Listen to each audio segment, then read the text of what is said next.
joining us today. Keep tapping, keep clicking on your screen, keep liking, keep sharing. I was asking you a few minutes ago. Where's your sister? Why? Please keep clicking on your screen, keep liking, keep sharing. Call her for me. Keep liking, keep sharing. Eshegoni, Adupe. Keep sharing, keep tapping. Let's get as many people as we can on this live streaming. What is our topic for today? What is our topic for today? Thank you so much for your gifts. Keep your gifts coming in. Yes. Let's remind the algorithm that IFA College is here, IFA College is back, and we have work to do today. If you're on YouTube, let me know where you're streaming from. Just say hi. Our topic for today is IFA, the balanced life. Where is she? IFA, the balanced life. That is our topic for today. IFA, the balanced life. And I'm going to be helping you unlearn certain misconceptions that you had been told about IFA. A lot of you think that IFA only deals with a certain area of our lives, and every other area of our life is just, we can just figure it out by ourselves. No, that's not what IFA teaches. IFA teaches a complete balanced life, and we're going to be diving into that today. IFA, the balanced life. Please write that in the comment section. Thank you so much for the gift. Rola, Bami, Eshegoni, Adupe. Don't send in your heart me for the day yet. Let's know what the flash goal is going to be. Don't send in your heart me for the day yet. You can send in every other gift, but please keep your heart me. We don't know what the what's it called? We don't know what the flash goal for today is going to be. IFA, the balanced life. That is what we're touching on today. How many of you missed me? Because I missed you guys. I miss coming on live streaming. I miss our conversations, our discussions, everything we have to learn and share. If you miss me, please drop a comment so that I know that next time I'll not just go MIA like that. But if you don't miss me, after today I will go MIA again. I'll go and rest and glow. You see how my skin is glowing? Yes, I took a lot of rest. I drank a lot of water and I mind my business. And that's why I'm glowing like this. Yes. But I know you guys missed me. Thank you so much. And one of the things that IFA teaches us is balance. And balanced life means work a little bit and rest a little bit. Although we haven't ended the season, we haven't ended season 3, but throughout last week we had the week before we had our IFA festival, our annual IFA festival. And during the annual IFA festival, there were a lot of activities back to back. Some of my staff members even had to work overnight for 3 consecutive days. And we had to take a rest. We had to take a break so that we do not crash. For those of you that reached out to me on WhatsApp, on Instagram, and you had the privilege to hear my voice during that time, a lot of you know that I came down with a flu. It was really bad. But adúpẹ́ lọ́wọ́ Ifá, adúpẹ́ lọ́wọ́ Elédùmarè, adúpẹ́ lọ́wọ́ àwọn aláṣekù, adúpẹ́ lọ́wọ́ àwọn tó ṣàwòkù sẹ́yìn fún wa pé we're here today, strong and healthy and agile again. Ẹ ṣé gan ni. Rola, thank you so much. Mr. Mike, ẹ ṣé gan ni, adúpẹ́. Thank you so much. Thank you so much. Thank you so much. I am super grateful. I see that you guys have missed me. Now I know. I can see the love that is coming in. Eshegoni, on behalf of the entire team at IFA College, including the children at the IFA school, we're saying we are grateful. Children, please say thank you to everybody.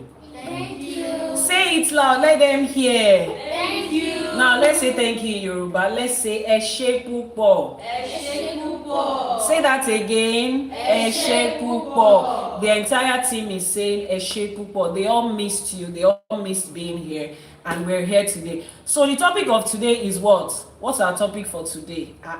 This love is plenty. This love is plenty. Eshegoni Adupe. Boluwatife Christiana, you are welcome. Anthony Akinpelu, I see you. Alaba Adejumo. Thank you so much. Thank you so much. Thank you so much. Eshegoni Adupe. Mr. Mike, Eshegoni. Mrs. O Forever. Bami, thank you so much. We are here again today.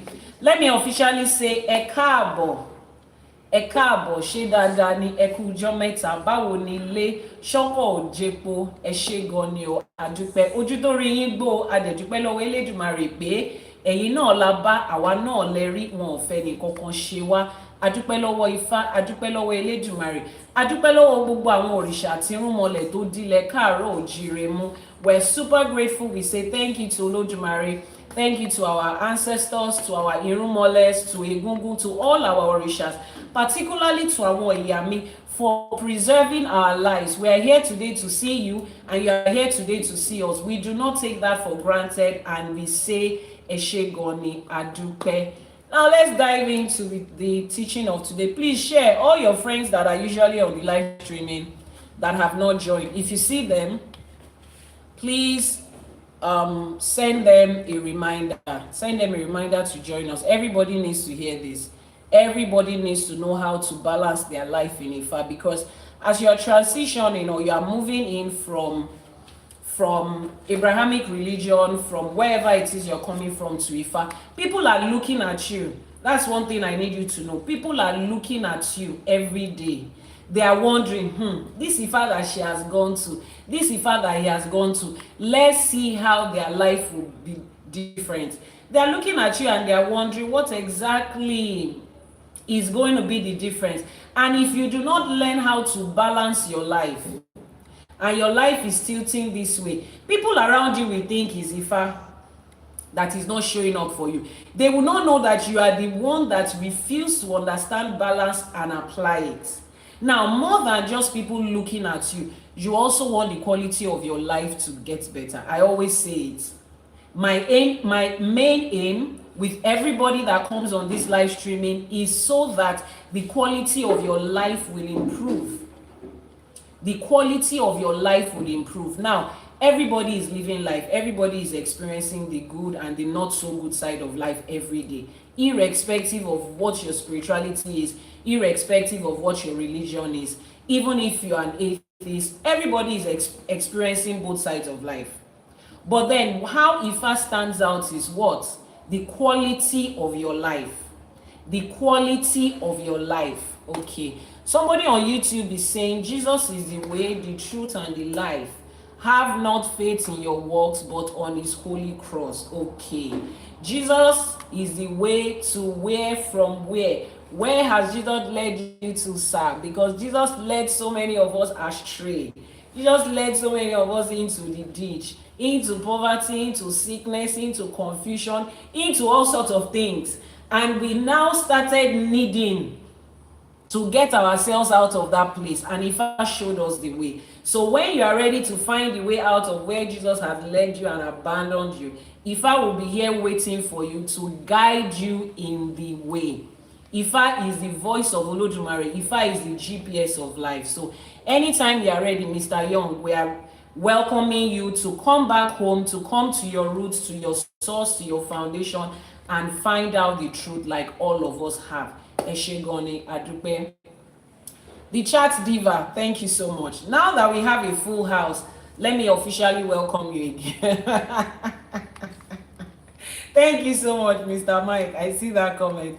Let me officially welcome you again to another episode of our Sunday morning live streaming. I'm your host, Iyanifa Awobankefa, popularly known as Iyanifa Ewa. Ẹ ṣé gan ni, adúpẹ́. Iyanifa Otura Erete, thank you so much for joining us. And today again, like every other day, we will be unlearning the misconception and the lies that we were told about Ifa, about Isheshe, about our roots, about our life, about our identity. We will be unlearning those misconceptions, and we will be learning the truth, the undiluted, unwatered down truth about who we are, about what our spirituality is, and about how to be able to apply it to our everyday lives.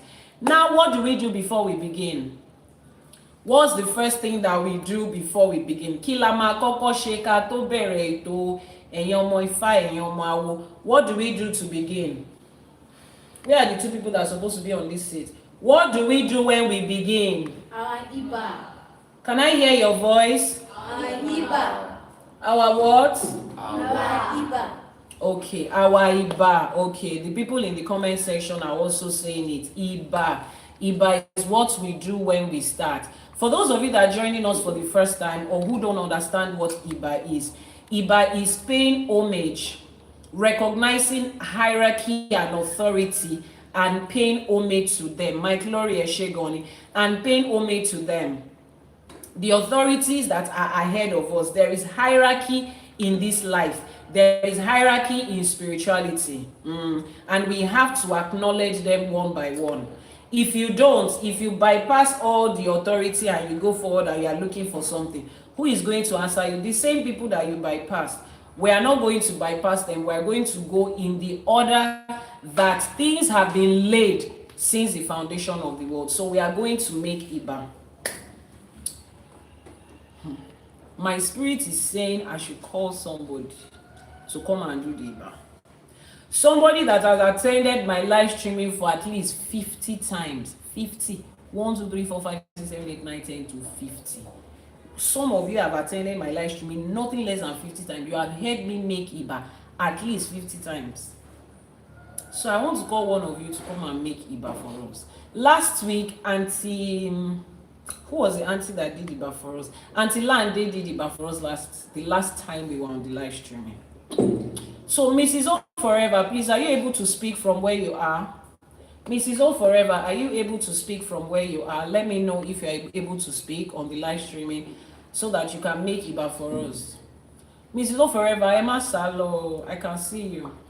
I can see your fine yellow face. You're at home, okay. Are you ready to make Iba for us? Should I add you?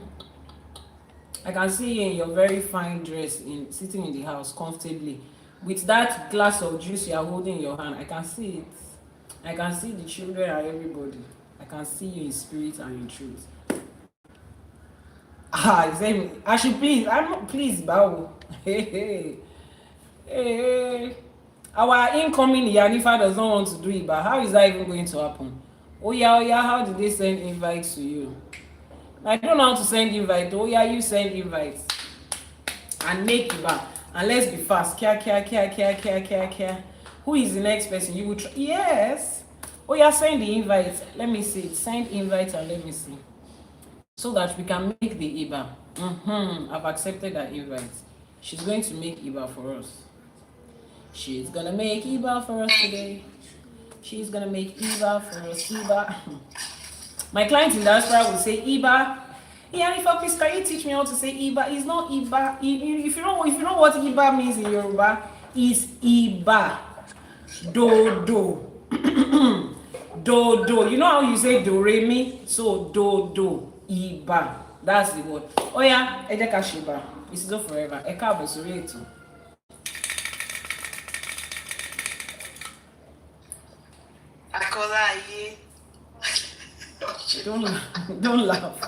Don't laugh. Take on your serious work mode. Take on your serious work face. Oh yeah, don't laugh. Just breathe and keep a straight face like this. And just say it very seriously. Don't smile. Close your eyes. Don't even look at me. Close your eyes. Be in the spirit. Call your orishas together and you're there and you say, this Iba, I'm representing the entire Benin Kingdom. You are representing your entire village people.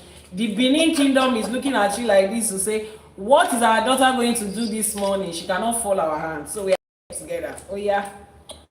Me say I'm closing my eyes. I'm not looking at you. Oh yeah.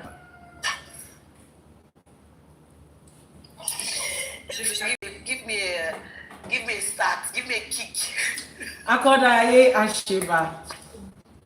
Oh yeah, answer me now. Akodaye Asheba. Báṣẹ. Asheba ti wáyé ọjọ́. Báṣẹ. Asheba ti wọ̀ oòrùn. Báṣẹ. Elédùmarè ọba tẹ́rẹ̀ẹ́rẹ́ kárí ayé Asheba. A ní kí bá wa ṣẹ o. Báṣẹ. Oh yeah, continue. Continue.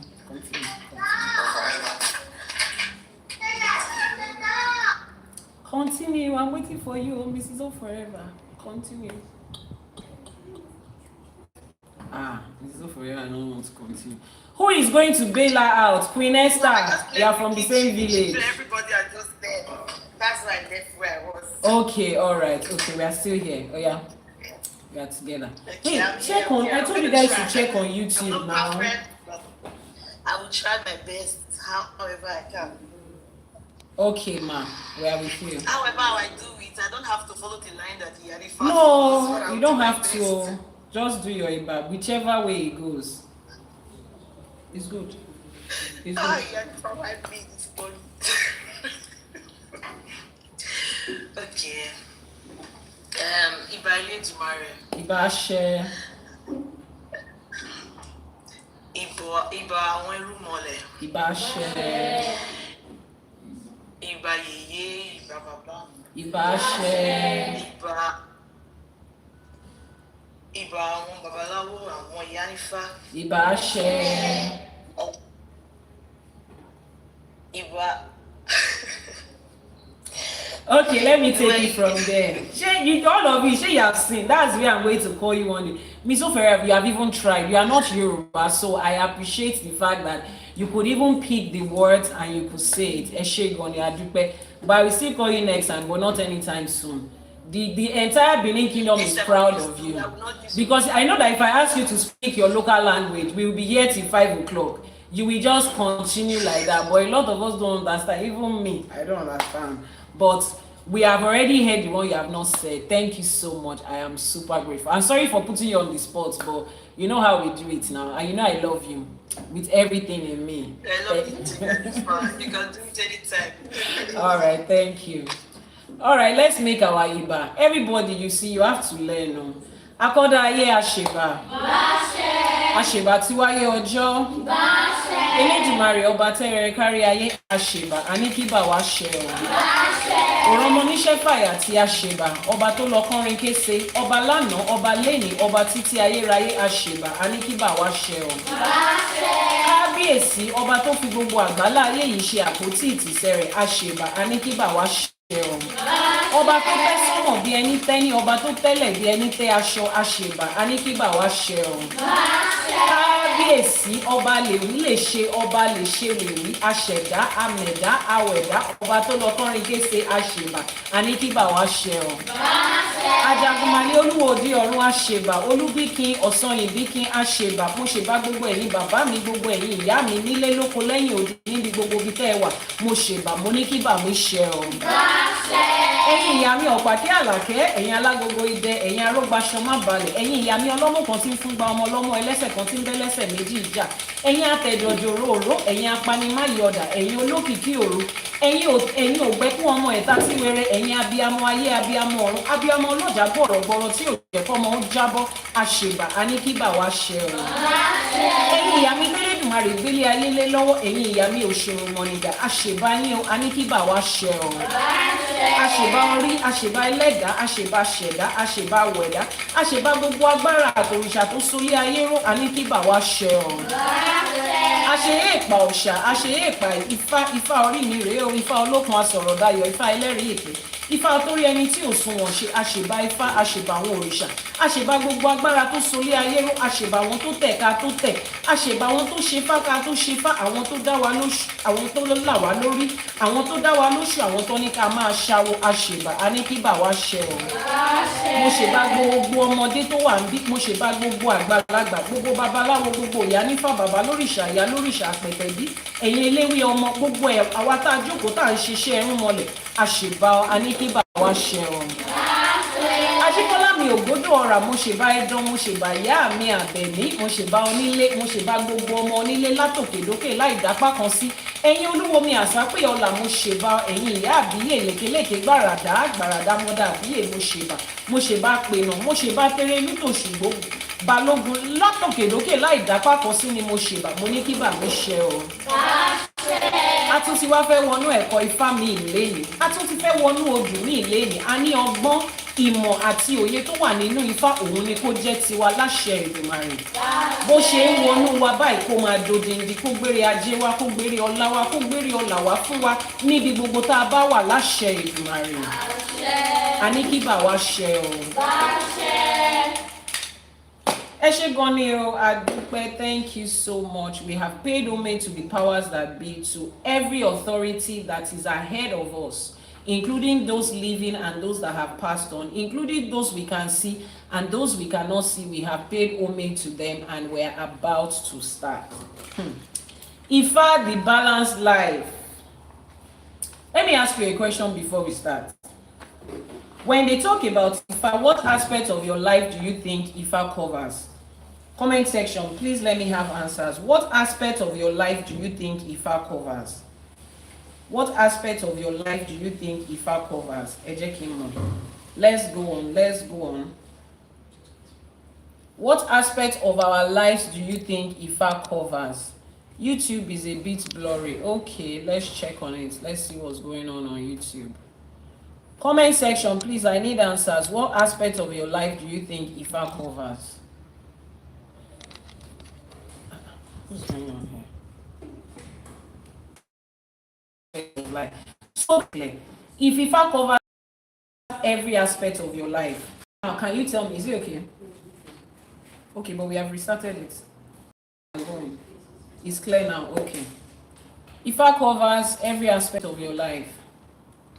Somebody said Jesus is Lord. Eshu too is also Lord. Oh. Eshu is Lord. Oromila is Lord. Shango is Lord. Lord Lugard self is Lord. Even my husband is Lord in my house. Mrs. O forever, is your husband not the Lord of it? Your husband is Lord in your house, Abi. So Jesus can be Lord in his father's house, so in Israel. It's okay. Nobody is dragging Lordship. There are so many Lords. Lord Lugard and amalgamated Nigeria. So there are so many Lords that is going on around here. So please go and drink water and calm down. Those of you that said Ifa covers every aspect of your life, please let me know. What does Ifa say about your dressing? Because that's an aspect of your life. What does Ifa say about your dressing? What does Ifa say about your dressing? What does Ifa say about your dressing? What does Ifa say about your dressing? Those of you that said Ifa covers every aspect of your life, I want to know. Does Ifa say anything about the way we dress? Comment section. Does Ifa say anything about the way you dress? Does Ifa say anything about the things that you eat? Does Ifa say something about what you eat and how you dress? Okay, Ifa covers that too. Does Ifa say anything about your social life? How you socialize, your friendship, the kind of friends you make, if you can go to party and club, if you can go out at night? Does Ifa say something about that? Yes. Oh, wow. Oh, Ifa has changed your entire wardrobe. Wow. Ifa don't change your diet. Oh, can you imagine? Ifa talks about diet. He talks about the way people dress. Ifa even talks about the kind of friends you choose. Ifa talks about whether you are supposed to be a night crawler or not. Does Ifa talk about our relationship and about our marriage? Now, there's somebody that is spamming my comment section with a question of, what's your opinion about Jesus? Okay. Let me answer you like this. The person that is asking me, what's your opinion about Jesus? Please, can I ask you, what is your opinion about this president of Somalia? What's your opinion about the president of Somalia? Do you have an opinion about the president of Mali? Do you have an opinion about the president of Gabon? So I'm sure you have the answer to your question. Anybody. My opinion about your Jesus does not matter. It doesn't change what you think about your Jesus. It doesn't change who your Jesus is or who is not. So anybody's opinion about what you believe should not be a concern for you as an adult human being. Going around to ask people their opinion about your choice in life just shows that you are not an adult human being enough to decide what you want to do. Is that okay? So before I blocked you, I decided to give you that response. So now we are officially allowed to block you. Thank you so much. You are blocked. So let's continue. Let's continue. YouTube, we are back. Now we're talking about the balance. We have been able to point out that Ifa affects different aspects of our life. Now let's hear it from Odu Ifa. I'm going to be picking on several Odu Ifas today. We are going to be referencing 8 different Odu Ifas today. 8 different Odu Ifas. We'll be referencing Odu Ifa Iwori Meji, Ejiogbe, Ofun Meji, Ose Meji, Ogunda Meji, Otura Meji, Odi Meji, and Oyeku Meji. Now, somebody might be wondering, why is it the Odus that we're focusing on, why are they the Meji? The Odu Ifas that have Meji, which Odu Ifas are those ones? What are they? The principal odors. Come, move closer and say it loud. The principal odors. The odorifer that has meji are the principal odors. Those are the foundational odors. Those are the odorifer on which every other odorifer was gotten and was built. So the foundational odor, the principal odors, are the ones that come excuse me, are the ones that come as meji. So we are dealing with the principles and the foundation. So we'll be referencing those 8 odors. 8 out of 16. You see that I've picked the entire half of the odor. Now, if you're watching me right now, it is because IFA has picked you an AG. Okay, Meji and AG. So please, should we tell Mr. Mike that Meji and AG is the same thing? My Yoruba audience, should we tell him? Okay, let's tell him. Mr. Mike, Meji and AG is the same thing. AG is 2, Meji is 2. It just depends on the concepts that you use it. If you use it as a prefix, it is AG. If you use it as a suffix, it is Meji. So if you say Ejire, that's prefix, that's twins. Omo Meji, that's suffix, that's twins. Don't worry, you will learn Yoruba by fire, by force. Let's share it, right? Let everybody say Ashe. Ashe. Let everybody say Ashe. Ashe. The children have stamped it with Ashe. So if you're here this morning, IFA has already selected you for this conversation, and it means that you need it. Because what I'm about to break down to you is going to shift everything that you know. It's going to shift everything that you know and that you have always known. It's going to talk about your money, your body, your relationship, your spiritual life, everything. Now, today I'll be talking about something that most people misunderstand about IFA. A lot of you think IFA has to do with your spiritual life alone. When I asked that question, somebody said IFA has to do with your destiny. Call your sister. IFA has to do with your destiny, yes. But IFA is more than that. IFA is an embodiment of global and universal knowledge. IFA is an embodiment of every life information. Human life, plant life, animal life. The life that you say is non-living, those objects that you call non-living, right? IFA encompasses them. IFA speaks about stones, about food items, about countries, about villages, about things that we see, things we don't see. IFA is encompassing for everything. Sumaya, welcome to the live streaming today. Are you watching on YouTube to see the screen? Yes, please do. So today we are speaking on that. Most people misunderstand and they have reduced IFA to a religion. If I have $1 for every time people say IFA is the religion of the Yoruba people, IFA is no. First of all, there is no community in Africa that has a religion. We have established that. Secondly, IFA is not a religion. Is that okay? You know IFA as spirituality because IFA was presented to you in a spiritual community, but IFA transcends that. When people are studying physics and chemistry and dynamics and telecommunications, IFA is included. When we're talking about medicine and health, IFA is included. When we bring up conversations about money, about career, about business growth, that is where our IFA business school comes in. IFA is included. So there is no aspect of human life that you want to talk about that IFA is not present. And that's what I'm about to teach you today.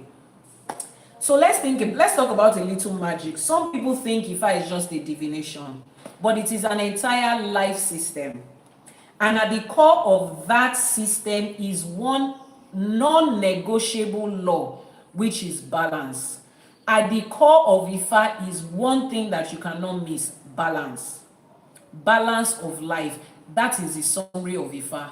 Balance of life. Now, if you understand that balance of life, you will know that religion lied to you when it said God is the author of good and the devil is the author of bad. God is the one that brings good and the devil brings bad. God makes people do good things and the devil makes people do bad things. No, there's no such thing as that. First of all, the concept of the devil and Satan and demons and whatever it is that you want to classify them as, they do not exist in spirituality. That concept is a lie that was created by religion to put you in fear, to confuse you, to manipulate you, and to steal everything away from you.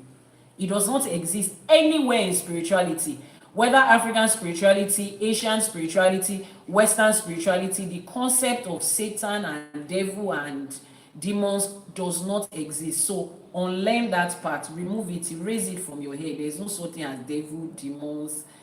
It does not exist as an entity.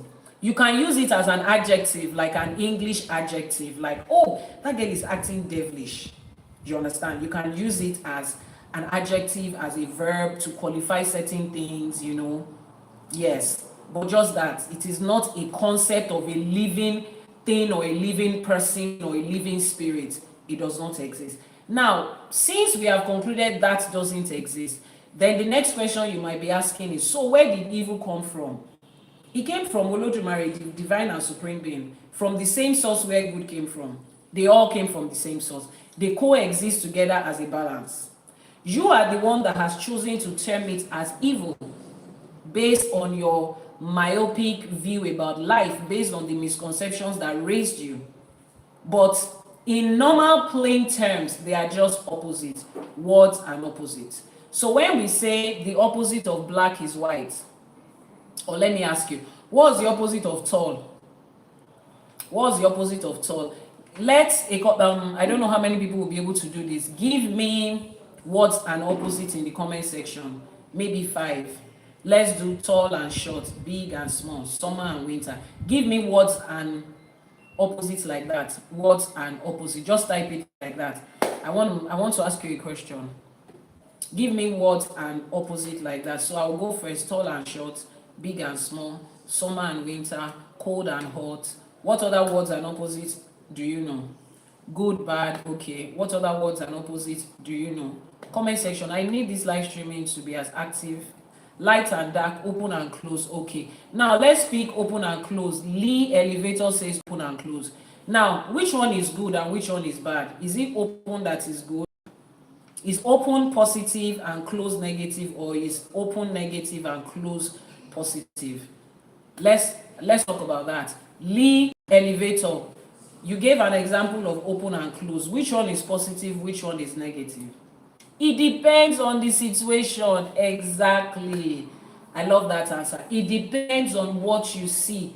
Now that answers what you think is good and evil. It depends on what you see. It depends on perspective. It depends on who is involved, what is involved, and a host of other things that we do not know. Which is why in IFA, you cannot shaya bangba with your full chest and look at somebody and say, what you are doing is wrong. That thing that happened to you is wrong. It's from the devil. It's evil. It depends on perspective. 6 and 9 is the same figure. It just depends on where you are tilting your head and looking at it from. So life is not a good and bad thing. It's not a God and devil thing. It's just a balance. It depends on where you are looking at it from. Look at this, my hand. Look at my hand. Look at this part of my hand. Exactly. Mr. Mike just gave an example. He says his dream, your dream in life, your goal in life, what you dream about, what you pray for, what you are working toward, might be somebody else's worst nightmare. That's just the way it is. Now, look at this hand and look at this. This is a side of my hand and this is a side of my hand. Now, which one is better? Which one is good and which one is bad? Which side of my hand is better? There isn't any. It's just 2 sides of my hand. And you see how both of them can coexist. This side and this side can coexist in one hand. They can, this palm and this other side, they coexist every day. I cannot leave this one at home and go with this one. The fact that I can pick this one, I can pick hot objects with this one, and I cannot place the same temperature of objects on this place, does not mean this part of my hand is bad. They're just different. It's just opposite of it. Now that we have established that, let's go back to understand that the underlying concept of IFA is balance. There has to be a balance. There's somebody that is supposed to be on this live streaming today. I don't know if she's there. Boluwatife Oba, if you are here, please drop a comment. Drop a message in the comment section. Boluwatife Oba, mo ṣì ń bínú sí ẹ o, but I'm going to speak to you if you are here, or maybe she's here and she doesn't want the entire world to know that she's here. You are here, Chief Ma. I know. Once I see Chief Ma, it is you. I want you to type in the comment section, what did Ifa tell you during the Ifa festival about doing good and doing what is not good? What did Ifa tell you during the Ifa festival? It's okay. What was the instruction Ifa gave you during the Ifa festival? Just type it in the comment section. I want you to say it yourself before I say it out to people. Boluwatife Oba is one of my daughters, but lọ́wọ́ báyìí ó ṣẹ̀ mí, mo dẹ̀ ń bínú sí, but I still love her. Please watch her comment. Oh, let me scroll back to her comment. Oh, Ifa says, please, can somebody read her comment? Let me pin it so that you guys can see it. Can somebody see the comment I just pinned? Can somebody rewrite it? The comment I just pinned, can you rewrite it? That's the instruction if I give her. Exactly. Now I'm going to explain the situation so that you will understand that it's balance. Ifa says she has done too much good. She has become too good, too nice. People are taking advantage of her. People are taking advantage of her. People are robbing her in the mud where she's not supposed to be. If it was categorically you to add a meanness to your life, you are too nice. Be mean, keep a straight face, say no and say it. You just say it. There's nothing that's going to happen. That was what Ifa told her. If I was one that gave her that information, it would be like, thank you very much, but if I was one that gave her the information, I'm sure she must have been thinking, Yanifa, are you sure that you got that part well? Why Ifa is telling me to be nice? Are you sure you got that part well? But she was there. In fact, when they were doing her divination for her, I wasn't even there. She was around during the festival. I was not even there. I was witnessing some other people's own, recording for some other clients who are not there. And the babalawo that did it for me called me and said, please talk to that your client. If I say she's too nice, there has to be balance. Her good is like 90% and the mean part of her is like 10%. There is no balance. It will rob you of a lot of blessings. It will rob you of a lot of good things. It will rob you of a lot of good things. During that same festival, Ifa also had a message for me. And those of you that were on my live, on my WhatsApp status, I posted something. Let me pause a little bit and explain this. A lot of us have heard that Ifa says, go and give ebo to your ori, elo bori. How many of you have done ibori, have given ebo to your ori, or you have heard about it, that we can give ebo to our ori? Have you heard about it before? How many of you had heard about it? How many of you have heard about it, that we can give ebo to ori? I'm sure a lot of us have heard about it. Now, how many of you have heard that we can give ebo to our essay, to our leg? How many of you have heard that we can give ebo to our leg? Thank you so much. You heard it and you have done it. How many of you have heard that you can give ebo to your leg, to your essay? Not a lot of people have heard it. Now, during my divination at my annual Ifa festival, Ifa gave an instruction. Ifa says, "Elo boys, go and give ebo to your left leg." Now, you know in Yoruba, when you say right and left, right is always used to depict good things. Left is always used to depict the opposite side, the opposite side. You did it yesterday, Last year, Edumare, Ebonyagba is glory. Okay, we'll do it again. Last year, Edumare, Ebonyagba, things that I wanted. But a lot of those things are not with me as at today. As at that day when we were doing the Ifa festival, 1 year after, some of those things were not with me. Do you know why? Ifa says my left leg has kicked them away. I had given them to people. I have pushed those blessings to other people. I use the blessings that Ifa gave to me to do ìtọrẹ àánú, to do philanthropy, and give it to other people. That's what Ifa told me. And I sat down there in that moment. I started thinking about it. I thought about things that I had done for people during the course of that year, from February last year to now. And of course, I don't know which one I wasn't supposed to give out or to share, but somehow I could recall the vast number of things that I had done for other people. And if I said some of those things, they were my blessing to keep. I did not have any business giving it out to other people. I didn't have any business giving it out to other people. And Ifa is not responsible for the fact that I don't have it again. And you see, for those things that went, Ifa is not going to bless me in return, press down, running together, shaking over, running overflow. Is a lie. Tori, you carried it and you gave it out to somebody, as though you did not need it. I also learned a lesson that day, that life is a balance. And they said I should go and give Ebo. And during the Ebo, I recorded a part of the Ebo and I posted it on my WhatsApp status. During the Ebo, Ifa said I should make a prayer that every blessing that I have used my left leg to kick away, to give to other people, that was meant to be my own, that if I should tell them to return it back to me, they should bring it back to me. That was the instruction. Balance. Those things are meant for me, they are not meant for them. So you see that even when you are doing good, religion says continue to do good until you are exhausted. God will just continue to replenish you. It's a lie. There has to be a balance in the things that you are doing. Even the good that you are doing, there has to be a balance. Once in a while, Ore niwon, exactly. Ore has boundaries.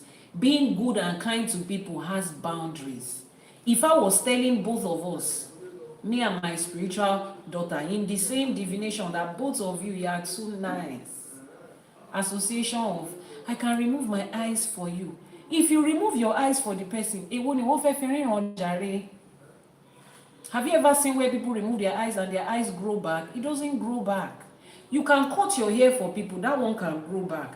But you see, I can remove my eyes for you. I can cut my hand for you. Ashe Juninye. Olodumare gave you 2 eyes to see, everybody. If somebody has gone to puncture their own, we can only pray for them. We can only pray for them that may they find sight from somewhere else, but it is not in your place to go and remove your eyes and give to somebody. And do you know how they trapped us into that conversation, that imbalance that a lot of us are experiencing with that story of Jesus that they painted? Oh, what greater love than this, for a man to lay his life for his friends. It's not a love, it is foolishness. It is foolishness that a human being will give their life in exchange for other people. After he has given his life, what is he going to gain? He has given the life already, he has left this world. Excuse me, sir, what is he going to gain in this life? Nothing. And the people he gave his life for, are they eventually still going to live this life? They will live it. So what's their gain? What did they gain from somebody else giving their life for them? Nothing. They will still live the same quality of life. Or did they tell you that the people that Jesus gave his life to, they don't experience sickness, they don't experience disappointment, they don't experience heartbreak, rain does not fall on them, sun does not beat them, they don't pay house rent, they don't work, they don't apply for visa, they don't write exam and fail. They are still experiencing the same things of life. So what is the essence of that life that he gave for them? Nothing. That's how they trapped us. That's how they trapped us. Gaslighting us into, you cannot do this for a brother in the Lord. There is limits. That's how we got here. We will still fast and exactly. You are still going to fast and pray after the sacrifice of his life for you. You will still have to go and work hard. No, because I'm just saying, no, if there's anything in this life that is going to require, assuming my mother were to be alive, that is going to require that my mother should become unalive, that thing has to be what? It has to give me a life that nobody has experienced, because if not, no, I will ask my mother to stay and let's be doing it together. There has to be something. Where is the something? Nothing. So unlearn that misconception that this is the greater love. There is no greater love for a man, that there is no greater foolishness than for a man to say he wants to lay his life for his friend, so that his friend too will now, it doesn't make sense. So unlearn that misconception. Unlearn that misconception. It doesn't exist. Balance is life. So those of you that are on the team of I love to do good, I love to do good, I love to do good, IFA says put a balance in it. Olodumare has blessed you with a lot of things. Before you give out those blessings, be sure that those blessings are the ones you are supposed to give. My mother taught me something. She said there is bread to eat and there is seed to sow. You have to be able to differentiate between the bread you are supposed to eat and the seed you are supposed to sow. If you take your bread and you go to a farm, thank you so much, Mr. Mike. If you go to the farm and dig out the soil and you plant your bread inside and you cover it and you continue to wet it every day, you put manure, sun is getting there, is your bread going to grow? No, that's food you are supposed to eat. That bread was food you are supposed to eat. Is the little seed that is in your hand that you are supposed to plant. So the wisdom of Ifa tells you to know the difference between bread that you are supposed to eat and seed you are supposed to plant. If you plant your bread, you will go hungry and you will not harvest anything. And a lot of you are planting your bread every day in the name of I'm sowing seed, first fruit, tithe, offering, philanthropy. I can remove your eyes for you. There's nothing she cannot do. She's very selfless. The girl is nice, the boy is good. You are giving your bread out every day. Then the day that you are now hungry, you now sit down and say, oh, the people I give bread to, nobody is even here to. When you give somebody your food, part of your food, they assume that you already have more than enough. They assume that you have extra and you gave them out of the extra. Nobody is assuming that you gave them food that you are supposed to eat. Because if you give them the food that you are supposed to eat, and now they are full and you are hungry, you just shifted the chair. It's still the same situation. And a lot of us think for every good that we do, God is going, the universe is going to repay it back. There are some good that you are doing that is just you being stupidly throwing things away. And it's not going to come back. If you put your bread upon many waters, which verse of the Bible is that one? If you cast your bread on many waters, after so many days it will come. Please, Mrs. O forever, if you put bread on water, if you go to the river and put bread there, what's going to happen to the bread? Let's be sincere. So we want if you bread in and want if you go. If you put bread on children, please, if you put bread on a river, what's going to happen to the bread? Please move towards the camera and let them. The bread is going to soak up and spoil. The bread is going to what? Soak up and spoil. If you put bread on water, the bread will just soak and it will rot. It's not going to come back to you after so many days. The dog and the sheep will eat it, and the fish will eat it. You just succeeded in feeding the sea animals. That's if there's any sea animal in that water. If there's no sea animal in that water, oh man, Jerani, it will just rot and that's all. You are just, exactly. My little daughter said you are just wasting it. A lot of you are wasting the blessings and the goodness of your life. Then you are now hungry after 3 days. You now go to that river and say, but I put water here some days ago. Can you bring forth? But when you have a reservoir and you put seedlings, you put fingerlings, they call it fingerlings, and you put fingerlings into that water, is it going to grow or not? It will grow. Because there's a difference between bread you are supposed to eat and fingerlings. Ifa says find a balance. I just gave you 2 real life scenarios of how even your good can be too much. Ifa specifically told Boluwatife that Loma Sheka, Loma Kala, you to go and add a little bit of meanness to your life. The good you are doing is too much. People are taking advantage of you. People are coming to you with things that they are not supposed to step into your face with. They know you will take it. Because you are saying, don't worry, I'll just walk away from it. Do you know how many of your blessings you have walked away from that will never come back to you? You asked Ifa for something, Olodumare has answered you, has given it to you, you have accepted it. Somebody is not doing gratitude. For the sake of peace, I walk away. Come back. It's not everything that peace is going to solve. Stand there and tell them this is yours. Nobody is taking it away. I'm sorry, I'm not giving it to you. But I perfect down and get locked down. This one is my own and nobody is going to take it away. Let's look at each other. There is nothing that is this one. I prayed for it. Olodumare for me. As long as Ifa has not given me any instruction to part with it, we are here together. It's my own. I'm not going anywhere. Being the bigger person every time is not balanced. There are some times when you should be the small person. Be the small person. Big and small is the balance of life.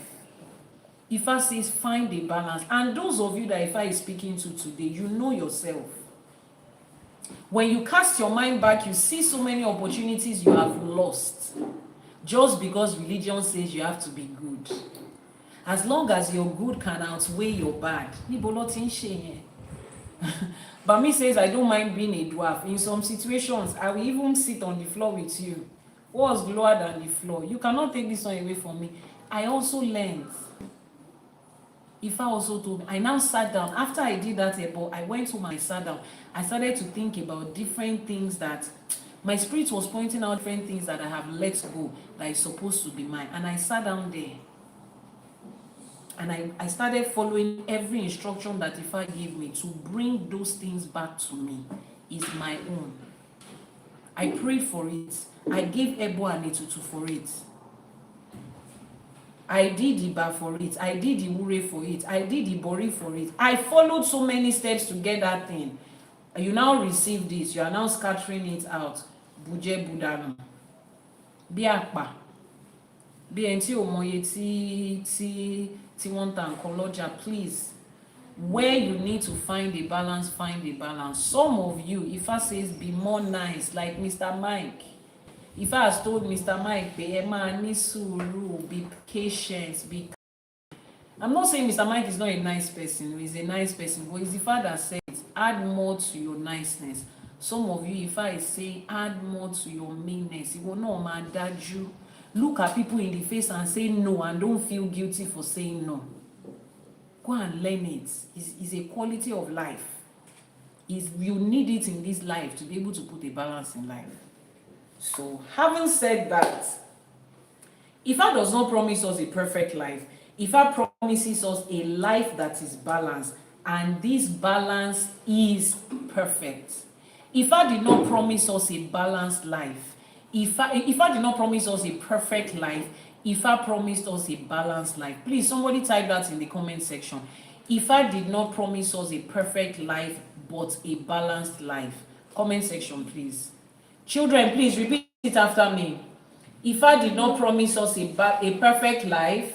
Ifa did not promise us a perfect life. Ifa promised us a balanced life. Ifa promised us a balanced life. Ifa has promised us a balanced life, and that balance is what we are about to learn. Mrs. O Forever, thank you so much. So Ifa, the balanced life. Ifa didn't ask you to abandon life. Ifa teaches you how to live your life without self-destruction. Balance is not doing everything. Balance is doing what your destiny can sustain. Balance is not helping everybody. Balance is helping the people that your destiny assigned you to. Balance is not trying to please everybody. Balance is pleasing the people that your destiny assigned you to. Balance is not saying yes to every request that people make to you. Balance is knowing when to say yes and when to say no.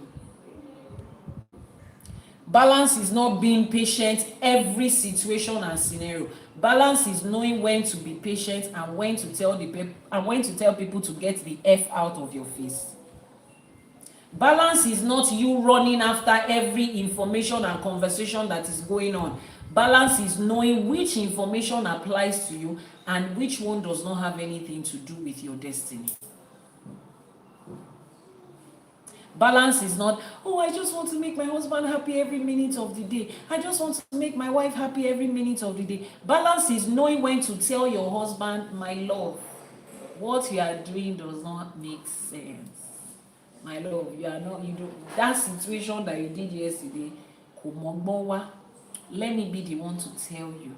Balance is you being open to listen to your partner telling you that, babe, you see that thing you did yesterday, let's analyze it. It doesn't make sense. And you will listen. Some of you think love, happily ever after is every day we are happy, every day we are good. The only things you say to one another is, oh, I love you, you're the best thing that ever happened to me. And if that is your conversation all day, every day, is either two of you are super mortals or both of you are lying to each other some of the times. Balance is once in a while to say, babe, no, I love you, but that thing you said it's not, I'm not going to accept it, I'm not going to take it, I need to set boundaries, I need to choose myself. It's okay. Balance is you can still choose yourself even in a relationship, in a marriage, and in partnership. Balance is you can sit your children down and set boundaries. The fact that I'm your mother does not mean that mo láti yọ ojú mi fún yín. Àbí mo máa jẹun is not a person. Balance is to be able to sit your children down and say, we have been doing this before, but because of the situation and circumstances, we are going to change, and you need to accept it and smile and be happy with it. Not you stressing yourself over and beyond just to maintain certain things that your finances can no longer accommodate. Balance is sitting down and telling every other person in your life that, see, there is a shift and there is a change in the way things used to be, and this is the way it's going to be now. Let's all accept it like that. That's balance. Balance is not you sitting down and studying Odrifa from morning to night. Then you will not cook for your family. Then anytime your husband talks, but Ifa said, and Ifa said, every little thing is Ifa said, you are sitting down, you have turned Iwure into speaking in tongues.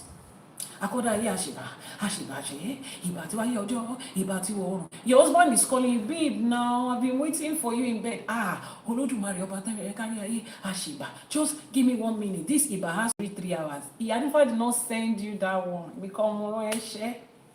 balance is knowing that over about 5 minutes. If your partner needs you, drop the Iba and go and attend to your partners. Balance of life.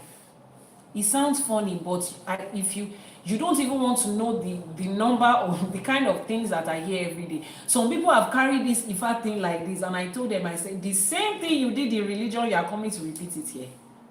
You cannot hide behind Ifa and use Ifa as an excuse.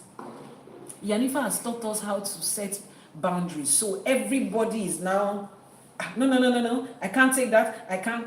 That's not what I taught you. I taught you balance. I taught you balance.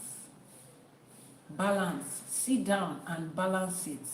And the first way for you to know how to balance with you. Now, this balance we are talking about is an individual thing. Remember the question we answered. Which one is positive or negative? Open and close.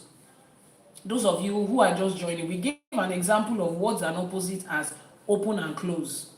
Right. And we asked ourselves the question, which one is positive, which one is negative? We responded by saying it is perspective. Now, that perspective is different lives, is called individuality in human life. So the perspective of my own individual life is different from your own. So what is acceptable for you as good might be totally unacceptable for me. And the only way we can know that is when you know your own purpose in life, your own purpose, emphasis on your own. When you know what works for you as a person, that is the only time you can say, oh, now I know how to balance it.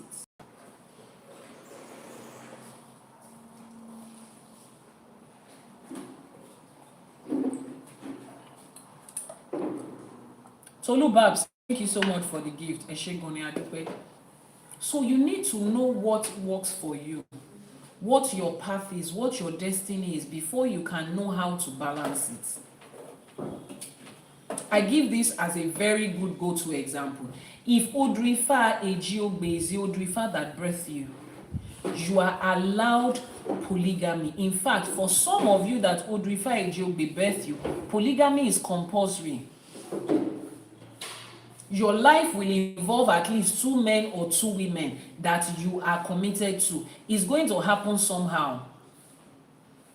But if you are Oyekumeji, under no circumstance does that Odu allow you to have more than one partner per time. Under no circumstance. So you see that it works for you, it's not going to work for me. My own Odu says monogamy is the best thing for me. But in case I find myself in a situation, say for instance, I'm married to a king, to an Oba, to a Kabiyesi, who is allowed to, or who is mandatory for him to marry more than one wife. Ifa says the situation that I will be, I have to be the primary wife and the one that controls the rest of the co-wives. Like, I have to be the primary person. Is Ifa that said it, is not me. But for some people, Ifa says they are going to coexist with other women in a polygamous situation and all of them will be together as sisters. Their Odu needs that second wife, that co-wife to exist in this life. They just find out that from age 20 something, when they started to date, they just find out that they always end up with married men that have 2-3 wives already. It's either they are not attracted to single guys or single guys are not attracted. It just doesn't happen. Everybody's life and destiny path is different. But the only way to help yourself is to find out what that your own path is, which is another, don't let me say another, that's the first and the most vital thing that religion stole from us as Africans. You see that gift that Ifa gave us to be able to get the blueprint of our life. That gift Ifa gave to us to be able to get the blueprint of our lives. That's the most important thing that they stole from us. They don't have anything to replace it. Religion doesn't have anything to replace the Odu that birthed you. There is no information in any religion that can give you the blueprints that Ifa gives you. This morning, I sent a divination to Queen Mena, Her Royal Highness Mena. Let me see. Is Mena on the live streaming? Queen Mena, are you here? Let me know if you are here, please. Drop a comment if you are here. Okay, I can see you now. Please send a request, please, if you don't mind. I want to ask you a question. Please send a request. I'm trying to check for you on the list here. If you are not at work, please send a request. But if you're at work, please let me know that you're not able to speak at this time. I sent her a reading this morning. I had analyzed her Odu. She has her Odu. Her partner has his Odu. I analyzed it individually. And then today I decided to analyze their journey together from the perspective of the man and from the perspective of the woman. Okay, I'm adding her up right now. She doesn't know I was going to add her. She doesn't know I'm going to ask her this question. Havila, Grand Rising. Queen Mena, thank you so much for joining us. So the reading I sent to you this morning. First of all, let me start by asking this. How many weeks have I known you on a personal level? Like knowing you in your personally beyond here. How many weeks has it been? A few weeks. It's been it's less than a month, yeah. Less than a month. I think after, yes, a few weeks. Okay. And in that few weeks, how many times have we spoken extensively on the phone? Like, we have had time to really talk. I think it was just twice. Twice, yes. So the information I gave her this morning, there's no way I could have known it There is no way I could have known that information, especially about her partner and their relationship together, from the perspective of her as the female and the perspective of him as the male. When I sent you that okay, first of all, were you expecting the message that I sent you this morning? No, I wasn't. I was really surprised when I got it. I wasn't expecting, and not now. When you Because I saw know it, you said how did you feel? How did you feel when you saw it? I just turned to Cyrene. I was just doing wow, wow, wow, wow. Because She I still said, don't know what to say.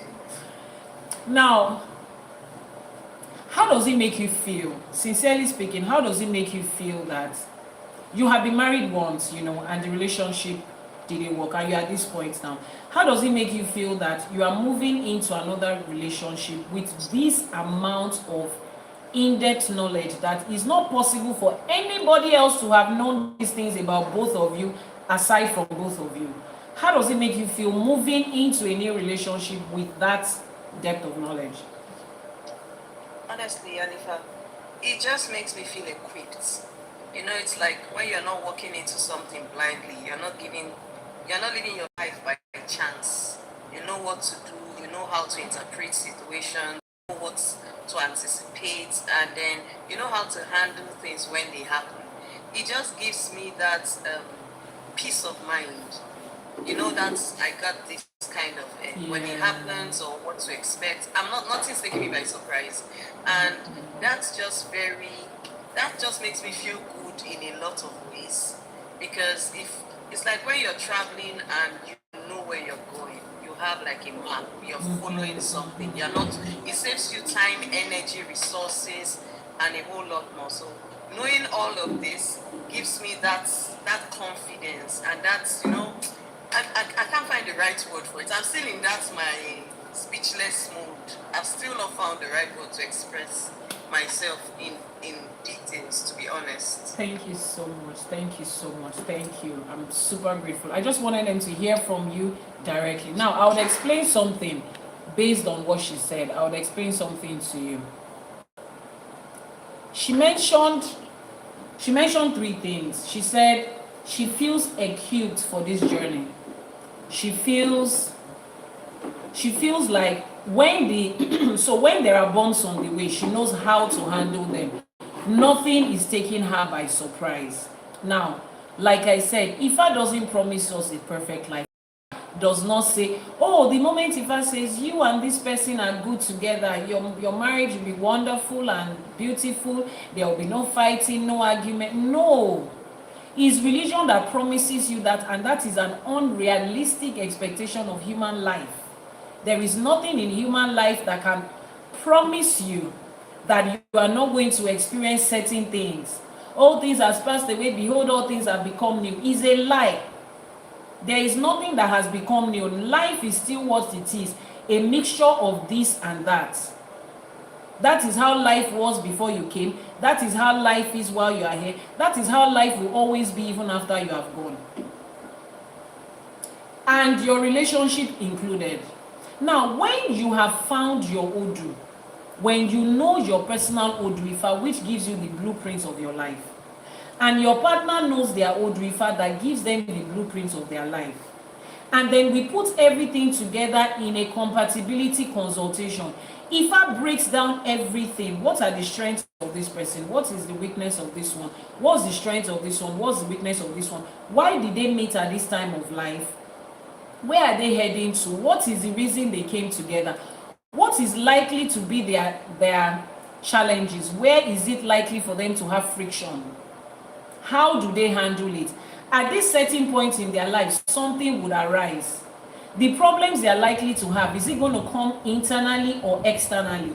Is there going to be a stranger locking in their relationship? How is family and friends going to react to that union? When heated arguments and conversation come, how are they supposed to handle it? What is the thing that triggers this person? A lot of the unresolved trauma that you and your partner have, if I will show you, and then you'll be able to understand your partner more. You would understand why they do the things they do. I can go on and on giving myself as an example.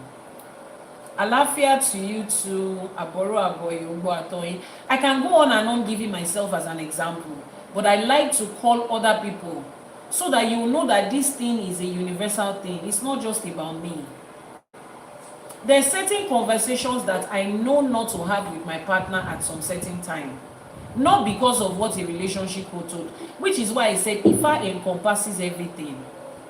You see that relationship coach that you are looking for, IFA has that information.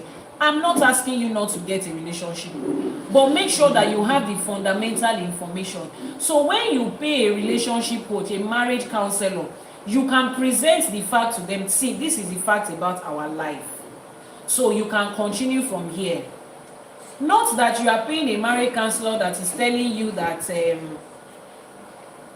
you should not speak to your husband in a certain way, let him be the one to take decisions about everything. Meanwhile, if I has told you that that man has problem with decision making, he doesn't know how to make financial decisions well. Ifa has said that he is easily influenced by his friends and his family. That is the man that relationship coach is telling you submit to and listen to. No, you are in that relationship with that man to be able to handle that part of it. To be able to handle that part of it, to bring the balance into that part of him. He doesn't have that part to give. He's just learning. It's based on how he grew up, the environment he is.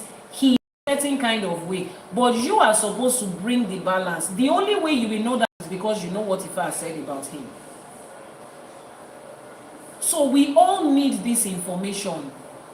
Which is why I keep saying, if you have not done your Itefa and your Ishefa, if you have not gotten your Odu, that gives you the blueprint of your life, you are still gambling with life. You are just using your life to play kite. You are gambling. You are doing a Oje. Let's try this 2x2, 4x4. Let me play 2 today and play 2 tomorrow. Let's see the one that will work. See how many times you have done bet Niger and bet whatever it is. Look at the number of times you have gambled it before you won one time. That's if you have ever won. That's what some of you are doing with your life, with your relationship. And the relationship part is even the most painful part. Because not only are you gambling with your life, you have now decided to add one more person at least in your game of gambling, in your game of kite playing. Then you have gone further to add children. You don't know where you are going. You added somebody, you put somebody in your car.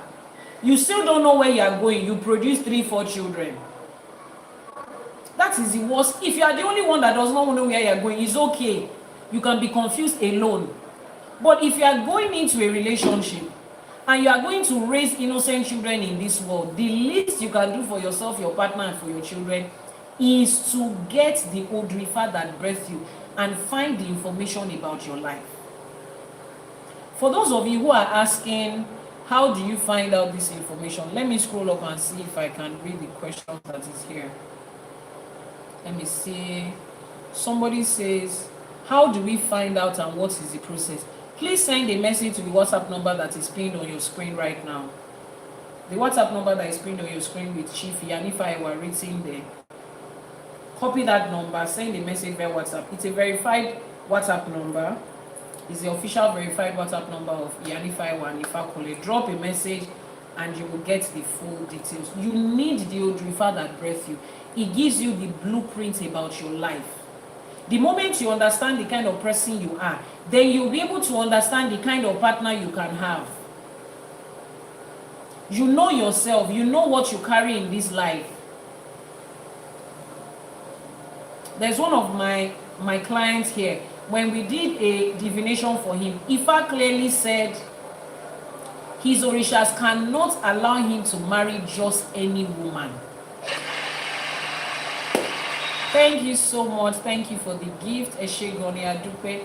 His Odrifa cannot allow him to marry just any kind of woman because of the kind of destiny he carries. And funny enough, at the time that I did that divination, I didn't fully know where this person was going to, what they carry. The person has done their Itefa. We're still breaking down the Odu step by step.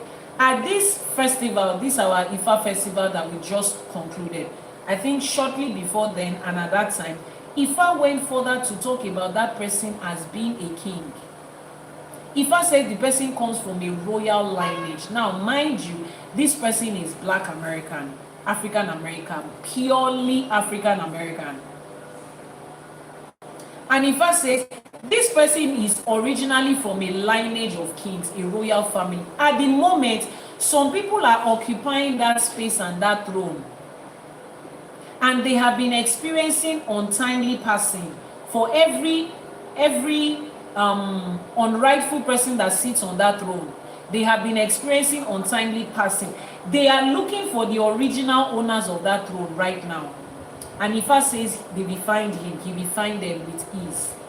Now, it made sense to me why Ifa said this person cannot marry just any kind of woman. I was thinking maybe, okay, the person has a spiritual calling, yes. But right now, we have come to realize that it is more than just a spiritual calling. He did his Itefa in December. We have been breaking it down step by step till we got to this point. No wonder his spirit has always directed him to Africa. No wonder he has always just wanted to come back to Africa and to Nigeria. Let me not say Africa like the rest of them say. Now, why am I saying this? You see, if only you know the depth of your life, if only you know what you carry, you will want to find it. You will want to find out about your life. Life is deeper than the way you just sleep and wake up. Your mommy told you to go to school. Your daddy told you to study medicine. And then your uncle got you a job at the ministry or something. Then you traveled to London to do your master's. Then you met one fine Yoruba girl. And you did Owambe party. And now you have 2 beautiful children. And you are traveling around the world. Life is more than that. Life is more than that, way more than that. Ifa gives you more information about your life than that. So if you have not done your Itefa and your Ishefa for whatever reason, if you have not found your purpose in life for whatever reason, send a message to the WhatsApp number that is pinned on your screen right now and drop a message. And Ifa, how do I know my purpose in life? That's the first thing. That is where balance is going to come from.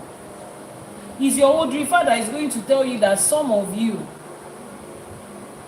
Sumaya, that even reminds me. Yes, I've been wanting to call you. Are you available to speak today? Sumaya, are you available to speak today? Mulato, thank you so much for the gifts. Sumaya, are you available to speak today? Please, if you are, send a message, send a request. If you are available to speak, please send a request. Please shut that door. Please, can somebody shut this door? I'm sure you can hear the noise from outside. And why are you guys there? Why are you guys there? Why? This is where we are. Please, Sumaya, send a request so that I can bring you up.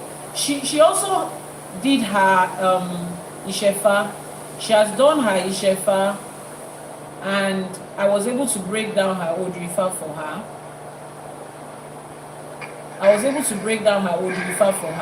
So I want her to give us. But I'm responding. Okay. So I want her to be able to give us. Sorry, before you respond, someone says, Yanifa, I'm over 57 and I've reached the peak of my career. And what's sure for me to do it if I again? Okay. So when people tell me, I have clients that are over 70 who have come to do their ITFA. When people say this is the response I usually give, sir. With all due respect and no disrespect intended. You are 57. Let's share it. Imagine that you live up to 97. That's extra 40 years. Now, let me ask you a question. Do you want to live the next 40 years of your life with better understanding about who you are and what you're supposed to do? Or do you want to live the rest 40 years of your life without any knowledge and totally ignorant of what life is? I'm sure your answer will be you want to live the next 40 years of your life if given the opportunity to live to 97 with more knowledge than the first half of your life. So it doesn't matter what age you are. It does not matter what age. There is still so much to your life than your career. What if Odrifa says that career that you have built up to this point is not even your purpose? Is it too late for you to now sit down and start a journey on your purpose if you have another 30-40 years to live? It's not too late. Another 30-40 years in ignorance, in confusion is even worse. As a young person, as a younger person, it still makes a little bit of sense if you are living in confusion. But as an older person, as a senior citizen, it's more frustrating. And it's not only for you. Because I have clients, like I said, I have clients that are above 80 at the time, above 70 at the time they came for IFA. It's not just for them, it's for every other person in their lives. It's for their relationship with their wives, with their children. If I will mention something about their children, it's for the way they handle their business moving forward. It's for the way they will handle their retirement life. It's for their health. Because everybody wants to spend their old age living in good health. I've said it here before, I will say it again. Old age is not a medical condition. When you say, what's wrong with grandma? It's old age. Old age is not a medical diagnosis. You will never go to the hospital and a doctor will diagnose you. What's the nature of the sickness? Old age. No. Every uneasy health that you experience in an advanced age, it has a name. And you could have taken care of it long before you got to old age. And if I will speak of it long before you get to old age, so sir, it doesn't matter what age you are and what point you are in your career. IFA welcomes everybody to his mat, and you still need that information right now moving forward. Sumaya, thank you so much for joining us. Please, in a nutshell, let us know what your experience was when you did your Eshefa and when you received the breakdown of your home. Good afternoon, Yanifa. Good afternoon, everybody. I'm sorry I'm in a very noisy place. I'm actually trying to wash my car. Prior to my Eshefa, Yanifa had already told me that she's going to conduct my Eshefa in a few days. And I had such a very bad migraine from the onset. And I remember telling her, Yanifa, my head is busting, like I'm having a very bad migraine. And then she's like, you calm down. My Shefa came through, and I had the longest shower in a very long time. I sat in my bathroom for 5 hours crying. Wow. And my water was literally running for 5 good hours. Wow. I cried. I made peace with myself. It was tough. Wow. I even asked Yanni if I don't understand. It'd be like, so you carry my spirit, go sit down and have a meeting with my spirit. Because how? Just tell me how. How is it possible to read my entire life in how many minutes of it? It burst my brain, to be honest. And when I think about it, till now, it kind of gets me on chokehold because I don't know where to start from. Yeah. I think the part that stood out most for me was the do not confront. I'm the type of person, you will not confront me and think I'll not give you back. I will give you 100 over 100, and it is worse if I know I'm very innocent. If I know I haven't done anything and you try to confront me or say something, I will come up to you and say it to my face. But for Ifa to really come out and say, Susanna, this anger, you're channeling it in the wrongest direction. Like, I've never met the Anifa. We've never really had a one-on-one phone call ever. I think the most we've had from each other was just a voice note Yeah. when I'm asking a question or Yes, something. yes. She's never called me. I have never called her. You know, it's just always me asking a question and she'll give me a response. But in that Ishefa, I felt stripped naked. Yes, like I was that's the put word. in the center of a junction, a crossroad, a whole main road, a highway at that, and stripped naked, and all daggers were pointing. In a short moment, I understood why things won't work for me. I understood I'm my own sabotage because, according to my understanding, I'm supposed to rely on IFA to help me make judgment. But it turns out I take matters in my own hand. I make the judgment. I make the verdict, everything by myself. So, my Audrey IFA sits back and says, oh yeah, take over. Because it'd be like say you sabi what you want to do. Exactly. So do it. Oh, Then I do what I want to do. Then I reach a point when I can't finish it. And they're looking at me like, you see a life? Kind of. That's what I understood from it.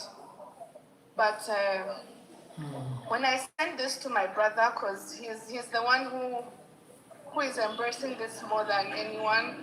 Okay. He was so speechless. He was like, so you look like a cartoon actually in the whole world. There are people who know you back to back, Like just see your life already in a few minutes. It really touched me.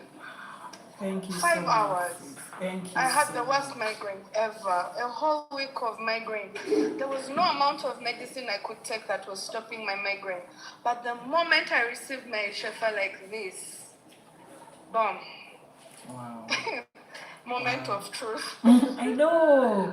Moment of So truth. Like, I still have so many. You'll be I have having so many goosebumps. questions, Yanifa. But like you said, give yourself time to process. Yes. It's like my brain is not yet processing it so well. Don't worry. Just give comes in yourself phases. time. Give It's yourself coming in time. phases, and then Process there it. are moments when I want to ask questions, and then I hold back, and I'm still processing it. It's a lot. Take your time. It's a lot. Take your And time. then there's that write-up you sent to me about my life, what I should do, what I shouldn't do, the things I would want to do if it was a business. And I was thinking, no wonder. So all this time I want to do law. And then I just held back. Look at it, it's right there. Like everything was just sprayed on a floor for me to see. Wow. It's tough. This morning I showed it to my mom. My mom is Russian, so Okay. and when I was showing it, she was just asking me in Russian, like, how is it possible? Like, как может? Like, how? And I was like, ask me again. Me, I'm in Uganda. And if it's in Nigeria, ask me again. She's like, no, I need to know how. My mom was making a joke and asking, are you a gypsy? Because my mom comes from a lineage of gypsies. So are you a gypsy? Because how is it possible for someone to know about you? They've never met you. She asked me, did she take your picture? I said, no. She doesn't. She hasn't even taken my picture. She's like, Kak, like, how is it? Wow. So I left my mom. She went back home also confused. She kept send it to me. Let me look through it again. I want to see. Wow. Yeah. I encourage anybody. Wow. If you're not doing, please at least do your Ishefa. Yes. Or your Itefa. At least. No matter how hard it is, this is my honest opinion. It may be hard, but just try and do it. And Yanifa, let me say this openly. Thank you, because who am I that you did my Ishefa for me, just like that? Who am I really? So unless I'm just an ungrateful human being, I better take it serious. Other than that, I don't know what to say after this. Thank you so much. Thank you. And I'm grateful that I took that leap of faith. I'm grateful that I met you. I'm grateful that I'm learning more, baby steps, but I am way better than 3 months before. in every single way. Yes. So thank you. I'm really grateful. You're welcome. And I really hope that one day I'll come back and give Oh, my definitely. testimonies Oh, way definitely. Don't worry. We have taken the first step in that journey, and it can only get better. As long as we are applying what Ifa says, it can only get better. Trust me, it can only get better. Yeah, so I will. All right. Thank you so much.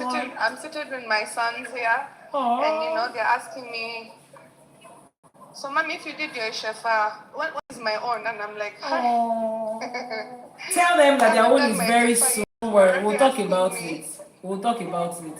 And They will another have one to is do their asking own me, soon. so why am I doing religious studies in school? And I'm like, let's have that discussion later. Okay, we will have that discussion for just studies later. Oh my goodness, I love these kids. Thank you so much.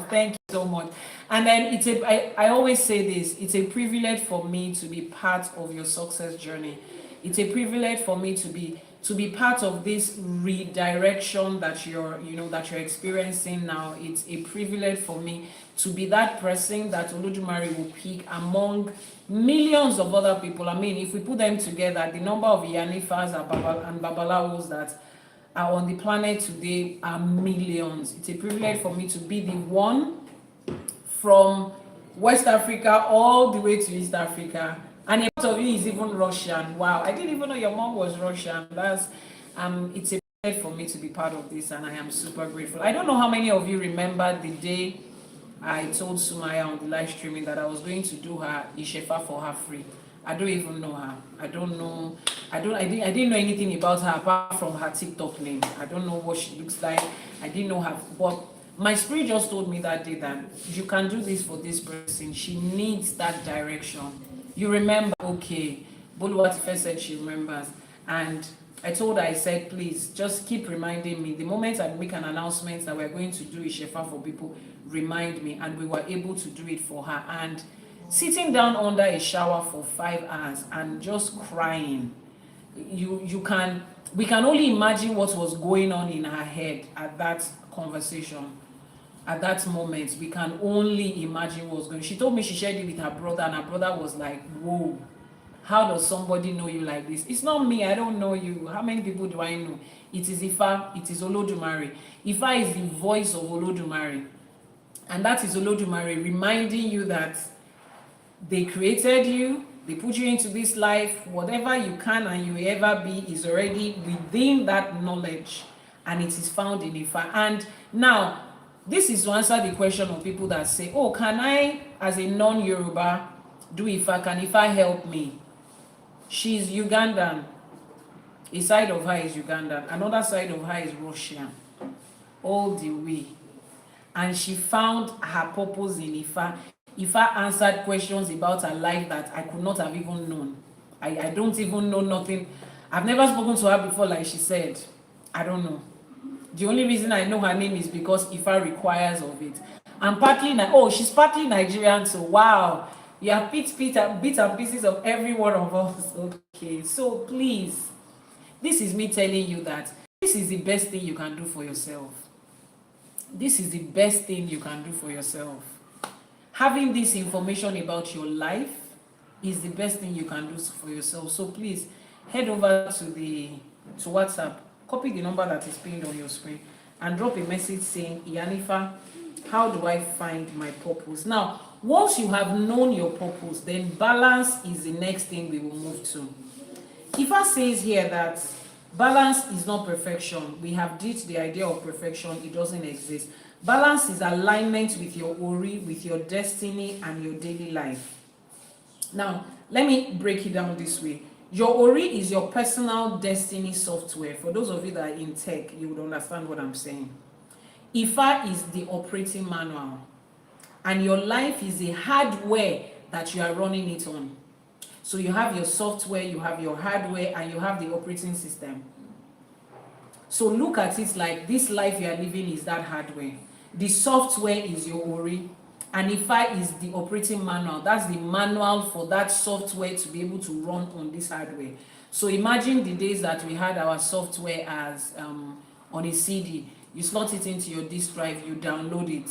on the hardware, and there's an operating system that makes it run, maybe Windows or whatever, Microsoft, whatever the operating system is that makes it run. That's the relationship between the three.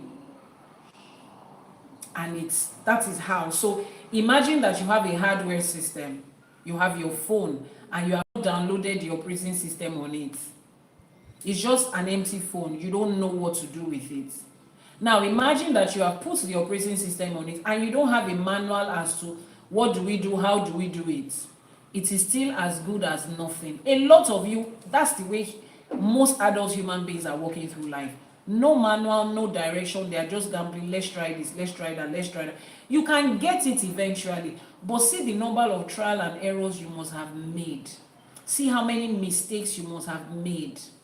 Mena said something. She said, it will save you time and resources. You see that part? Good quality life is when you are able to save time, money, and other resources. Some people don't realize that there is a better quality life than this gambling and trial and error they are doing. Try this relationship, it did not work. Try that relationship. You have three heartbreaks in 1 year. 3 broken relationships in 1 year. And those 3 broken relationships, you have invested money, you have invested time, you have invested resources, you have introduced them to your family. Now that you have met the right person, shame is catching you to go back to your family and say, hey, I found somebody else again. When you could have actually received direction. This is where to go, this is when to go, this is where not to go. That is what IFA gives you, and that is the balance IFA is talking about. IFA says, when people suffer, it's not because life is wicked. It's because they are running the wrong program on the wrong hardware with no updates. I like the third version that we are using today. When people suffer in life, they think it's because life is wicked. No, it's because of their ignorance. It's because of their stubbornness. Is because of their disobedience. Ignorance as to what do you need to do, how do you need to do it, when do you need to do it. Stubbornness as to they have given you the information of the what, when, and why.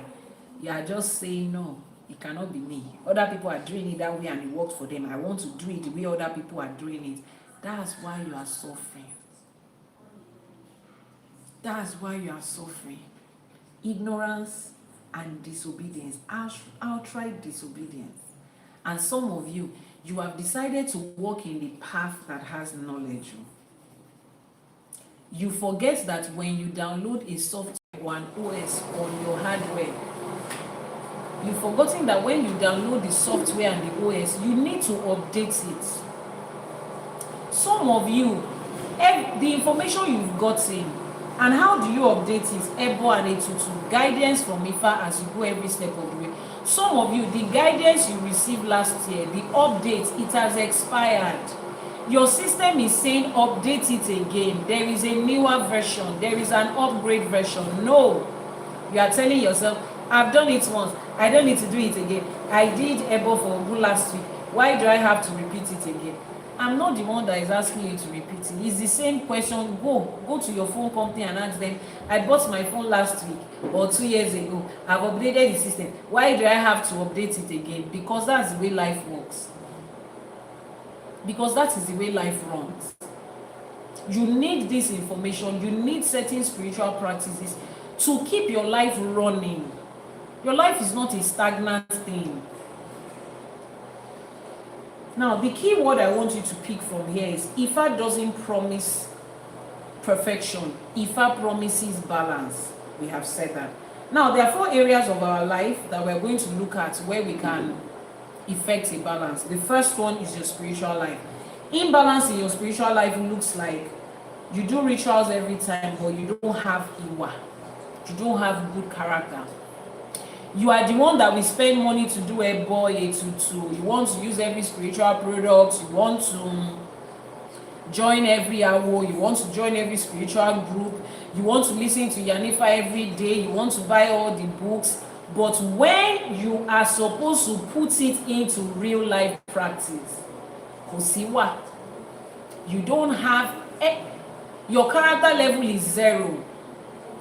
after everything Yanifa has been telling you that you have been listening to all this while, you are the king of Gbasgbos.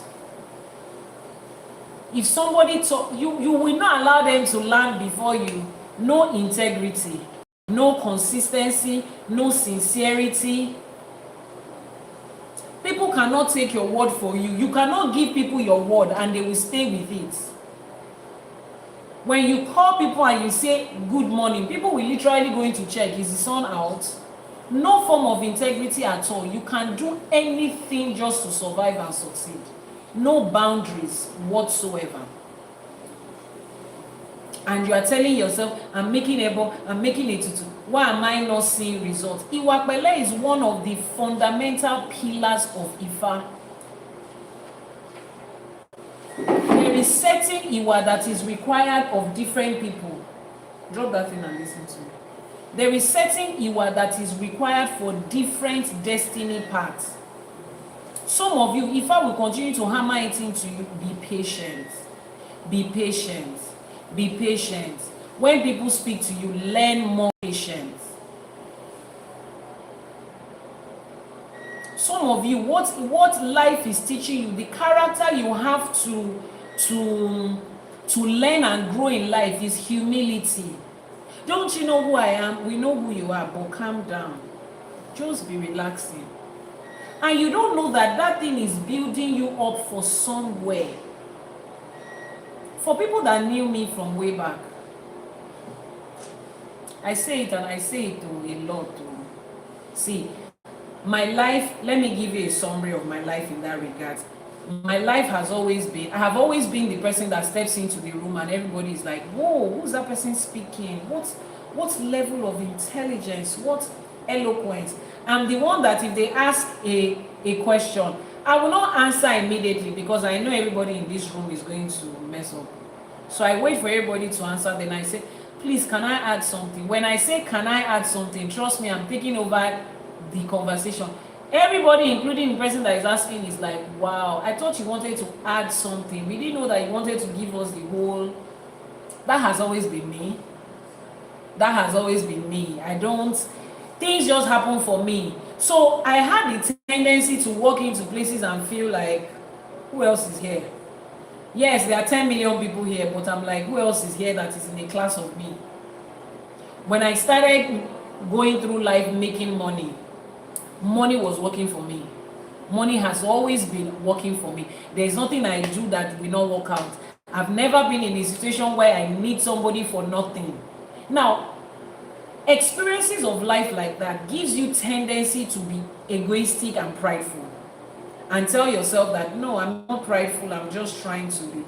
But IFA took me through certain teachings where I had to learn humility and to be down to earth.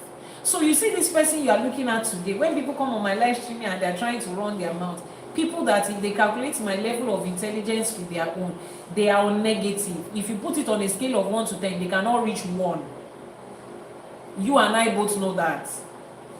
But I'm able to look at them and just, smile and bring conversation to their level and respond to them in a very nice and straight way. And people tell me, wow, Yanifa, I like your patience. I tell my partner, I say, when I read comments and people say, Yanifa, I like the way you are patient, the way you respond to people, you are just very kind. I smile and I say, if only you knew me 10 years ago. If you knew me 10 years ago, you will know that patience and humility you cannot use those two words to explain me, to describe me in any way. But I had to learn it. I didn't understand why IFA was insisting on it at the time. But here are we today. Here are we today. And now I realize, oh, this is the reason I had to learn this. Now I realize that, you see, now I can handle people that just come to rage bait and troll. I look at them like, you cannot get to me. It's not possible. I know how to handle people like you. IFA has taught me to develop my Iwa in that regard. I have a client who Ifa has been insisting, be patient. Iwa pele, go and check your Iwa. Before you cast Obi, Iwa will always come up first. Before Ifa says it's accepted, Iwa, Iwa. And then we found out later in life that this person is the rightful heir to the throne of his father. And then I look at him and I say, you see why Ifa was saying you should go and learn Iwa? How can you be a king over this vast number of people and not have intelligence with your emotions and your character? You cannot do it. To handle an entire kingdom of people, an entire community of people, home and abroad, without you having Iwa Pele, you cannot. Now we see why Ifa says develop Iwa. There has to be a balance. There is a place for your Ebo and your Etutu. There is a place for your Iwa. Your Ebo and your Etutu can be accepted. Orishas are responding to you, bringing the blessing, but your Iwa is throwing them away. It's like your Iwa will just bounce it back, like Indian rubber ball. So please, all ritual and no character, fasting and praying with wicked behavior, calling your ancestors but disobeying your Ori, everything is coming to waste. You are making Iba, but your Ori is telling you don't say it, don't say anything, keep quiet, stop talking. Some of you, if you find out your old Ifa will expressly say, stop sharing information about yourself before it happens. Keep your mouth shut. For the excitement of I'm a free-minded person. I don't hold anything against people. I don't think anything negative of people. True. You keep losing blessings like that. But when you find out your old Ifa will tell you it is against your destiny. Let results speak for themselves. Let the result of everything in your So you mean I cannot share it with anybody? I understand that because it's personal with me too. And I learned it in a hard way because I'm somebody that talks a lot. Like I speak and I know that I'm doing my Ebo, my Etutu here. Nothing should be able to stop it. Ebo and Etutu has its own place. Following spiritual instruction has its own place. In fact, I asked my Ori, this information, am I supposed to share it with my partner? Something funny happened recently, and I didn't tell him immediately it happened. Then I told him the next day, I'm like, babe, this is the reason I didn't tell you. You know, if I says don't speak to anybody about it, and I wanted to be sure, are you part of anybody, or you are part of my body? You know how anybody is every other body aside from your body. And then after I asked if I will be sincere with you, I cannot. I know how many things I have sabotaged just because of that, way back in the past. But now I have learned. If you are somebody that likes to talk about things, talk, and if I says stop telling people about your business and your life before it blooms. If you need somebody to talk to, put your phone in front of you like this. Put your phone in front of you like this, set camera and be speaking to the person in phone. Can you imagine what's going to happen tomorrow? My husband promised to buy me a car and that car is fine. Don't tell anybody, it's only you I'm telling. Speak to the person in the phone, record everything there. Gist all the gist you have with the person on the phone. Continue to talk to that person. And when you are done, delete the video. Shebi you wanted to talk, you have talked now and that's okay. And you have talked, it's okay. There's nothing else you're looking for aside from that. It works. It really works. Try it. In fact, to keep yourself, to train yourself, you can watch it again. You can play the video back to yourself and then you will see, that thing I said there was too much. So if I wanted to tell somebody, this is how I would just be talking like radio as Oromagbesi. Yoruba people describe a radio as the machine that speaks and doesn't wait for response. As Oromagbesi, he speaks but he doesn't receive response. That's literally the word for radio in Yoruba, as Oromagbesi, speaking without response. That's how some of you are. Somebody said they speak chat GPT. Just look for another person to speak to. I'm shouting at you, sorry. I will reduce my voice. So please, do that. You need to have a balance in these things. Have a balance there so that you stop shortchanging your blessings and be thinking that life is wicked. People are too wicked. No. There are certain iwa that you yourself need to develop to protect you and protect the blessings that Olodumare has brought for you. So in your spiritual life, Ifa teaches that your spirituality must produce wisdom, and your ego without alignment is just you making noise. If your spirituality makes you arrogant, you have missed it. If your spirituality makes you arrogant, you have missed it. Exactly. Sometimes after a call, you realize you have overshared. That thing has happened to me way too many times in the past, which is why I picked this option that I told you. Record yourself and speak. And then when you are done, play that video again and you see, is this the way I would have spoken to somebody that is different from me? That is how you'll be learning with yourself until you know how to talk without talking, until you know how to speak without actually in that conversation. So please, let's learn. Very important. In our emotional life, Ifa is deeply psychological. Most people ignore that part. An imbalance in your emotional life looks like emotional repression. Okay? Trauma that is marked as spirituality. You see that part? Religion has helped us to, how do I put it, to justify trauma, to explain trauma in a way that looks good, to look at life experiences, to suppress our emotions.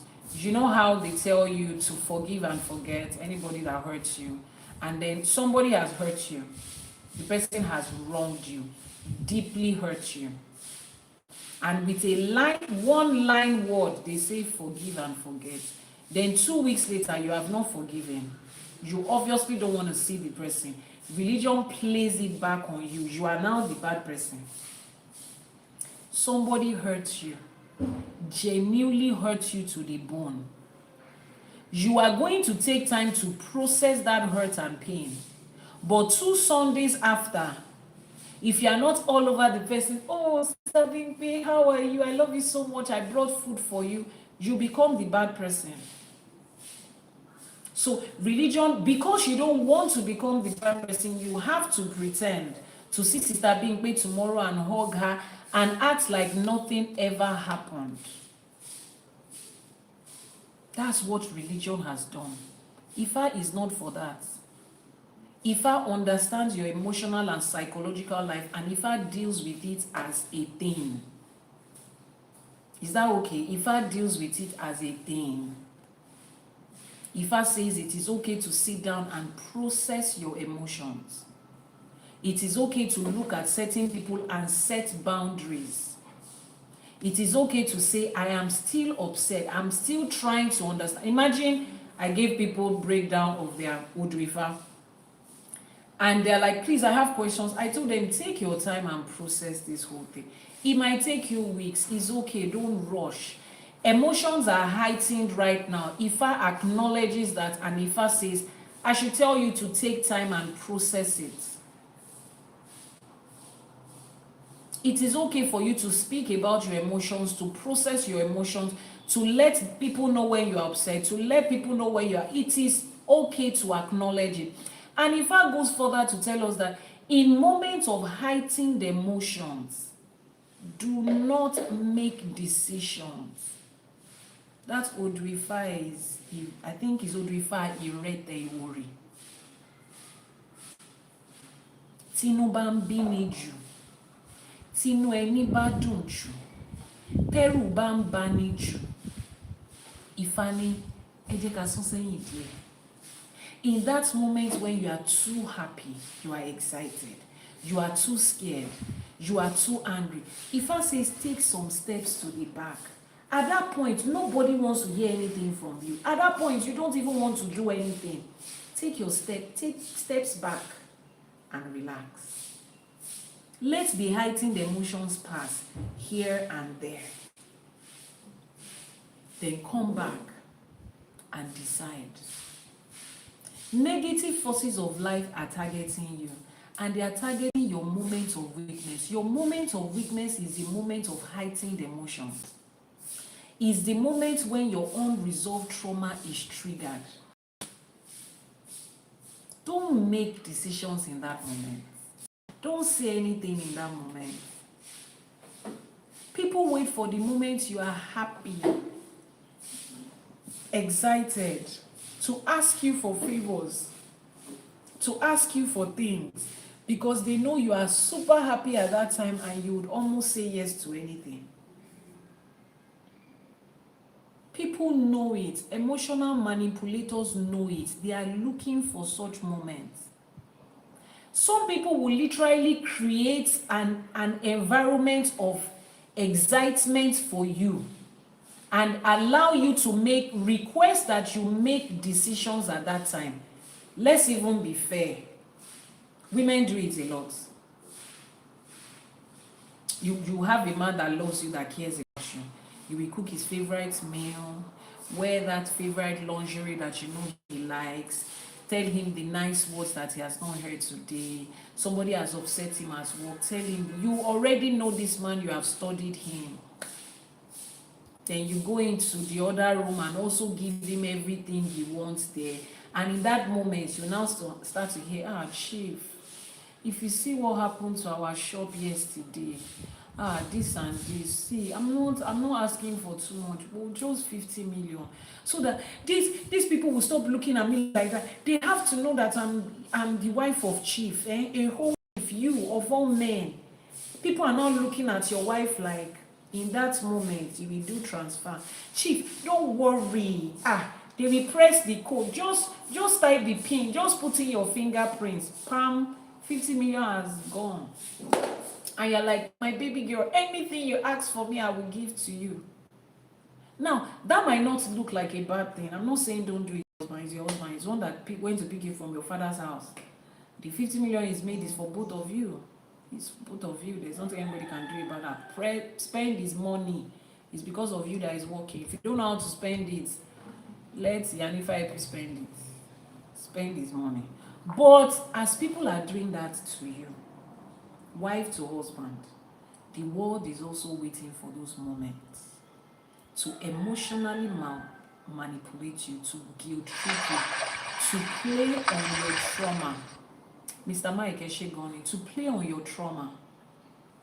They see you, they know where you're coming from. They know the kind of childhood you had. You have spoken to them. They know the kind of things you experienced as a child. They know how you experienced a lot of neglect when you were younger. So they create an enabling environment that makes you feel wanted. Little love, you already feel like this because you are not used to people doing it to you. They make you comfortable. Bam! They will burst the bubble, and then you find out that everything is gone. That is the world that we live in. That's the reality of this world. The responsibility lies on you to emotionally and psychologically protect yourself. Irete Iwori says, in the moment of extreme anger, the moment of extreme joy, the moment of extreme fear, take steps backwards and relax. Nobody wants to hear you say anything at that time. Take steps back, relax, process it, calm down. When you are very excited, relax, calm down. When the excitement has gone, then you review that thing again. Which is why even in the court of law, you can present a situation that, this document was signed under duress. You are not in your stable, balanced frame of mind when that thing came. You can prove that in a court of law and that contract can be annulled. But in the court of life law, if you have made a rash decision in moments of excitement, there is no judge to go and plead your case. So you have done it, and the consequences is long. Ogun. Some people are living this day consequence of a single decision that they made in a moment of emotional and psychological height. I beg of you, Ifa is balanced. Ifa says you should avoid doing that. Whatever trauma you have gotten from religion, Ifa says that you should heal from it. Release yourself from whatever religion has fed into you. Mo ṣelaboro elaboye ogbo atoyin antilande mo ṣogbo atoyin. So that is with regards to your emotion. Ifa teaches feel your emotions, don't drown in them, don't suppress them, don't hide them. Cry if you need to cry, and then make a consultation. Ask Ifa, heal and then build again. There was a video that I made about religious trauma, identifying religious trauma and healing from religious trauma. And I think we don't talk enough about it, the trauma that religion has created in a lot of us, and we are bringing it into Ifa because we think Ifa is another religion, a better religion. Ifa is not religion, and whatever trauma you are bringing from religion, you need to learn how to separate yourself from it, identify them, and walk yourself through the process of healing them. Call your sisters, your sister and your brother, and walk yourself through the process of healing it. Now, let me make this announcement. I think we have a lot of people here. Them, for the... Where are they? Why are they there? Why am I having to call you over and over again? Let me make this announcement. Over the next few weeks, or beginning from next month, you'll be seeing activity on a certain page. The page is titled the handle of the page is Iyanifa Ewa TV. It's on YouTube, so you can go to that page and just follow while we, build up what we are building up. Iyanifa Ewa TV. Now, on that page, this page is Ifa College page, right?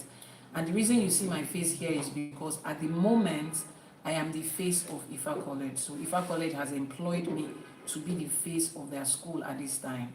As we grow, progress, and expand, you'll be seeing other people's faces. Some of our lecturers, don't want to be seen on screen. Some of them have agreed to come on screen, and you will be seeing them. Which is why when we also have our, our festivals, Itefa, Ishefa, you see faces of other people. They would also be here. But for now, I am the staff that has been employed to be the face in your face. Now, Iyanifa Ewa TV is going to be my own page. It's not Ifa College. That's my own page. That's my own brand. That's my own calling. That's my own. And it is on that page that you are going to be experiencing Ifa as a balance. You are going to see every aspect of the balanced life that Ifa represents. For those of you that have been following me on my WhatsApp, who are on my WhatsApp status, you have been seeing my status. I've been showing you, like I've always done, for those that have been following me way back from Ewa Herbs, way back from business life, and I'm talking over 10 years ago. I give you bits and pieces of my life, as much as I'm able to share. And over the last few months or weeks, I've been sharing about health. I've been sharing a lot about health, preventive health care. I've been sharing healthy diet journey. I've been sharing my workout journey. I've been sharing diet journey. I've been sharing supplements that you need. I've been sharing a lot about health. So on that page, Iyanifa Ewa TV, on this TikTok channel, those of you that are on TikTok, it's on TikTok, I would be sharing a balance of what Ifa represents. I know a lot of you are used to seeing Ifa from the place of spirituality alone, but you are going to learn in real time, everyday life, how to balance these different aspects of your life in Ifa. How to balance this different aspect. So Mrs. O Forever, you can just tag the page right at Iyanifa Ewa TV. It's a new page at Iyanifa Ewa TV, yeah. So it's going to be the TikTok channel of that YouTube channel. So just put at Iyanifa Ewa TV so you will follow and you'll be seeing a lot of that. I will be teaching you how you can apply Ifa practically in your relationship, in your everyday health, why there are certain foods that Ifa might have cut off for you, and what it means in your everyday life, particularly in your health. Those of you that have done your Itefa and Ishefa, and Ifa has told you the kind of sickness that you are likely to have. How do you prevent it? How do you make sure that you are not caught up in this? We'll be talking about how IFA deals with our friendship, experiences here and there, real life, how we can apply IFA to our business, to our career, to our relationship in different ways. I was speaking to a lady, she's an IFA priestess, and she's also a travel vlogger, right? And she's been asking me, I don't know how to talk about IFA when I talk about my travel experiences and all that. I said, because you are still looking at IFA outside of that thing. The moment you start to look at IFA to include everything, you will find. And she made a video a couple of days ago, and she was talking about her journey in that country she went to.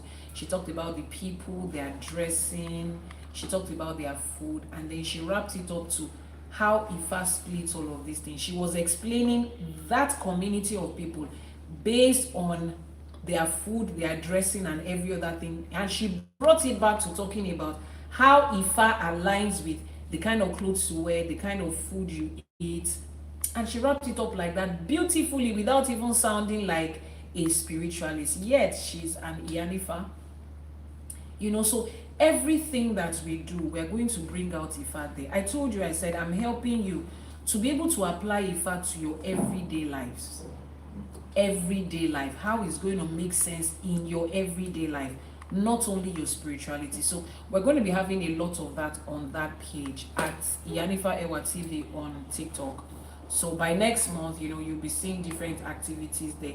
You're going to be seeing me in different ways other than just teaching you in IFA college. There are so many aspects of my life as a person where I apply IFA every day, and I'll be able to show you what it used to be before, I came into IFA and I started applying the knowledge of IFA, and what it is right now, and so many other people on this journey, on this journey of life with me.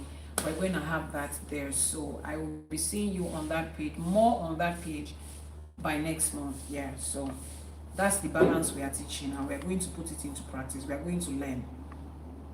The same way religion keeps teaching you, what does Jesus say about this? We need to know what IFA says about everything.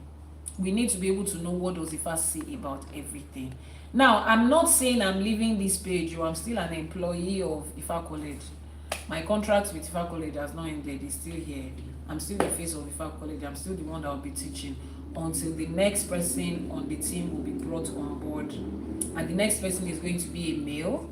So we've done a lot with female, and then the next person that IFA College will be bringing here into your face is also going to be a male. Is going to be a male, not also. Does that mean I'm going to leave at that time? No. So, but you'll be seeing other people's faces, different people handling different parts of this college. There are so many people behind the scene aside from me. All right. So in our money and work life, IFA says what? What does IFA say about our work life? Can you put this in the freezer for a bit? Let it get a bit cool. Don't let it pour. Stand up. Take the chair for her so that she can move. Okay. In our work life, IFA says, most people don't take this part. IFA doesn't teach us poverty. So for those of you that think, oh, you're going to the villages to see all this babalawo, they look poor. IFA does not teach poverty. IFA teaches us measured wealth. Wealth that measures with your ori, wealth that aligns with your ori, that aligns with your destiny. Some people's life, some people's destiny requires more wealth, requires more financial success, requires more volume of finances than some people's destiny. So IFA teaches us measured wealth.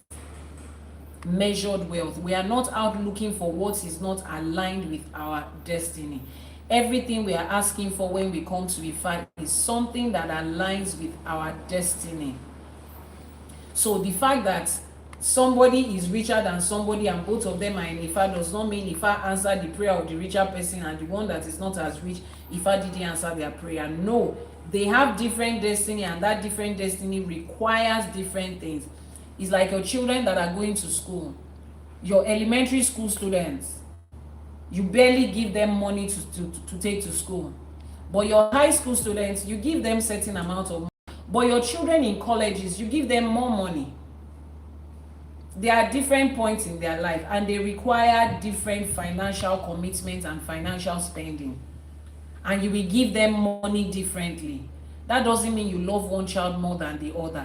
It's just the capacity of what their life can handle at that time. Someone says, I hope my destiny aligns with plenty money, please. Why do you want your destiny to align with plenty money? Why are you not saying, I hope my destiny aligns with plenty work? Why is plenty money so important to you that you desperately want your destiny to align with it? Because what religion has told you that money is, the person says, because I want to enjoy life. So you think the amount of money you have is what will determine how you enjoy life. Then you have not seen life at all. You have not sat down to study and understand life. If you study and understand life, you know that the quality of life is not directly proportional to the amount of money. The quality of life is directly proportional to you understanding what you are supposed to do and doing it. You can make a lot of money in life and still not be able to enjoy good quality life. People make a lot of money in life and more than half of that money is going into you don't even want to start talking about it. What is draining that money away from them? People make a lot of money in life and that money becomes the problem. Like that money becomes the problem. Money is the least of your worries in life. The amount of money you have per time is the least of your worries. The wisdom to know how to handle life is what separates people that are successful from people that are not. It's not more money. It is not more money. So life is not about, I want to enjoy life, you have money. You think the more money you have, the more you enjoy life. No. You are sitting down and earning 100,000 and you think, oh, when I start to earn 1 million, I will enjoy life more. The moment you start to enjoy 1 million, your bills in life automatically goes up to the level of somebody earning 1 million. Let me tell you about it. The people that will be at your doorstep, asking you the challenges that will spring up in life, you will wonder where they were before. A man that is living in a one-room apartment, face me, I face you, he thinks he has problem. Until you see people that are super rich handling big businesses and they cannot have more than 3 hours of sleep in a day. They are thinking, trying to figure out, how do I do this? How do I do that? How do we expand to this country? We have our company in this country. There's a problem going on there. That's when you realize that more money does not mean, oh, I now have free money I'm going to spend. No.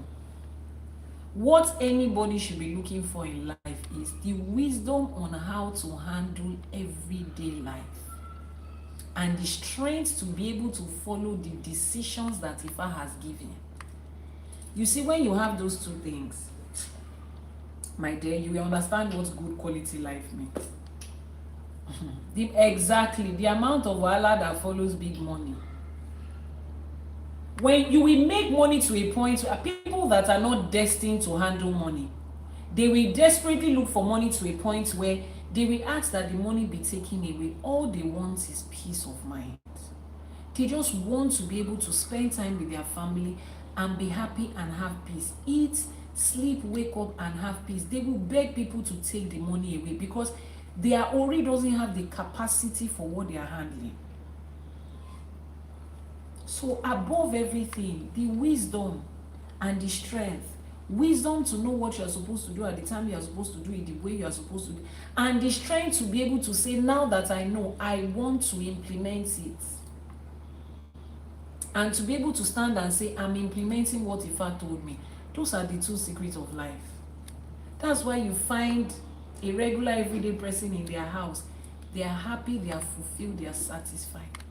And you that you are hustling every day, you are looking at them like, how are you satisfied with life like this? You have not experienced peace. When you experience peace, you will know that. Anyways, Ifa teaches that wealth must match your destiny capacity. Your wealth must match the capacity of your destiny. If your destiny does not have the capacity for a certain amount of wealth, if you ask for it, you look for it, you collect it by force, that is what is going to be the end of you. You've not seen people that you and I can tell that the magnitude of money they have was what ruined them. We have countless number of them. You see certain children and you know that the only way they turned out like this was because their parents had too much money and they didn't know how to set boundaries between their money and their children. You know that luxury and comfort was what ruined the upbringing of those children. You and I see them every day and we know it. We know that if only their parents had set boundaries with money and wealth while they were raising those children, they would not turn out to be like that. Ifa says wealth must match your destiny capacity. Money that destroys your health and your peace is not a blessing. Money that stands in the way of your health, of your peace, and relationship with your loved ones, that wealth is your ori doesn't have the capacity for it. If you cannot manage money and wealth and still have peace, Mrs. O forever said luxury almost ruined her life. Those are people who know what I'm talking about. Ifa says if you are looking for a certain level of wealth and you cannot have peace with it, you cannot have good health with it, you cannot have good relationships with people and with yourself with it, your ori doesn't have the capacity for it. Let it go. Let it go. Your ori doesn't have the capacity for it. Money that you cannot manage. That's the reason some people, on the flip side of it, some people are destined for mega load of money, mega level of wealth, but they are not handling the one that they have right now. They are not managing it well. Ajay will not release more to them. Ajay loves them. Ajay knows the purpose in this life. Ajay doesn't want to ruin them. It will not increase their capacity. It will not increase their volume. They will continue to revolve around it until they learn how to manage and handle money at that level. That's when their ori will expand its capacity to receive what it has been destined to receive. Some of you, you know it within your heart that you are more than what you are right now. You just know that this life that you came, money is not supposed to be a problem. But you are not experiencing it in reality and you are doing every other thing. Ask yourself, how are you managing this one that you have? If you are not managing it well, the one that is ahead of you, you can't have it. There is nothing any Babalawo or Yanifa can do for you. Your ori is not ready and Ajay will not show up. We don't have the remote control of Ajay or the phone number for Ajay to call Ajay to say, please, whatever happens, you just have to show up in that man's house, in that woman's house. Is a lie.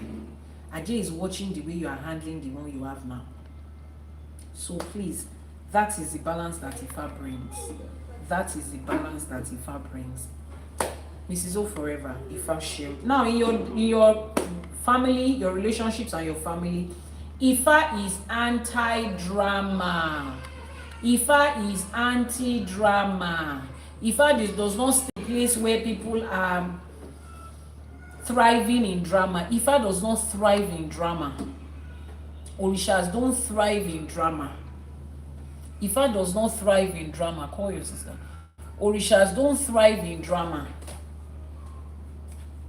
Yes, human love can be chaotic, human life can be chaotic, but Ifa brings the balance.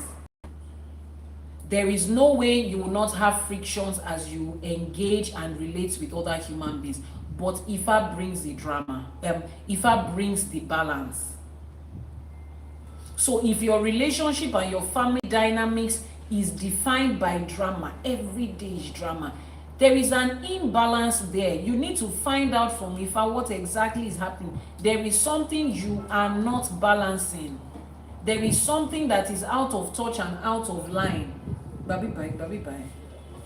There is something that is out of touch and out of line. Ifa brings balance, not perfection, not a perfect marriage, a perfect family, but a balance. A little bit of here, a little bit of there, a balance here and there. Imbalance looks like you are overgiving in a relationship. Imbalance looks like staying where your Ori has asked you to live. Imbalance looks like confusing sacrifice with suffering. You are literally suffering in that relationship, but you are telling yourself you are making sacrifice. That's not what Ifa looks like. Ifa says you know when your sacrifice is getting too much, where you are crossing the line and you are beginning to suffer unnecessarily. Ifa says you know where your Ori tells you to leave. It's time to leave. But Yanifa, if I was the one that told me to marry this person, yes, when the person woke up this morning and said they don't want to have sense again, the person is an adult human being that can decide whether they want to continue to have sense or not.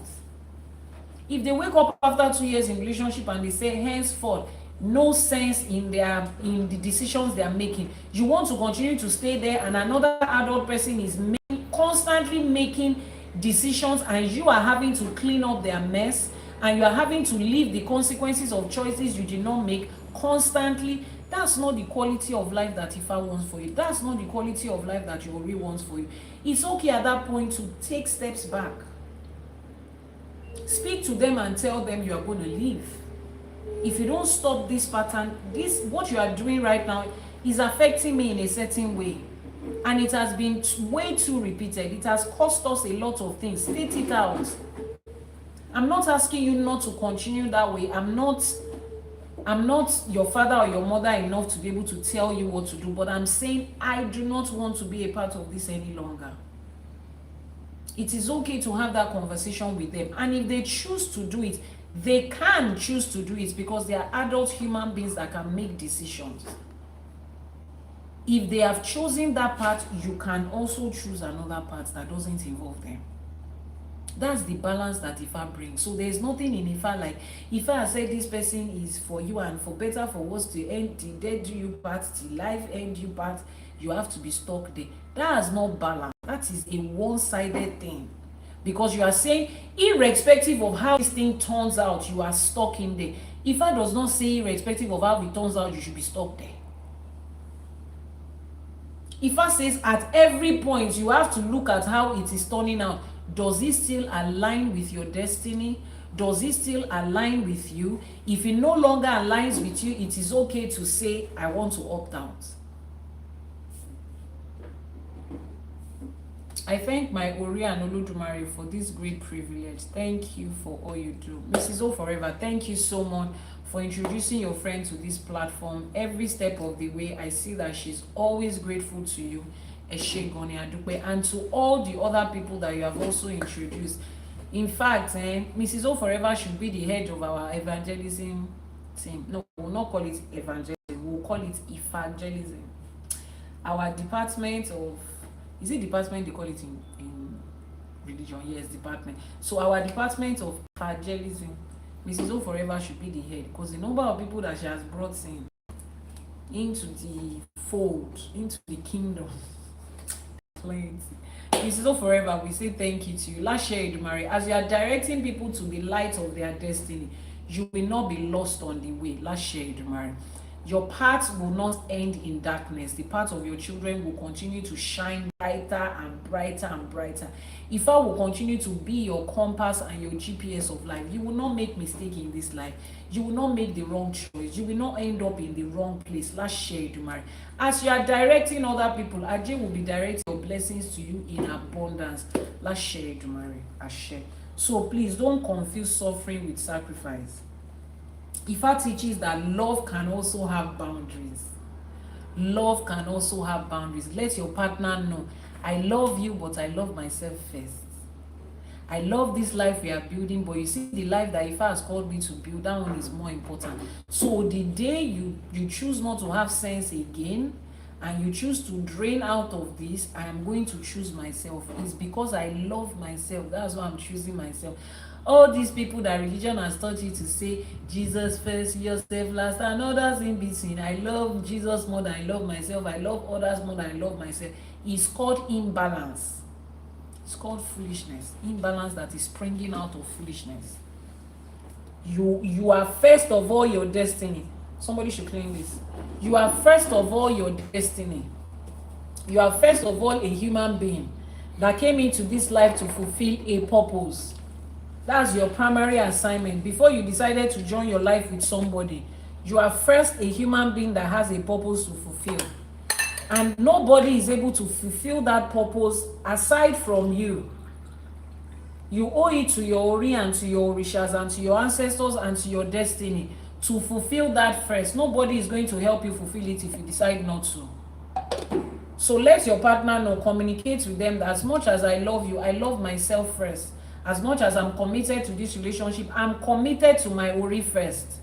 So the day you choose not to, this way, with this. The day you choose not to align there, I will take a walk. Before I take a walk, I will tell you, I will remind you because I love you. I will let you know what you are doing and how it's not aligning with me. We will talk about it. But after I've talked about it, after a while, I will not be able to keep up. Let them know from the set goal now that you are choosing your destiny before every other person.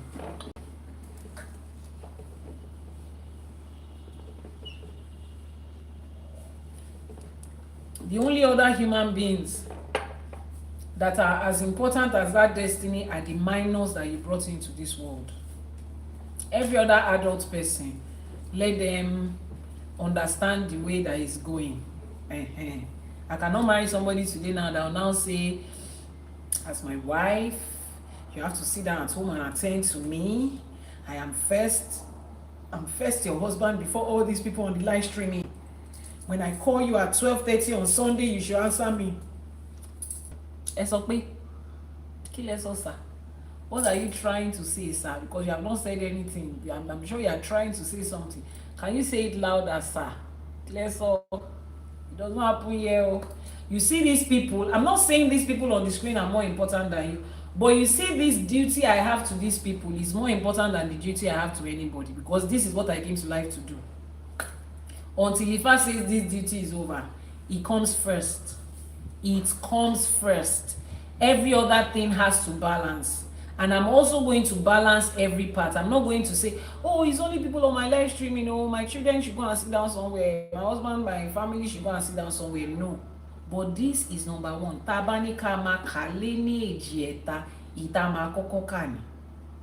I don't want to choose to your face, but if you want to make me choose, my destiny comes first. If you want to make me put number to it, Roman numeral, this is number one on the list. But don't let's throw it in each other's face. This is number one, but have it behind your mind that my calling is number one. Because if I wasn't answering this calling, you will not find me. Is this calling that brought you and I together? So let's always respect the fact that the destiny of your partner comes first. Don't put them in an uncompromising situation where they are now struggling to be your partner and struggling to fulfill their destiny. You are supposed to help them fulfill their destiny. They are supposed to help you fulfill your destiny. That's the balance that Ifa teaches. Iyanifa Winnie, I missed you. Where have you been? Did you just wake up? We missed you. How are you doing? How you doing? Aboru Aboy Aboshishe, how are you doing? Now, Ifa says here, okay, Ifa has talked about our destiny. Now let's talk about this. Why people think Ifa is hard? Why people think Ifa is hard? Oh, okay, thank you so much for joining. People say Ifa is hard because Ifa takes away excuses. Ifa doesn't allow them to put excuses. Ifa exposes the patterns in their life, and people don't like that. Ifa demands responsibility and accountability. I've said it on one of my live streaming before. One of the major reasons why religion was able to sell nonsense to our ancestors was because they presented something that doesn't have responsibility and accountability. And as human beings, naturally, we don't like to be held accountable. We don't want to be responsible for anything. We want to be able to shift the responsibility and accountability to somebody else. Naturally, that's the way we are from childhood. That's human nature. So the moment religion came to present to them, if anything goes wrong, we have a devil that you can blame. Don't worry, the devil will carry everything. And if you want good things, we have a God that is responsible. Don't worry, God will give you everything. It doesn't matter what you do. If you do wrong today, just say, Father, forgive me in the name of Jesus. Everything becomes new. God will just forget. And then you're a new person and you have all the... How will somebody present that to you and it will not look good? Babe, are you serious? So if I don't do ebo and I can save my money and just be saying, amen, amen, Oluwa, Oluwa, Jesus, Jesus. I can just be saying that and I will save money for ebo and too, and God will still bless me and he will still take away every wrong. But my old refer says I should not drink too much alcohol. You mean I can drink it and I can just wake up tomorrow morning and say, Father, forgive me in the name of Jesus? You mean that? So you mean that I can wake up in the morning and go and steal somebody else's wife and steal somebody else's car and money and just say, Father, forgive me in the name of Jesus, and it just go? Of course. Who will not want that? Who is it? Who is the adult human being that will not want that? That's one of the major things that they use to deceive people. Only for you to enter into their religious organization and find out that there is no such thing as a devil that is taking your problem away. There is no such thing as a God that is giving you something you have not earned. There is no lack of responsibility and accountability. It will still come back to your face. You are just doing it like this. Everything will still blow up in your face, no matter how much you fasted and prayed. We have worked in religion long enough to realize all of that is lies. And that's why a lot of people shy from the practice of IFA. I don't want to practice IFA, but I just want to do the ebo and it. I just want you to answer these questions. I want IFA to be able to answer this question and just give me direction. I'm not ready to get involved in. Are you joking? Are you joking? Are they using your braids to mop the floor? Or are they using your nose to smoke pipe? You want IFA to answer your question, but you don't want to do it to an ebo. Lack of responsibility and accountability. That's it. You are just showing us the child of Abraham that you are. That's the way Abraham's children are always behaving. No responsibility, no accountability anywhere. No responsibility, no accountability anywhere. Behaving like people that don't have kidney. So please, we have come to IFA. IFA is not hard. IFA will just expose the patterns in your life that you need to fix. And IFA will not only expose it, IFA will give you a solution to it. IFA will give you a solution to it. IFA will show you where you are lacking and give you the solution to it. IFA will not take excuse. IFA will hold you responsible and accountable. IFA will give you the time, the knowledge, the teaching to sit down and think about your life moving forward. And IFA will give you instruction of your life moving forward, and then gradually you begin to change the quality of your life. That is what IFA does. Religion says pray and you will get the solution. IFA says make iwure and then change your behavior. Make iwure and then change your behavior. Is that okay? Balance your iwa. Balance is what is required, not drama. Now, let's have a practical checklist of our life. We talked about spiritual alignment, emotional health, our financial stability, and our relationship, peace in our relationship. Now, we've talked about those 4 major parts. Look inwards and look at your life. Which part of your life is out of balance? You don't need to answer me. Answer the question with yourself. What part of your life is out of balance? Look at it. Your finances, are you balanced? In your relationship, are you balanced? In your back. Sumaya, thank you very much for joining us again. In your relationship, are you balanced? In your spiritual life, are you balanced? Look at your life very well and find out if you are balanced. I'm going to give you a practical example, and I'm going to bring people up to speak on that example. Now, today we have done part 1 of IFA is balance. Tomorrow during our Ashe for today, we will continue the balance of IFA. It's going to be a 3-part teaching. So we're going to have it today, Sunday, Monday, and Tuesday. So in our live streamings tomorrow and Tuesday in the morning, Ashe for today, 6 a.m. Nigerian time. That's 12 midnight for those of you on the EST and 5 a.m. for those of you on the GMT. We will continue. But before we round off today, I want us to talk about something very practical that affects the life of every one of us, and it's increasingly becoming a thing amongst practitioners of Ifa and Isheshe, and here is why. And it's going to be about balancing our relationship. Now, this is why this is crucial at this time. Mrs. O Forever, if you're available to speak, just a few minutes, I want you to add something here. Yanifa Owini, if you're open to speak, I want you to add something here. Mr. Mike, if you're open to speak, I would also want you to add something here. And Sumaya too, if you're open to speak, I would also want you to add something. Now, when it comes to relationship, you know, a lot of us have built our relationships before we came into Ifa. And right now, we have a lot of our Babalawos and Yanifas going through challenging situations in their relationships. Like, they are literally being made to choose between the family that they have always known, that they have built for decades or less, choosing between that and their calling. It is hard. Okay, you are listening and working at the same time. Okay, Mr. Mike, thank you. And it is increasingly becoming a thing, you know. A lot of these women, they have become separated from, you don't do that.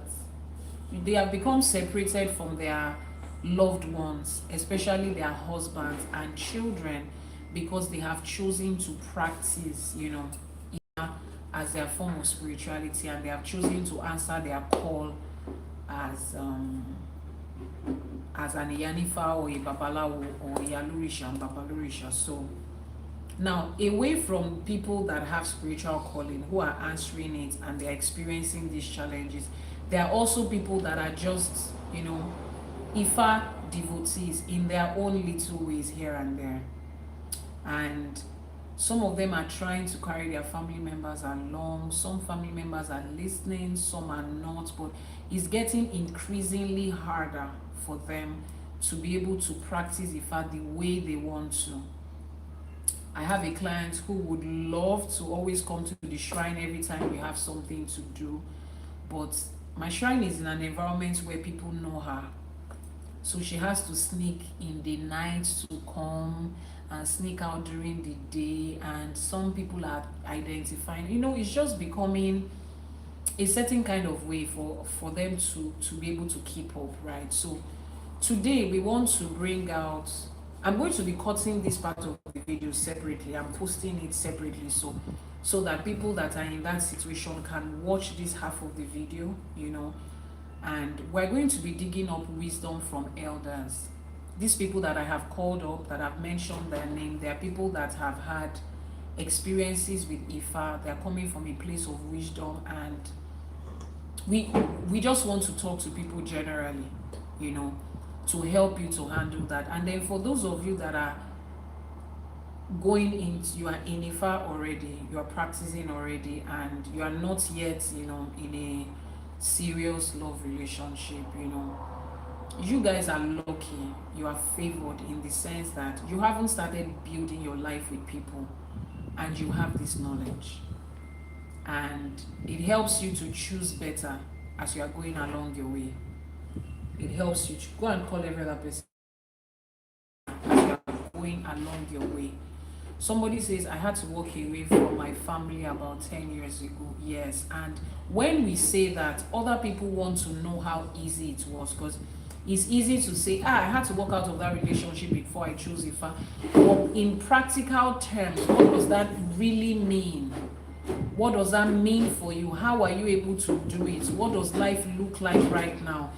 Was it a walk in the park for you, or did you have to I want people to know what it practically means when our relationship is conflicting with our spiritual choices. Now, this is not something that a babalawo that was born into Ifa is able to talk about, because they were born into Ifa. That's what their family represents. When they married, they just naturally marry people that are practicing Ifa. It's not something that they can talk about from the place of you and I, who grew up in religion, strongly rooted religious backgrounds, who have built relationships while we upheld whatever religion we practiced before. And now that we have come to Ifa, we want to uphold it the same way.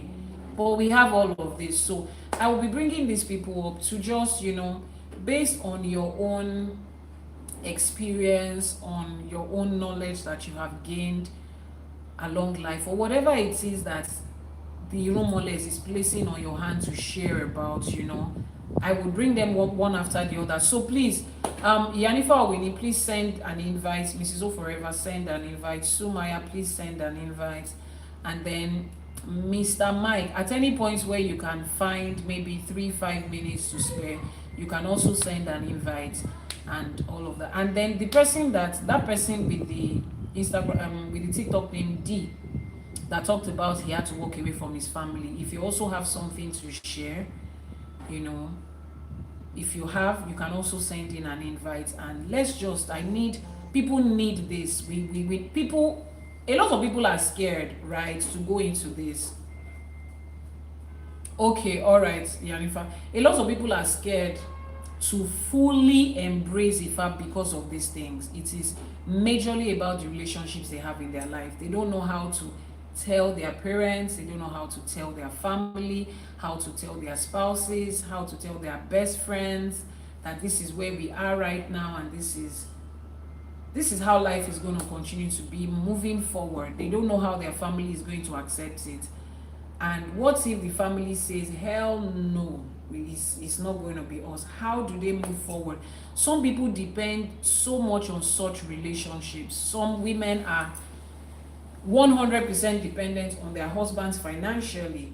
Some people are so dependent on their family, their parents right now, that they just cannot come out with this, So we need practical terms of how they are able to, handle this, what they are able to do, and, all of that. So if I called your name up, Yanifa, I saw your comment. So if I called your name, please send in an invite so that I can accept it, and then we can get started. Send in an invite so that, okay. Sumaya, I've sent an invite to you. It says system error. Okay. Who else? Mrs. O Forever. You can also come up if you are available right now. Okay, Sumaya, I've accepted. Mrs. O Forever, I've also accepted. Okay, I've seen Sumaya. Mrs. O Forever. Let me see. Did I accept it? Okay. I've accepted. Okay, alright.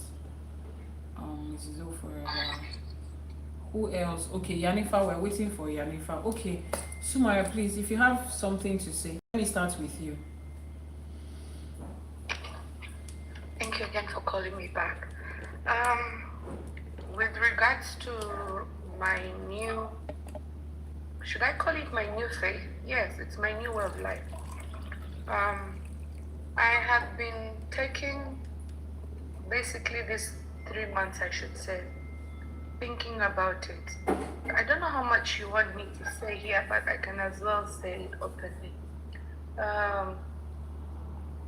There is for example, let me start with, say, the father of my children. He's a staunch Catholic, and as much as we've been in separation for 7 years, this is a person who is actively trying to come back, while I think I've been actively trying to turn him down all the while. part of my conditioning at some point, I just wanted to test his maturity to see, for example, how much of me is he ready to receive back. And so, I playfully suggested that you're going to fund my ITEFA. Okay. And he asked me, okay, by ITEFA you mean? So I said, well, according to the Igbo, you call it, I think, the AFA, right? And when you rewrite IFA, so it's really just the same thing, different term. And then he first kept quiet and said, wow. And I said, yes. So he said, does this explain why you don't go to church anymore? I said, yes. And then he asked me, okay, when did this one start? And I said, since so. It started a long time. It's just that I am accepting to stop running away from what has been dragging me. I'm tired of being in a position of crossroads. So I'm choosing to pay attention to the part of me that I have always, ignored. And he said, okay. So I asked him just like that. He said, yes. I said, no more questions. He said, no. Wow. And then, it was biting me because this is not the answer I was expecting. Okay, so that aside, with my parents, I haven't yet approached my father. My mom is open because she's got a bit of gypsiness in her, so. My brother, one of them is very okay. The other one, I don't know what to imagine he'll say, but I see, Anifa, I've reached a point now where I'm choosing me.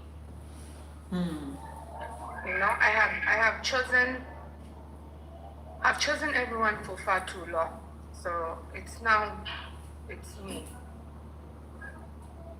Okay. And I'm happy about the fact that my kids are very open. They're actually beginning to be curious. Every time on this IFA college, every Sunday, you've been doing, I don't know, exams, because I keep telling them I'm doing an exam. So you're doing exams every night when you're doing this this business college thing. Okay, so what is this? I'm like, I'm resetting. And the questions my kids are asking today as well. So when will I do my Shefa too? And I'm thinking, I wish it was that easy. You don't just, wake up to want to do something. You have to align, and it takes time. When I look at my friends, I can see with my business training so far, there's this particular assignment where you gave of the Oriaje, yes. Yes. And the people who are your egg bed, I've been looking at literally all those around me. And I feel that majority of my friends, I am going to lose all of them. Wow. I mean, I'm going to fall out with so many. But it's like you said, everybody has a time they serve in your life. Sure. So just maybe, we are reaching that end of the road with so many. Sure. I believe my coming to IFA is just not about self-actualization. I believe it is deeper. It's probably more of a calling. The most comprehensive for me. Yeah, I'm yet to look deeper into that. And looking at your analysis of my life, I realized that I am supposed to be in one of the categories of a Yanif or something. So I know I'm headed in some direction. Yeah. I don't know yet, but I know I'm headed to there. And right now it's more about wisdom. It's no longer for me about who I'm pleasing. It's about if I feel grounded, if I feel at peace, if I feel, like you said, balanced. Yeah. I think this is the time. There's a time you also said to us that, you know, you cannot be answerable to your parents forever. So I know I'm not going to be answerable to many people. I'm beginning to have that self-acceptance of I do not have to give you all the answers. Yeah. But it is what I feel is right, and so I'm walking in that right path. I also know within me that by the end of this year, the many that I know are close to me will either fall off or they will flow with me. But either way, it's okay. And how does that make you feel? They'll have served their time in my life, and I mean, it's a lonely journey, but it's an honest one. Yeah.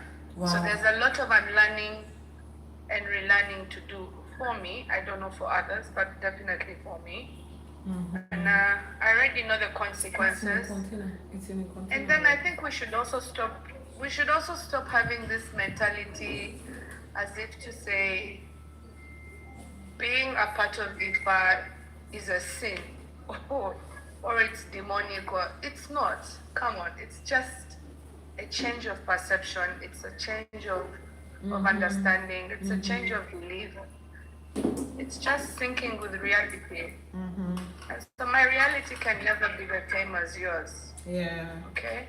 So I just as you also said, some people prefer to be female when they are male, or some people prefer to be male when they are female. I mean, that's just the same thing with my spirituality. If I suddenly feel like I don't understand many things in the Abrahamic religion, I don't know, you can't cast your stone at me. It's just me. I'm picking where I feel I belong. Okay? And I do not have to be 100% Nigerian to follow a belief. No. Whereas Exactly. me, I am partly Nigerian. Okay, I'm partly Nigerian. I'm Ugandan, I'm Russian, and then my children are Nigerian. I'm Pan-African basically. So, as in, it's okay for me to pick what I want. I don't have to be answerable to anybody. The only people I have to be answerable to are my children. Okay, and if I can explain to them, for them to understand, they have a right to choose their own path too. It's True. just my duty as a parent to enlighten them. Yes. And hope that, you know, they too can understand what I have understood. The only difference is that they understand it younger, whereas I get to understand it way older. That's it. Yeah, that's true. That's true. Yeah, but when it comes to my social network, let's say work related, I mean, they'll always ask, but I know for a fact many people go to see different babalawos here behind closed doors. My question is always, why do you go behind closed doors? Why do you have to hide? What's wrong with going to see your babalawo, or you know, or your yanifa, or what is wrong with it?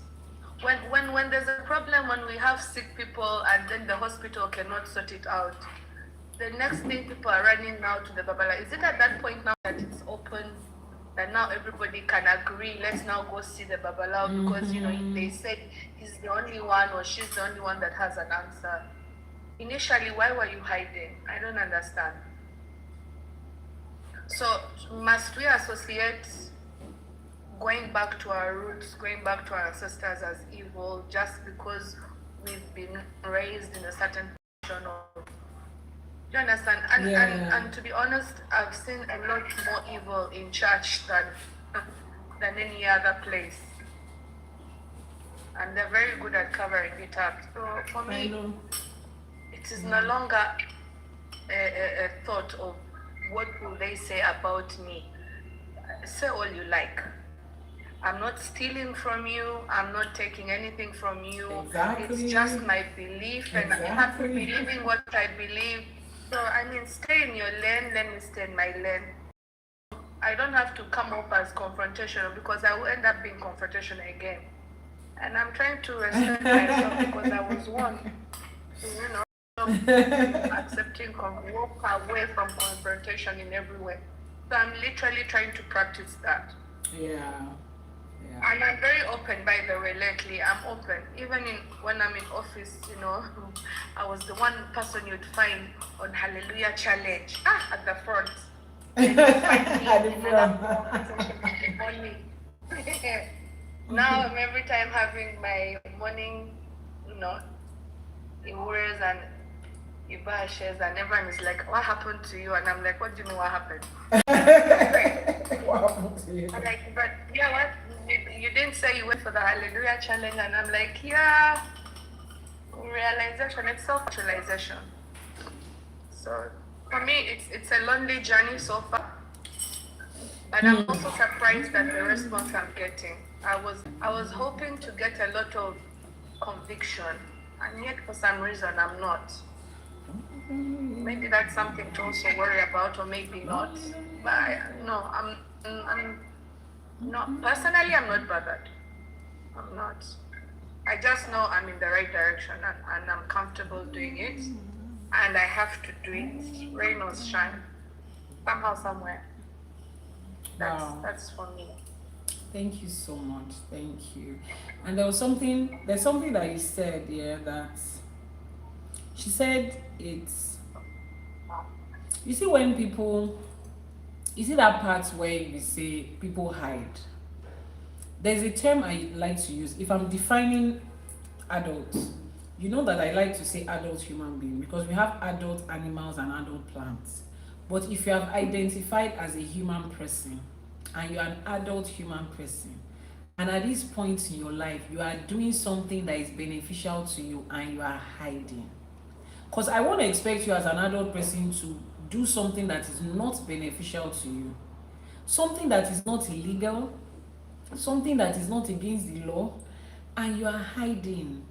It goes a long way to show you the quality of people, to show you how much of a hold that religion has had over the mind of people. You are going somewhere to get solution and answers to your personal problem.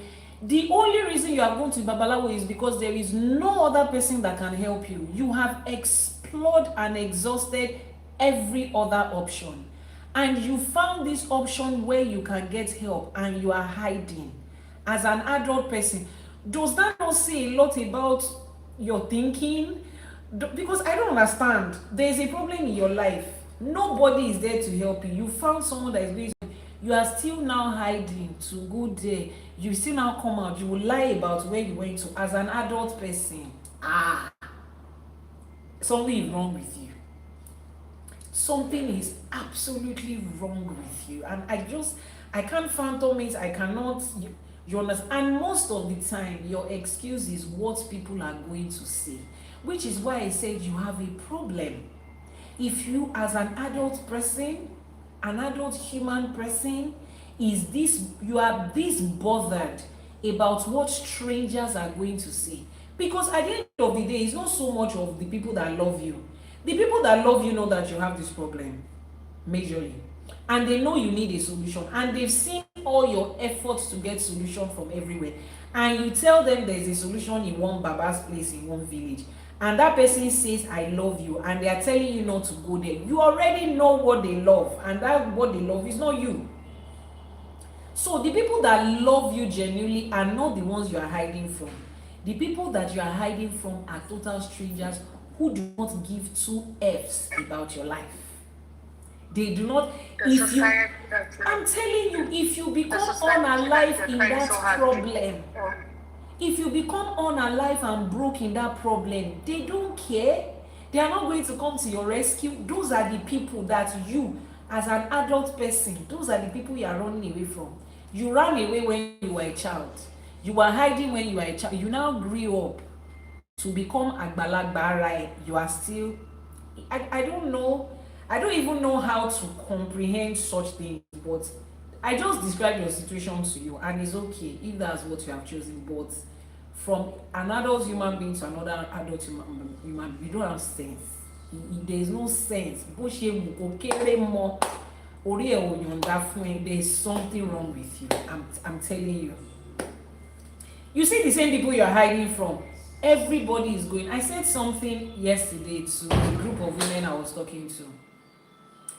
Do you know the reason we still have people that teach IFA today? Is because the practice of IFA did not stop. It never stopped. You are the one, they lied to you, they told you that the practice of IFA stopped. It didn't stop. Do you know why when I was on my journey to learn IFA, I still found Babalawos in villages to teach me IFA? I still saw them in every southwestern state. I still saw them in Benin Republic, in Togo, and in Ghana, because people did not stop practicing, because their own father taught them. Now let's paint a scenario. Imagine your father is a carpenter and you grew up seeing him as a carpenter, and in all your 20-something years of life, it's only once or twice that somebody came to give him new bed to make. The only people that kept on coming, please help us put hammer on this nail, help us nail this stool, they just come once in 3 months. And your father is telling you, you better learn this carpentry and take over this work. Are you not going to look at him like, Daddy, hold on, which work? No, where is the work? Work that 3 years can pass and nobody will knock you. Your father will not encourage you to go in that practice. So you think if the fathers of these current Babalawos and their grandfathers, nobody was patronizing them, you think they will teach their children IFA and tell their children to sit down and be? It is because people were patronizing them. Big people, many people, not just a handful of people. Many people were patronizing them. People did not stop going to them. There was never a time tí Babalawo dápárò ẹsẹ̀ ọ̀hún dánilé wọn, ẹsẹ̀ ò dánilé oníṣègùn rí. Never in the history of life. You are the only one in church that was not going there, and you thought every other person was not going there, because what? All of you were hiding. Adult people hiding. So you see your family members that you are concerned about, what are they going to say? I can kiss my chest with 70% of them, at least 60 to 70% of them are practicing IFA directly or indirectly. That's the truth. The day your pastor says, I want to pray for you, ma, on that journey, okay, give me your mother's name. Chapter, what verse, what is that in the Bible that Jesus says you're going to be asking for somebody's mother's name? The moment he's asking you for your mother's name, take this sugar and this honey, as you are praying, drink this honey and say, my life is sweet like honey. Why didn't he tell you to eat fried rice and say, as I'm eating this fried rice, let my life be sweet like fried rice? Why is it honey and salt that I told you to put into your mouth? He's already practicing African spirituality. You are the one that is deceiving yourself. So the people that you are concerned about are strangers. And if at this point you are so concerned about the stranger, then I need to question your adulthood. I need to question your maturity. I need to question your common sense. I need to question your entire person as a human being. Now let's leave that aside. She said the journey is lonely. Let's borrow the song of Ashake. Lonely, oh, lonely, lonely, lonely, lonely at the top. Lonely, lonely, lonely. IFA on my mind. IFA is a lonely journey. If you are looking for kodun kopo, yeni, you are not likely to find kodun kopo on the journey of IFA. Prepare your mind that is lonely. If you are lucky and favored to have your friends and your family turn over to IFA at the same time you turned over, you are lucky. That is not normal case scenario. That's not normal case scenario. Prepare your mind for it. Just like if you want to succeed, they will tell you to prepare your mind. that the journey of success is lonely. That's the way it is. And I just want to encourage you anywhere you are.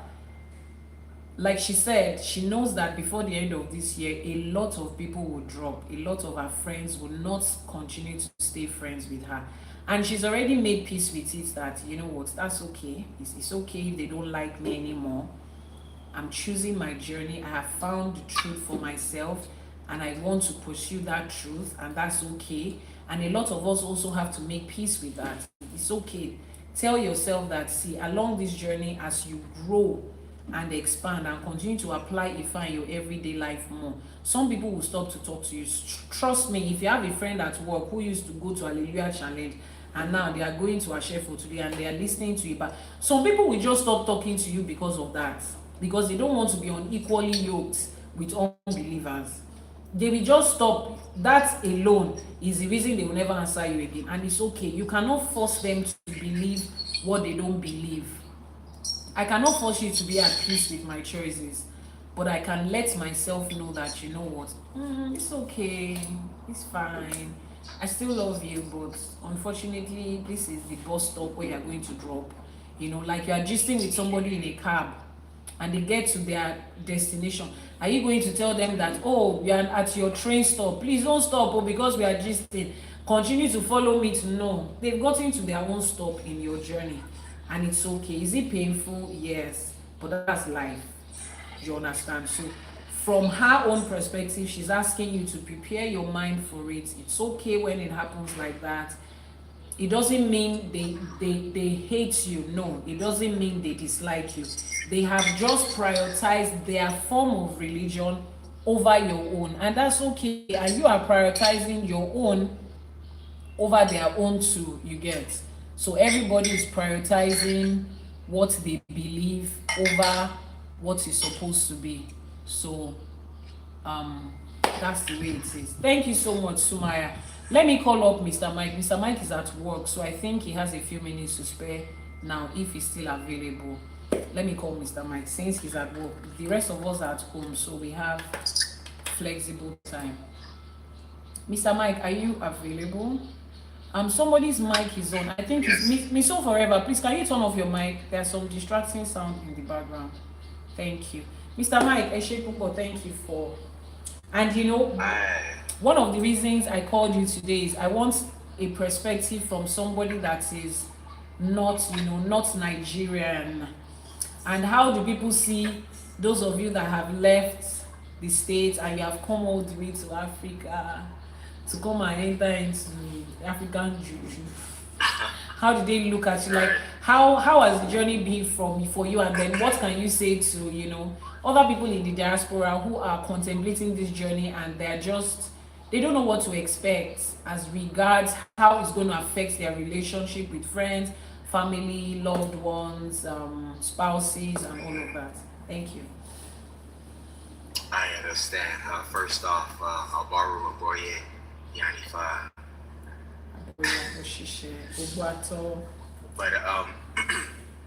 But yes, my journey or my relationship with IFA, I mean, it started long ago. I can't just start at the ending. I must start in the beginning, I would say. And just to sum it up, I mean, it started when I was 16, I would say. At the age of 16, you know, I was raised with the knowledge of Christianity. Of course, my environment was Christianity, you know, church going, but my family, we were not a church going family. But of course we respected, you know, the Christianity ways and things of that nature. Probably I would go to church maybe if I go to my grandmother's house. So that was mainly my upbringing, not too much religious at all. With my mother in the home, my siblings, we did not really go to church. But at the age of 16, I just had, like, I guess it was an awakening, the only way I can describe it. Just standing out my window, and it just struck me. I was looking at a tree, and it just struck me that life is real. This life is real. I don't know. I just looked at my hand. It's like, wow, I'm actually here. It seemed as if I was daydreaming or something. I don't know what I was doing up until that point. but at times it seemed as though, we're just so busy living and not really aware that how real life is. And it just struck me that life is real. I'm like, wow, where did I come from? I don't know. It seemed like I just popped here. It's like, where did I come from? How did I get here? I'm actually thinking. How do I understand this thought? These are words. What is this? It just seemed like I became aware to life. And it was like, where did I come from? Did I come from monkeys? If I came from monkeys, then why are monkeys still monkeys? So, seriously, at that moment, I just began to like, man, I don't know, but it was awakening. It was fearsome because I just wanted to find my purpose. Something says just find my purpose, but I did not know where to start. So I looked at my skin. I said, hey, I'm a male. I'm a black man. Of African descent. Let me start. I know that, and I just did what I knew how to do. I guess I said a prayer to Creator. I don't know if you're Allah, Jesus, whoever you are, just help me, guide me, to my purpose. I don't want to, I'm here. I don't want to go in vain. So my journey began there, so I started with Christianity. I think I turned on a television and it was like one of those midnight pastors or whatnot. I just needed some guidance. I just needed a direction. So I went in that direction. So at the early age of 16, around amongst my peers, no one's really serious about church. We're not really church going, but I was already to a degree outcast. Once I began to dive and become, seeking the truth, I was kind of already outcast amongst my peers, amongst my family to a degree. And people began to make fun of me, to be honest. But I just knew within myself, I could not deny the truth or deny that awakening that I had seen myself. So I would say that first relationship, I would say that IFA showed me was myself, that relationship with myself, in regards to how everyone else sees me. And it was very lonely, especially I understand what Sumaya was saying. It was very lonely, and it can be lonely or feel lonely at times. But my first change that I noticed was that I was among some peers. We were just jesting as kids do, speaking in ways that we would not speak in front of adults, using profanity. And some of the kids were using some profanity in front of me, and then they were like, oh, I'm sorry, my bad. And I was like, huh? I was just off guard. They begin to show me respect. They begin to watch their tongues around me. And it's like, wow, even though people were making fun of me, they actually, to a degree respected me. And in no way, shape, or form was I perfect. In no way, shape, or form. But I was on this path. And even at the time, kids, us here in the States, we start dating young, early. We're little ashawus in training. But yeah, so we started. I was seeing this young kid at the time, man, and we were, moving fast, and even that relationship just began to bug me, just bother me. I just wanted to meet someone who was more on the same page as me, who was more aligned, and on this, just in alignment with myself. I just figured that was important, because I was making changes in my life and she wasn't, and we weren't in alignment. And at that moment, I think we stopped, we broke up, we ended that relationship, on that level. I mean, we still are associates.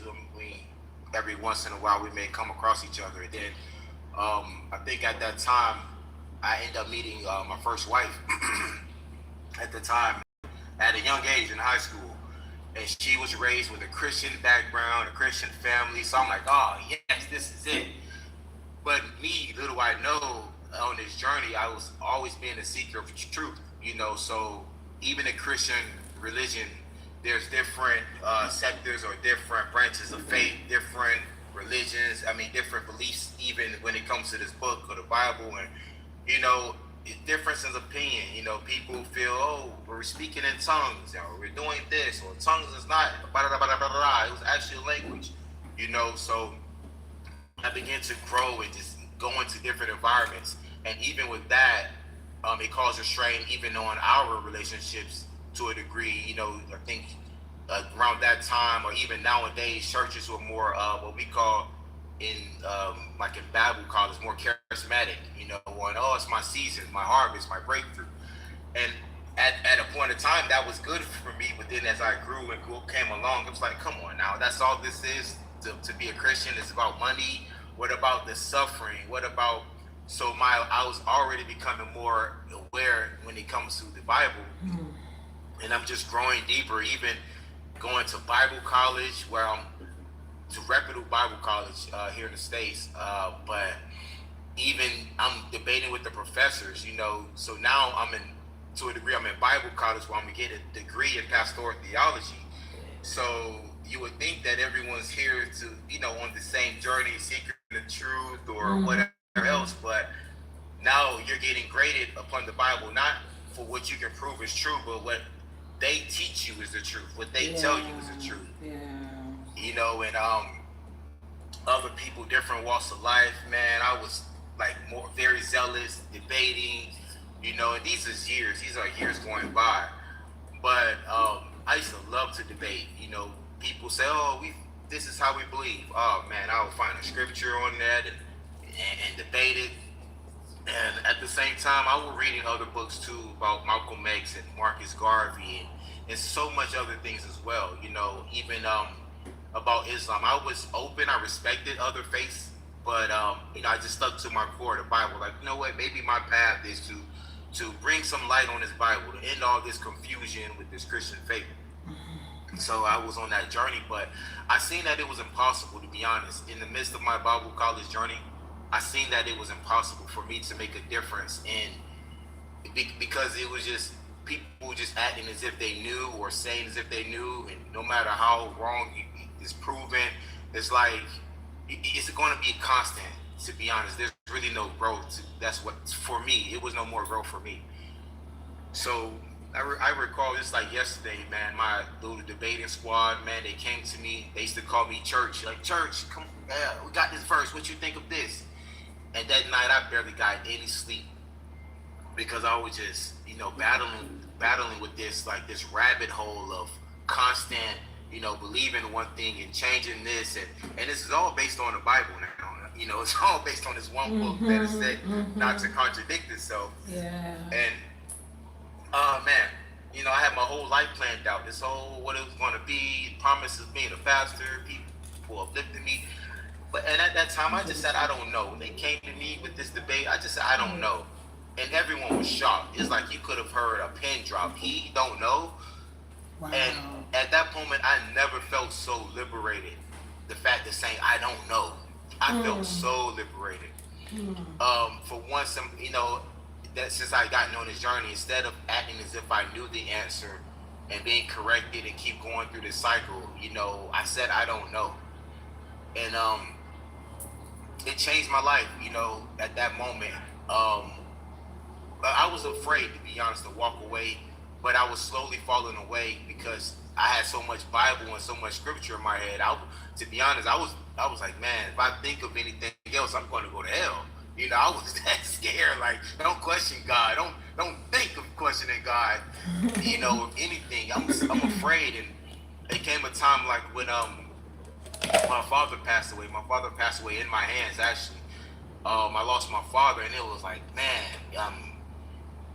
you know, at that moment I realized, like, you know, I don't want to take my last breath and being so afraid to going with what I know or what I want to seek, you know, what I trust. And just, I just didn't want to pass away in fear. I didn't want to go out like that, you know. So at that moment, but I had this is years. I think this is like, let's say in the master, at that time my father passed away. I'm like 27, 26 or something like that. So in a period of 10 years, I've gained so much. You know, I was known for being church. I was known for being church birch. I was known for being this guy. So I had this following of people around me.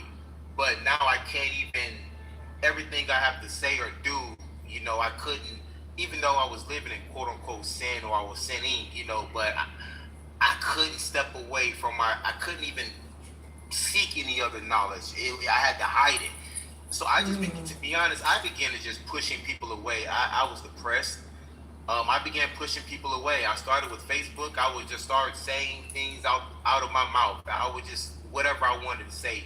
and I lost so many friends, and it was crazy because it was so many of these people I was there for when they were crying, when they needed money, when they needed consoling, years and years of relationships. People began to, ostracize me in the quote unquote church because, honestly, just because I had a difference of opinion, a difference of faith, and a difference of knowledge, people began to push me away and ostracize me.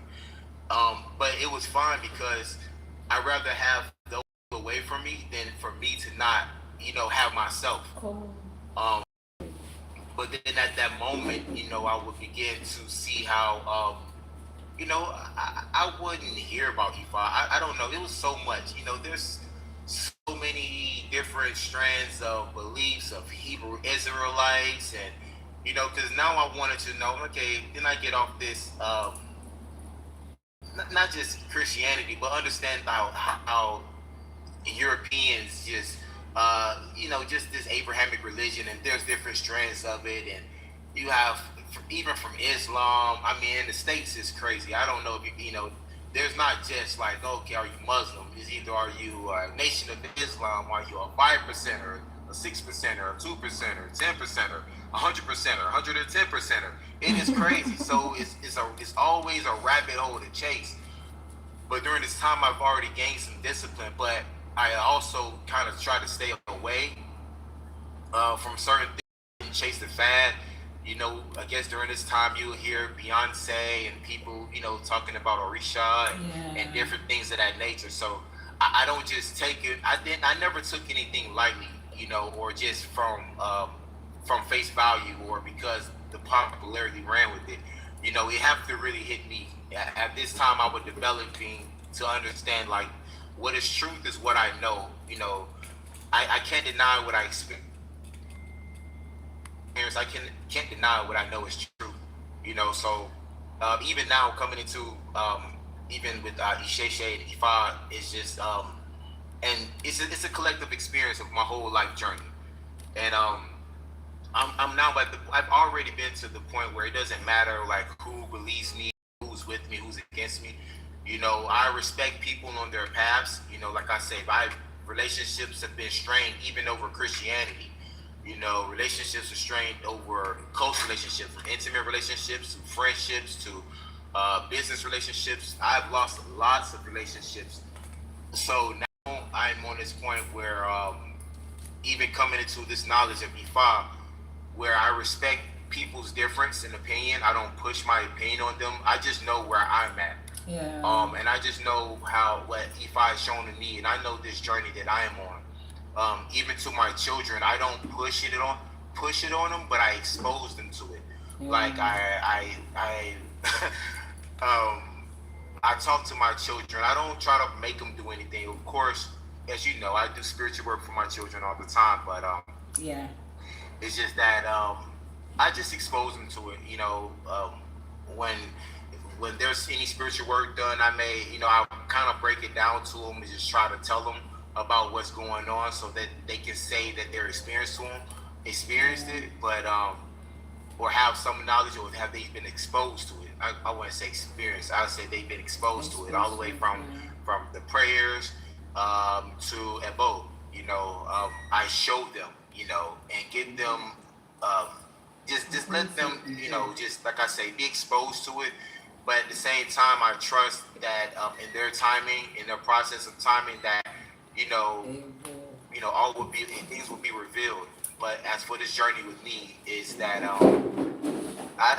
it's been a long journey. I'm to try to make it short, but I just can't deny what I've seen, what I've witnessed. I just can't deny it. And it stands out above any opinion. Wow. Thank you so much. I mean, wow. You see, anyways, don't let me stress too much on everything you said. I'm sure everybody has heard you. And the part that stood out for me is when this journey, as we go from this place to this place and we get here, life will just direct you where you're supposed to go to. There is the environment you are born, you grew up in, and everything you knew there was just what you knew, and it was just limited to the information in your environment at the time.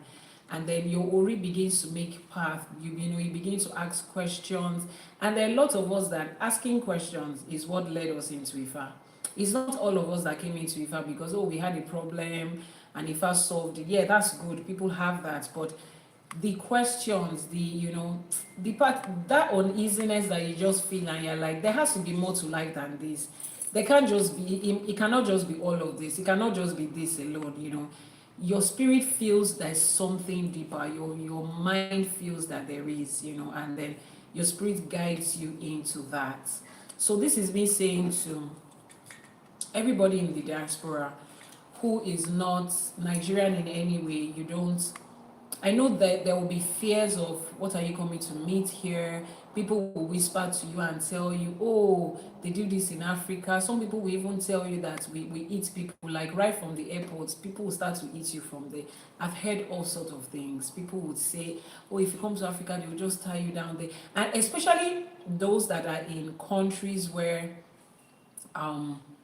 it's easy for your partners to be granted citizenship based on the fact that they're married to you. People will tell you now, oh, you find somebody that is luring you into Ifa in Africa, they're just going to make you their husbands or their wives just to be able to get, an American citizenship. We hear a lot of these things, but Ifa is way, way, way, way more than that. And there is no way an average African American wants to deny the fact that they have roots in other places aside from the States. Your ancestors belonged somewhere. That's where your roots is. That's where you come from. I mean, I'm not saying every one of you come from Nigeria, but some part of Africa, some part of Africa. At least we look alike in one way or the other. So we are from the same people. We are cut from the same cloth somehow. And there is nothing wrong in you reaching out and trying to connect with that. The only advice I will give you is make sure that you do your due diligence on that path as you reach out, whoever it is that is your channel to reach out. And if you really allow your Ori to direct you, when you get to that place and that person with whom your Ori is saying this is going to be your link between where you are and where home is, where your root is, where your source is, where your identity is. When you meet that person that Ori says this is going to be the link, you will know. But it's okay for you to also take your time, because I'm not going to rule out the fact that people are seeing the way Africans in the diaspora are wanting to reach back home. Even non-Africans, people are seeing the way people in the diaspora are wanting to reach back home, and some people are just quietly taking advantage of that.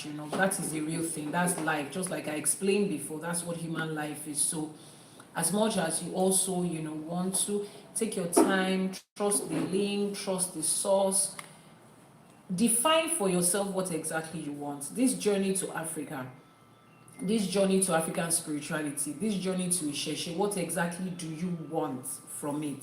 Now, when you define what you want, it helps you to a large extent to be able to tell when an information you're getting or the source of that information aligns with you or not. Like I said, it doesn't make the person a good or bad person.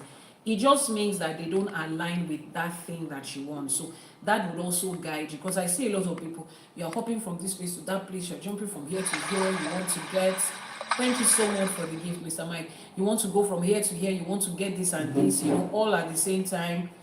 It's because you have not defined for yourself. You still don't understand where your Ori is taking you to. So we welcome you. This is home. We are siblings, we are cousins, we are family, where we take our root from the same place, especially with Ifa. Ifa is no respecter of race, color, background, language, dialects, whatever it is. Ifa welcomes everybody, and we also welcome you. Now, on that journey, people will say a lot of things. Now, there's something that my partner says that, I hold on to it and it sounds funny. He says, when he's going to talk to people about me, he always says, hey, there's this, I fell in love with this voodoo priest, or something, voodoo priestess or something like that. And she has actually cast a spell on me. Like, I've gone to Africa and she has given that. See, jokes apart, that's what people are going to say. So he already introduces the conversation by him saying that, oh, this is what it is. So I've already said what your fear is. Is that your fear? Don't worry, they've done it already. So do you have any other thing to say? And I'm sure a lot of people that are listening to you will be like, there's nothing else to say aside from that. Nothing else to say. Oh, I know this is what they do in Africa, and I've gone there and they've done it on me. Okay, and I'm still fine. That is funny, but that's the truth. People will say things. So as you are going on this journey, think about it, play it in your head. What will people say? How will people come against you? How will they antagonize you? How will they, you know, try to pull you down, try to discourage you? Say all those things to yourself and look at it. The things they're about to say, is it true? Because in fairness to them, some of your family members are genuinely concerned. They love you and they are genuinely concerned about this new thing you're going into that you have no idea. So you think about it yourself. Is it true that if I marry an Iyanifa, she can actually cast a spell on me? Is it true that if I go to Africa to do Itefa, the Babalawo can actually force me to marry him? Think about it and try to rationalize it in your spirit. Okay, if that is a possibility, how do I keep myself away from it? How do I guide myself? How would my Uri protect me from that kind of a thing? The person I'm going to, do I trust them enough to know that they're not going to take advantage of my ignorance time in Ifa and Isheshe? Play all those things back so that when it actually happens, if you owe them an explanation, you have the answers. If you don't owe them an explanation, you already thought about it and it's okay, it's fine, it's okay, it's good. You tell them you have thought about it and you don't mind, so that also helps you, especially those of you that are coming from the diaspora. It helps you to prepare yourself better for it. Mr. Mike, thank you so much. But so far on this journey, how has it been for you? Have you been enjoying it?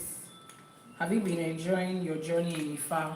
How has it been for you? Is it something you would recommend to other African Americans in the diaspora? I mean, has your journey been, I know it's worth it, but I don't know the word I'm looking for, but has the journey been that fulfilling? When you think about the challenges and the good side, has it been worth it? Is it something that you are able to guide somebody else that listening to you today might just decide to reach out and say, hey, Mike, I'm also in the States, I'm from Georgia, I'm from New York, and I just need you to walk me down this journey. I'm on this same place, at least somebody that they can relate to. What's going to be your word to them? That's very interesting. I try to meet people where they are, Okay.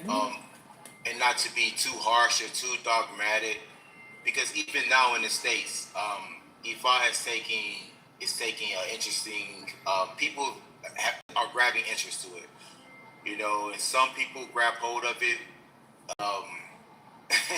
I guess it's like a fad thing now. So some people say, "Oh, I'm a child of this. I'm a child of Shingo. I'm a child of Oshun," and then I just try to deal with them with patience and patience and knowledge and wisdom in the regards of, okay, have you just certain things I will ask, and see, but and try to break it down to them on their level.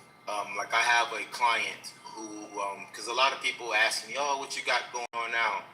And some people I can have these conversations with, some people I can't, but I just try to meet them on their level, and just give wisdom and patience. But I definitely do recommend it. And even now, I would say, even with leading me to you, of course, when I take an interest to IFA, so much things come up on my FYP, and I see so many weird things, so many different, like, people screaming out their old dues, giving, like, on a live broadcast, they're telling people their old dues, and people just giving a reading, or, and I'm grateful because you explain IFA with wisdom and knowledge, so I definitely learned a lot from you as well, and like I always just show reverence and respect to just to knowledge and understanding that there is to a degree like a order of operation. Just like when we're giving Iba, we will start with the highest, from the Almighty, the ruler and creator of all, the owner of time.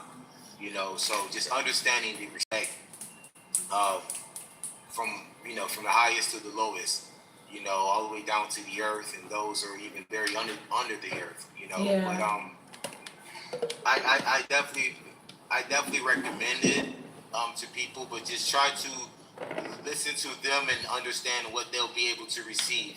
Some people may not be able and open to Ebo, at the time. Some people just want to get answers, and then like I have a client slash a colleague of mine, because aside from my career, I also have a financial services. I prepare taxes and do tax planning as well.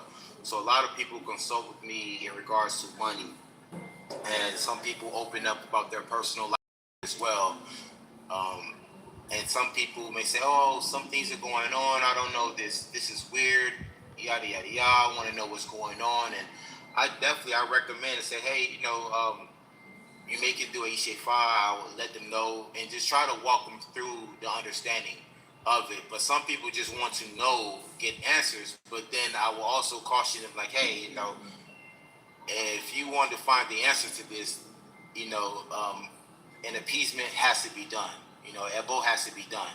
So some people may not be open to that part. Like, oh, because you have some people out here, they love animals more than they love humans.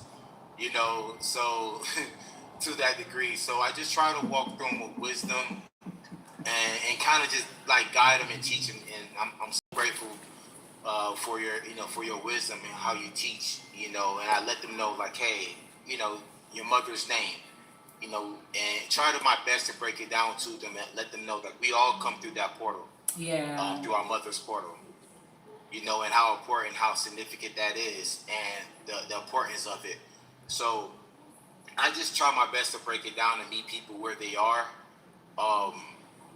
because from my experience, it's amazing. It's it's really amazing.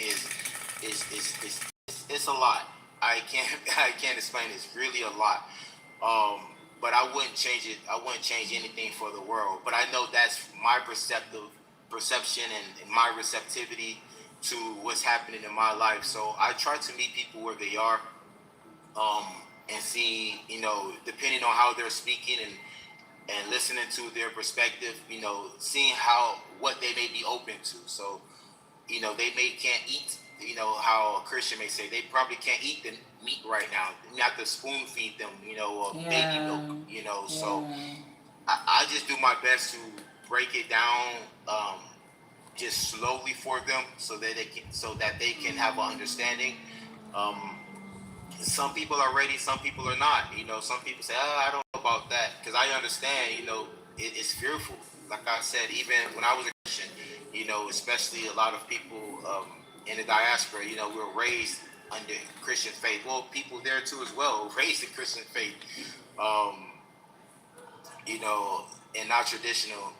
So I just try my best to just meet them where they are and just try to give them understanding and knowledge at a level that they can receive it, because I think that's the most important part, because like you say, IFA reaches us where we are. Yes. IFA reaches us exactly where we are, so I do my best to try to reach them where they are, because I don't want to be used as a tool or instrument of confusion for some people, So I just try to give it to them slowly. Of course, my life is a walking, living testimony of how how good. I mean, not even how good, like the balanced life, as we say. We should say the balance of IFA, how it how it appears. So I try to meet people where they are, but I definitely do recommend it. Even sometimes, even to this day, like some people are just so Christian. And even in this journey, I see certain parables and analogies, even from that's inside of that book, that has a sense of African spirituality into it. In it. So I may have to reach them on that level. Yes.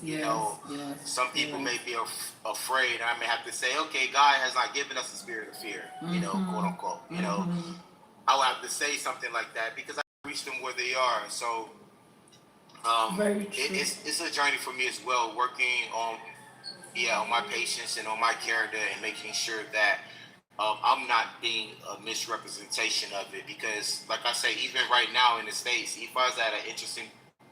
It's very interesting here. You will see so much and hear so much, but it also took in many turns, even from the transatlantic. So even from Europe and on West Africa, all the way through from Brazil to Cuba to the States. Louisiana to South Carolina. You have the Gullah Geechee. You have so many different types of, because also, in the States, people were only allowed to practice in so many different ways. Some people couldn't practice, their tradition openly. So they had to tangle or mix in the Orisha with the saints. They had to. Or go to Brazil where they allowed the slaves to practice their spirituality, their spirituality openly.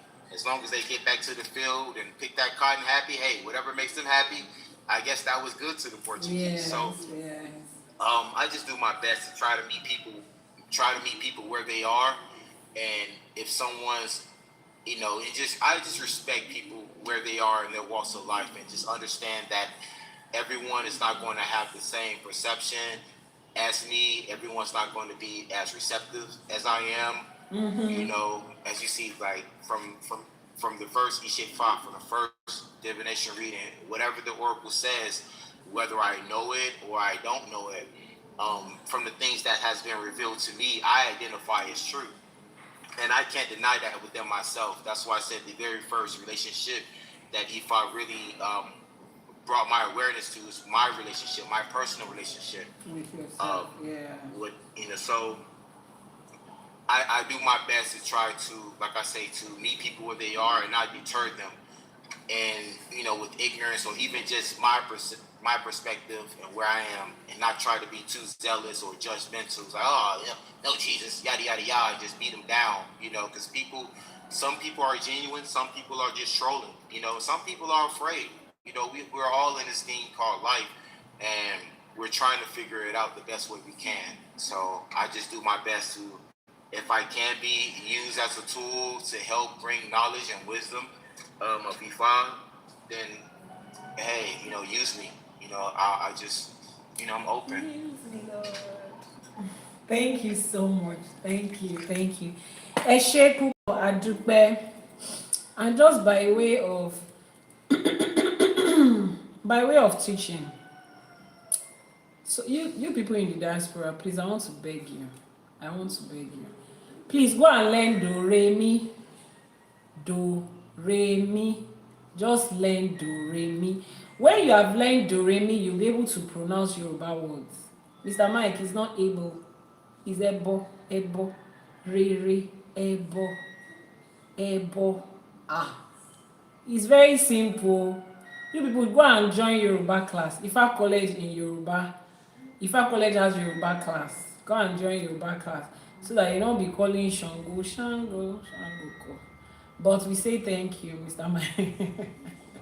The children heard you when you said Ebo, and my son said, Mommy, Mr. Mike said, I said, that's what he knows, so that's what he understands.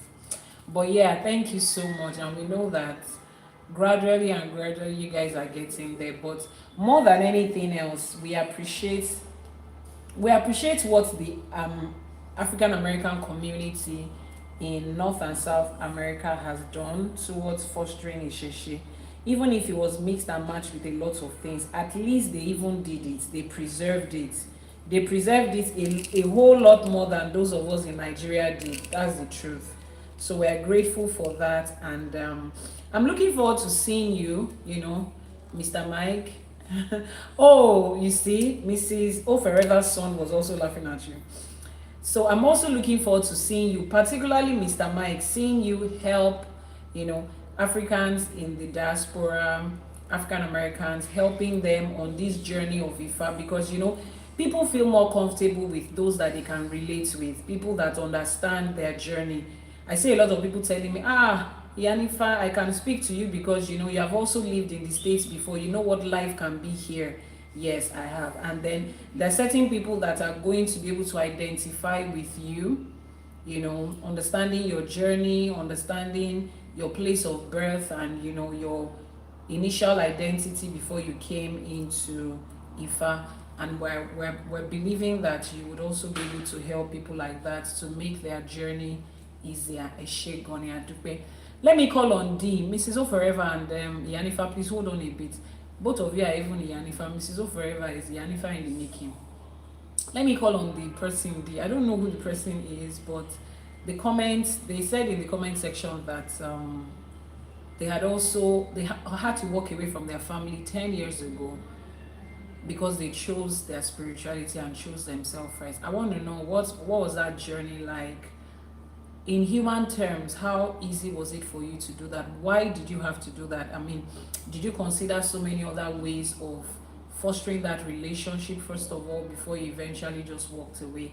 And how has it been right now, being separated, I believe, from your first family, the family that the people that you identify with, the people that you probably share the same name and all of that with? What has that been like? I'm sure every other person wants to know, for people that are in that situation right now. Thank you so much, D. Well, appreciate Yanifa. Thank you so much for allowing me to speak on that. Well, initially I grew up a Christian. My mother went to church. My dad went to church. But my dad had sent me away to a private school, so I kind of got used to seeing the way other cultures lived, and whenever I would come home and do the church thing, it just never felt like right. So it was like I never was getting my questions answered. It's like, well, you do this, you pay your tithes, you do this. I'm like, okay, well, all you people still living like this. Like, you're not happy. It just never made sense. So I also went to Catholic school. I went to Catholic boarding school where it was a whole bunch of nuns, and I'm like, okay, well, they're not living right because I know what's going on here. So anyway, just through my whole journey, I went from just never really having the real answers. Like, you can't question God. This is how it's supposed to be. So at some point, I started practicing Buddhism. That was more peaceful. But anyway, to make a long story short, I kept having this dream about this lady in white. My mom took me with her one day to get a bath, and this lady in white kept showing up. So as I got deeper into my meditation, I started talking to my spirits and my ancestors more, and they led me in one of my meditations, to basically get a reading from this guy who was like, I can give you a reading. I'm like, I want a reading. So he started giving me a reading, and he's like, I can't even finish this reading because you're way off alignment. You need to be initiated to Oya. You're blah, blah, blah, blah, blah. I'm like, well, okay, I need a notebook. You're just giving me all this information, and I can't really process it. And, but anyway, so the man told me I needed to see this guy he was a Babalawo, and I needed to make some sacrifices. And I'm like, well, I'll do whatever, because this, what I'm in, is foolishness. So anyway, as I move on, I need to do this, I needed to be initiated, and I got my hand at IFA, and I was doing all this in the closet, nobody knew. And then once I was excited, I'm like, I'm gonna be initiated, and I invited my mom, my dad. Really nobody showed up. So that was the most hurtful thing. I had helped so many people and done so much, and when I got a reading, I said, well, you're gonna move to another state. And I'm like, okay.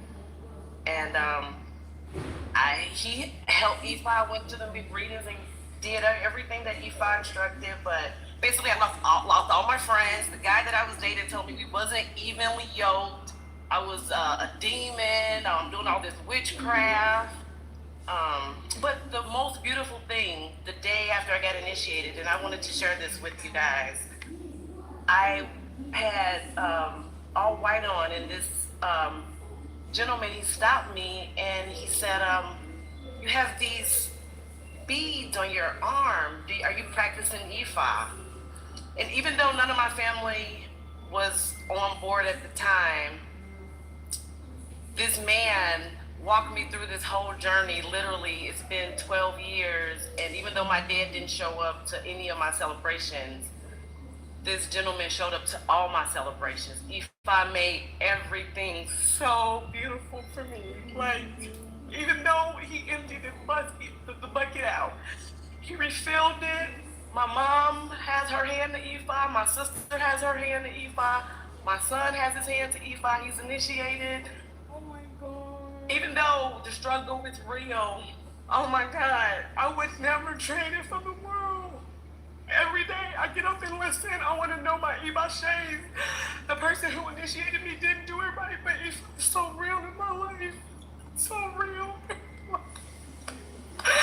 It's so real in my life. I promise. It's so real. It's so real. It's so real. It's so real. It's so real. It's so real. Even though I'm alone, I'm not alone. I have Omarisha. IFA keeps giving me blessings. My Ori speaks to me. He gives me an old dude. He's like, I have you. This the whole step. Just listen. Obedience in action. That was my message from Olo Kun last week. Obedience in action. Oh, yeah, I've been on Ori IJ for 3 weeks. I'm like, I'm gonna finish this assignment. I'm gonna get it right. I've been doing my Ori prayers like, it's a real journey. It's real. IFA is real every day of the week. Every day of the week. It's real. It's real.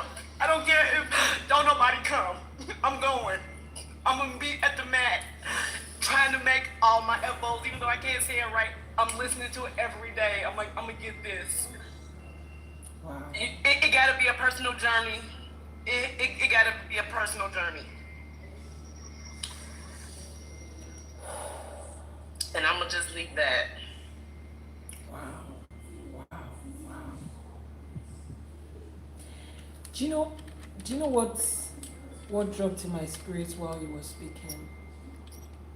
First of all, I didn't know that I know you. I thought I didn't know you, so I said I don't know the person. So I was expecting a mail. I don't know why. Mrs. O forever noticed the shock on my face. I was like, it's not Yanifa that is supposed to be speaking, so. But you know this, I want you to know something. You cannot be alone when you are walking the path of IFA, even if it is one person. IFA would always bring, even if it's one person along your way. You cannot be alone. You see that gentleman that IFA brought your way? That's the way it works. And I'm saying this because that has been my journey every step of this way. People show up here and they see us looking very strong and they think this journey is a walk in the park. No, it's not. I decided to bring you up because of what you said. And I know what it is to grow up in a closely knitted family and at the time when you need them, when you're, embracing this journey and you're like, I finally found what works for me in life and I'm so passionate about it and there's nobody, like literally nobody there. And there are those times when you are lying down your bed and you're trying to convince yourself that you're not making a mistake. It's looking like, are you sure of what you're doing? The rest of the world cannot be wrong. You cannot be the only one that is right. It's a lot. And for you to pull yourself out of that bed the next morning and be able to say, you know what, I believe in this, I know this is what it is, and I'm doing this, is because deep down inside your spirit believes it. And I'm just saying this to everybody out there. No matter what this journey looks like, your Ori is not going to leave you alone, like totally alone. There would always be that one person that is going to just show up. Your Egbe is just going to show up for you in one way. They would always send that one person that will just be there for you, that will walk this journey for you. And I know that right now, this platform is that one person for a lot of people. While she was speaking, my spirit said, do you know how many people come on this platform every day just to have an identity, just to have a sense of community, just to feel like these are people that are like me. I'm not alone, no matter how far away. This is the closest that some people would ever get to a community when it comes to this journey. And I know that it's a lot for me as a person to always show up here the days when you want me to. I know it's a lot for me to always pick your call when you want to speak with somebody and you think I'm the only person you can speak to. I know it's a lot because there are just a lot of monsters out there in the name of IFA, and a lot of you have found home here, you have found peace here, you have found direction here. You're like, for the first time somebody is speaking about IFA the way that my spirit understands it. I know I might not be able to, as a human being, show up every time. I know I might not be able to hold your hand every time, but I just want you to know that no matter what it is, no matter how hard it gets, you are on the right path. You are home. Yori will always find a way for you. Somebody will always show up. This journey will continue to make sense. It is what it is. People will fall out of your life, but you see this community we are building. Sometimes I need to tell you, I don't even know what I'm doing, because sometimes it's a lot. I look at people on different time zones. I'm trying to fix a program on a time zone to accommodate everybody. I want Nigerians to be there. I want Americans to be there. I want those in Dubai to be there, and sometimes it's hard. But as long as there is life, you have this community. I might not be the one here tomorrow because I need to take a break, but moving forward, I would do my best to make sure that at least there's somebody, at least there's something. You just have this community, you have this family, you have these people that can always be there for you, because there was a time when it was just one person I had to. It was just one person. It was just one person. There was a time when I looked around and I didn't even see anybody. Like, I didn't even see anybody. So, D, I just want to tell you that you see this experience of IFA that you have, that every day you can look at it and say, IFA is beautiful. If we all can take this journey as one step after the other every day, it continues to make sense every day. It continues to get better every day. It continues to get clearer every day. And the only thing that is stopping the experience of that is you. The only thing that is stopping the experience of that is me. So we're telling ourselves that it is hard, We are the ones that is laying the foundation for generations to come. We are the ones that is paying the price. A time will come when IFA will become a large community thing. People will turn around and they will find one person in IFA that they love, that they trust. It will be everywhere. That time is coming, but you and I are the ones that have to pay the price for now. We are the ones that have to walk the lonely path, to clear the path, to just do it without knowing what is at the other side. And I'm glad that I'm part of this generation than to be part of the previous generations where IFA was not even heard at all. As hard as it is now to exist in this world, right now with the knowledge of IFA we have, I would rather choose this life that I'm living at this time, where IFA is gaining momentum like this, than to be in a generation where there was just nothing that could be said or heard. So this is me telling everybody that we have each other, and the community that we miss, a lot of us, and this is the truth, a lot of us miss community in religion. Religion has built a community. Christianity has that thing. No matter how alone, people find solace in each other. We have to build that for ourselves. You and I have to. It is us that is going to build it. We have to build a place where people can, just walk up to us just because you have these beads. She said the man that saw her saw these beads. I was at the gym a couple of days ago and somebody saw these beads and he said, I saw you 2 weeks ago. I wanted to greet you, but you had gone. I was like, hey, this is one of my family members. And the man was eating and he had offered me something to eat just because of the fact that we have this on. We need to build a community for ourselves because it is lonely. People have lost friends and family. People are hurting every day, carrying on the knowledge of IFA. People look at the closely knitted family they used to have. They don't have it anymore. I miss my family members. I miss my cousins, my uncles, my aunties, my siblings. I miss them. But unfortunately, it is what it is. And I want to be able to know that I have a new family. Everybody here wants to be able to know that we have a new family. So let's create that for ourselves as you do. You meet people along the way that are identified as IFA.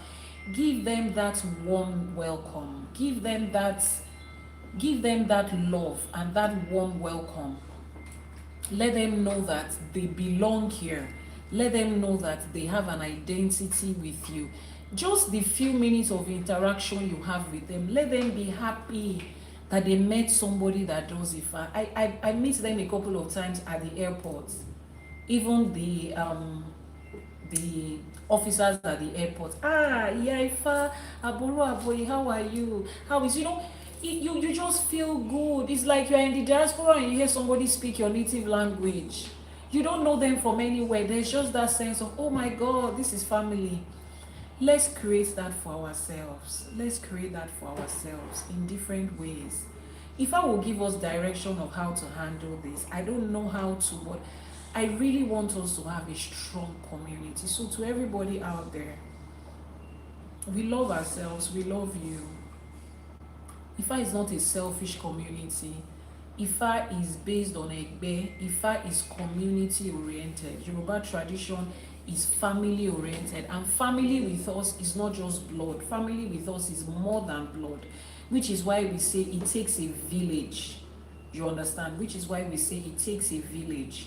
That entire village is what we are building. This is our own village that we are building, irrespective of whether you are in Europe, you are in America, you are in Southern America, you are in Africa, you are in Asia, you are in Australia. We are building a village, and that love that we can extend to ourselves is what keeps it going. That's what people used to trap people into church. After church service, you are visiting for the first time, they'll come to your house, they will visit you, they will bring their children along, their children will play with your children, they have all these programs, they bring food, that community alone is what endeared some people to church. They don't really care about church stuff, but the community, the fact that, there's a sister here, there's a brother here, we can pray together, we can serve each other, which was what it was initially. I don't know if church is still like that right now, but back in the day, that was what the identity was. Everybody needs it. So let's create that for ourselves. You have people around you that know about IFA. Bring them into this community. I know a woman that shares about IFA. We're building, we're supporting each other. After a while, we will create a directory of people's businesses that have been verified. Let's patronize each other as IFA and Isheshe practitioners. Let our community be the first place that we go to. Mena was on the live streaming the last time. With the way she talked, a lot of people reached out to her like, Mo, I need to know this woman. They went to her page, they followed her. Same with Mrs. O Forever. Let's build a community respectfully amongst ourselves. And I don't think I have ever been this emotional. I'm not a very emotional person, but wow, a lot of things I heard while she was talking that she did not see. I heard a lot of things, messages for my own self, and It's like a reminder, it's like a refueling for me, a reminder of why this started in the first place, just in case I have forgotten, a reminder of what I am here to do, what we are building with IFA College, the alumni of the school that I saw when IFA was showing me this, a community, a huge community of people coming together to say, hey, I've been part of IFA College at one point or the other, scattered all over the globe, and being a family. That is one of the things Ifa told me about Ifa College, and we're doing it. Thank you for being that mouthpiece of reminder for me, and we're going to put in more work. We're going to direct more, just to create a community where people can feel at home. So even if family and friends are still trying to figure it out right now, yay! It is refuel. Mr. Mike, Nigerian English says fuel. It's not fuel. It's fuel. Nigerian English says fuel. Please, what's fuel in Nigeria? How do we say fuel? It's fuel. It's fuel. Don't go and be bringing American English into our class. This is Nigerian community. It's fuel. We speak Nigerian English with Yoruba accent. It's fuel. Fuel in me. And say we have fuel. I'm in Nigeria, and you're also in Nigeria. You have already naturalized, so learn how to speak Nigerian English. Can you imagine? The other day I was talking to Mr. Mike and I said, oh, Domino's pizza, and Mr. Mike laughed, and it's not Domino's, it's Domino's. It's not Domino's, it's Domino's. That's Nigerian English, and it's fuel. Sure, you understand? Fuel long pay, refuel. Thank you very, very much for that. D, thank you so much. I just want you to know that if you need someone to talk to, as much as I'm available, humanly speaking, I will be there. And I'm grateful that your mom has come to IFA, your sister has come, I mean, wow. I had to hold back the tears so that both of us are not crying at the same time. That is beautiful. And I say IFA Sheo, Eledumare Sheo, I want to lie, I want to nile. IFA is just beautiful. The way these things are playing out for us, it is beautiful. Thank you so much. So let me go to Mrs. O Forever. Yanifa, you and I are going to be the last on the show. We own the show, so let's take our position as Yanifa. You are trying to lighten the mood. Thank you so much. Trust me, the mood has become I almost cried, yo. Like, oh God. So Mrs. O Forever, I mean, as a Nigerian that lives in the diaspora, as a Nigerian who is not Yoruba, as a Nigerian who comes from strong spiritual calling, but you have been trying to navigate it, you know. Some people are on your own type of journey. They are in the diaspora. Yes, they are Nigerians, but they are probably not Yoruba, you know, because I have a lot of people saying, hey, I'm not Yoruba, can IFA still work for me, you know. So those people want to hear from you. And then for people that, you know, they were originally born into spiritual families, we can see the signs, we know it, but then they're just trying to say, you know what, let other people answer that call, let me be doing the secular job. I mean, from your own experience and your own, you know, pattern of life, you know, so how would you advise such people, direct such people, especially as it has to do with their relationship, answering their call, and every other thing in between? A shake on. Mrs. O Forever, over to you. Thank you so much, Yanifa. You're welcome. First and foremost, to everyone here, Call Uncle Joseph. I'll thank you for having the patience to listen sometimes and just hanging there. I want to say to my sister that just spoke, I was in tears when you were speaking. It was really heavy. And thank you as well, Mr. Mike. That was a good one. And we had to really lighten up because this community is so big. Sometimes we don't really understand how deep we are in it until we are in it. Until it starts going on in your life and it starts happening. That's a part, and I want to say one more time back to Yanifa. Yanifa, thank you so much for answering your call. Thank you for the knowledge. thank you for like going so far, suffering. It's like you're like someone that suffered and that went through it and then decided to break it down to us. It's like a sacrifice. It is a heavy sacrifice to carry. It is heavy load. It is big. I know you know it, but it's large. And because it's that big, I always think, thank you, thank you, thank you. Maybe sometimes you think I embarrass you with thank you, but I know what it means to me. And I think most of us in the diasporas, we actually know what it means to us. Because seeing someone in our generation breaking it down like pieces, stone by stone, is heavy. Making you understand that you were not mad. That depressive moment was not madness. That people seeing you differently was not madness. Church trying to tag you extraordinary was not madness. It's overwhelming to understand. When Mr. Mike was talking, I understood the part he was because I was there as well. I speak a lot of languages. I used to translate in my church. So when you learn, you like learn to the extent that you want to be like the pastor to really break it down to the people that he's preaching to. So, and you still don't want to understand that there's no message here. I try to understand, but I still don't understand. I don't know what I'm teaching. I don't know what am I saying. It's, there's this big, that big question mark. Yeah. It's just standing in your head, but you don't know how to get the answer. Okay, I'll start by talking briefly about myself. My dad was in Lagos. We were all born and brought up. My dad was in Lagos. We were all born and brought up in Lagos. So, and we still didn't understand what my dad was doing. Nobody understood what was going on in his head.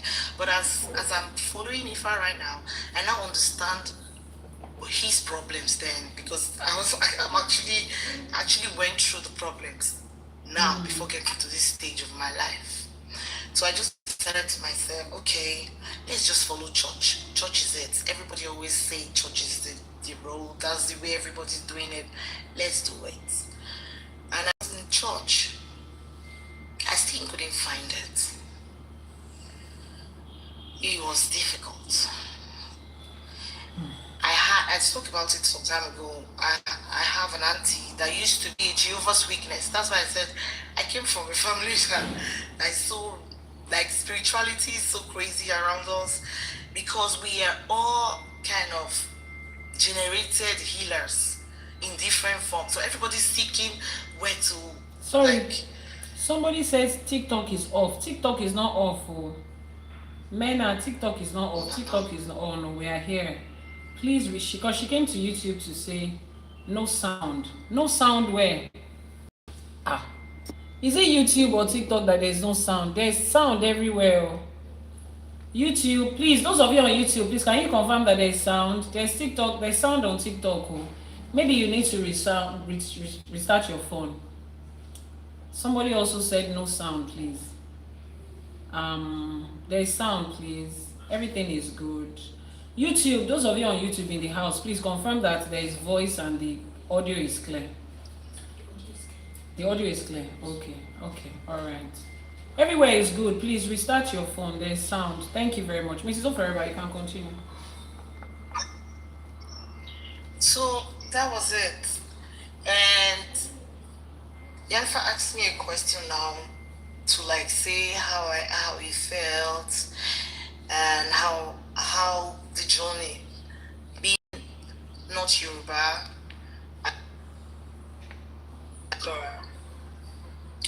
and in my community here, if I want to talk about where I live now,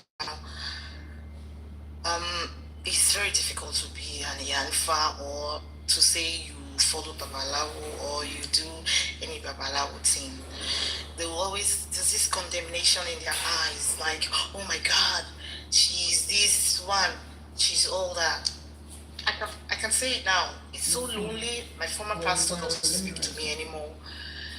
And as a translator in my church before, everybody in that church hates me now.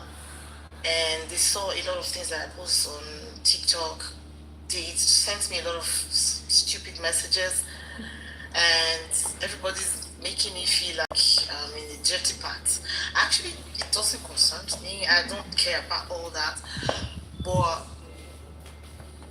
it is quite difficult to follow this, to really tell people what you're doing. I know it is. But I am so grounded that I actually don't see those things they are saying and writing, or I feel lonely sometimes, but I still don't feel lonely because I am too grounded to, I really finally found my path, know my true self. I don't think I owe anybody explanation for that. To start explaining to everybody, I think it would be a pain on me, or to be too stressy, too heavy on my head. That's why anybody that wants to have a relationship with me right now has to come to Ashe for today, because I don't know how to explain it. I don't know how to say it. I don't know how to just come and listen. Probably if you like it, okay, we can do it together. But if you don't, If you don't, we can't be that's friends. it. Oh wow, I like that. I have a colleague, she might be online right now. She's pure Dutch. She's not Nigerian in any form. She's a white lady. She always talks about spirituality in one way or the other. You know, she talks about tarot cards and all that, and we break it down. She's a little girl, but she's spiritual. So I know she's seeking, and she has this way of making me want to see her. And I'll say, you know what? I know what you want. Let me take you somewhere. I sent her a link, and she came here.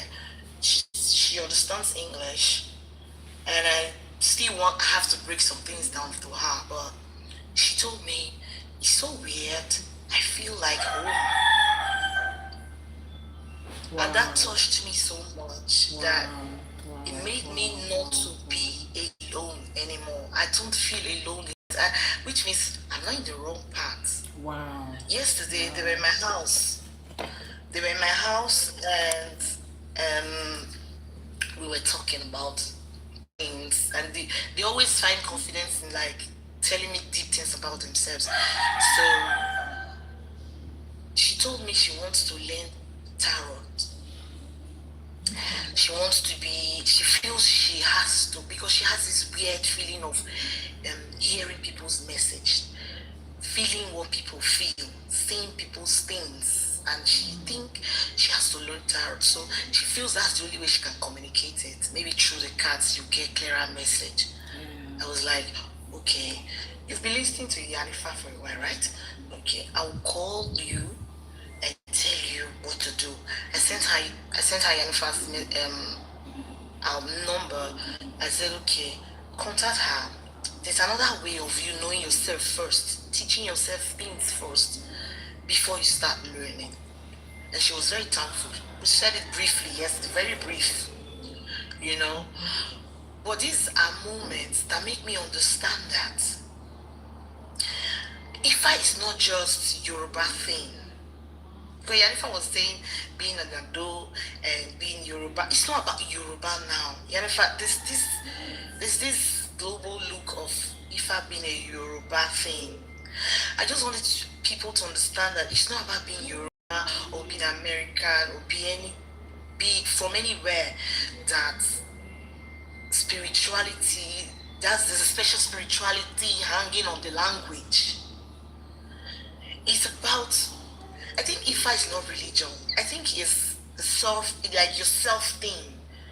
Like knowing your true self, holding it as a GPS of navigating this plane. I was telling my sister Esther yesterday, I said, the way Yanifa breaks these things IFA down to me, it makes me understand that actually, if you really understand the way the universe works, you really know IFA is not a religion. I started studying plants. I started studying the way nature functions. And I just saw IFA in everything. I was like, for real? I don't know if people know this flower. It's called prayer flower. They call it prayer because it closes when it's night and in the morning it's open. I have it in my sitting room. I was watching this flower for 24 hours. I now understood the orderliness of life. About living it as balance, or if you live your life in order, I think you understand IFA in a more deeper way. I just said, wow, it's overwhelming for me sometimes because I don't understand the way people still know these things and still think it's a religion. My church pastor, my ex-church pastor, sent me a message and told me, have I become so demonic to start posting Ifa and Juju and all that? Actually didn't reply. If it was me that when I was in church, I would insult him. But I actually didn't reply him because I just felt, well, wisdom someday is gonna come. And this I learned in IFA. This I learned in Ashe for today. I just said, is this me? Like teaching myself again. It's like I'm growing again. I told my auntie a few days ago, she's an IFA. I told her, I said, Mommy, do you know I understand you more better now? She says she knows. The way we communicate, the way we do things, the way she can easily tell me things now. Because she was alone on the journey as well. My family was so diverse in spirituality that nobody can communicate anything to each other. She's a healer. She was so alone. Now she can speak with me. We can really communicate in a deeper level because she now sees that I understand her. She was so alone for more than 15 years that nobody in the family, we saw her as the demon of the family, like we pure demon. Like she does a lot of deep things, and she has to Christianize it to us. Sometimes when she's talking to us, she will not call Jesus inside. She will not be calling God, just like Mr. Mike said, just to make it sweet.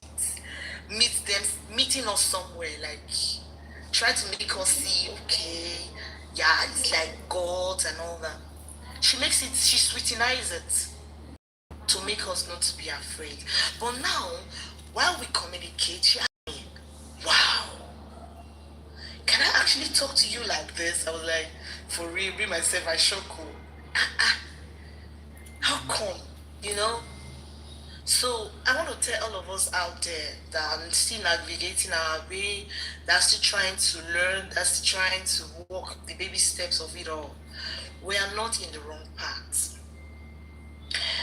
We are discovering ourselves, we are growing, and let's just be in it. Anyhow your steps lead you. When I got my shefa, I almost ran mad. I was overwhelmed. I could not even if I had known in my town, I told people we do a lot of rituals, olokun and all that. These are all things that are not strange to me. None of the rituals are strange to me. Nothing is strange to me. But there's in now it's like it's new. It's like because I now understand them. And I don't now know what they stand for. Then we just saw them and you see all these juju people, these juju, we're always jujulizing and demonizing all things around us. And the impolite way that we do these things, oh my God, it was so horrible. E.g. me, when I used to be a translator, when they say God in English, but when they say demon in English, me, I will use like 4 languages to say the demon. I will break it down. You know? So, it's like, now I sit down and I laugh at myself like, only your wasabi was just too much. For real? Esther is a weakness to what I'm saying right now. She came to my town when I was translating them. The first day I spoke with her after 10 years that we didn't speak with each other, I spoke with her again after 10 years. She said, are you actually now a babalawo or what?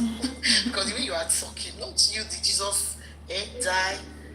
You know, we pray mountain on fire, we keep people, we die, everybody must die. That's we don't joke.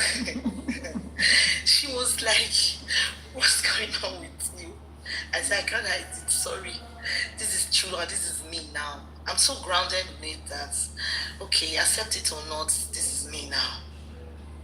My family, everybody knows now that this is it. My auntie's so shocked that she's like, oh my God, what is happening? How did this happen? What happened spiritually that got you to be this?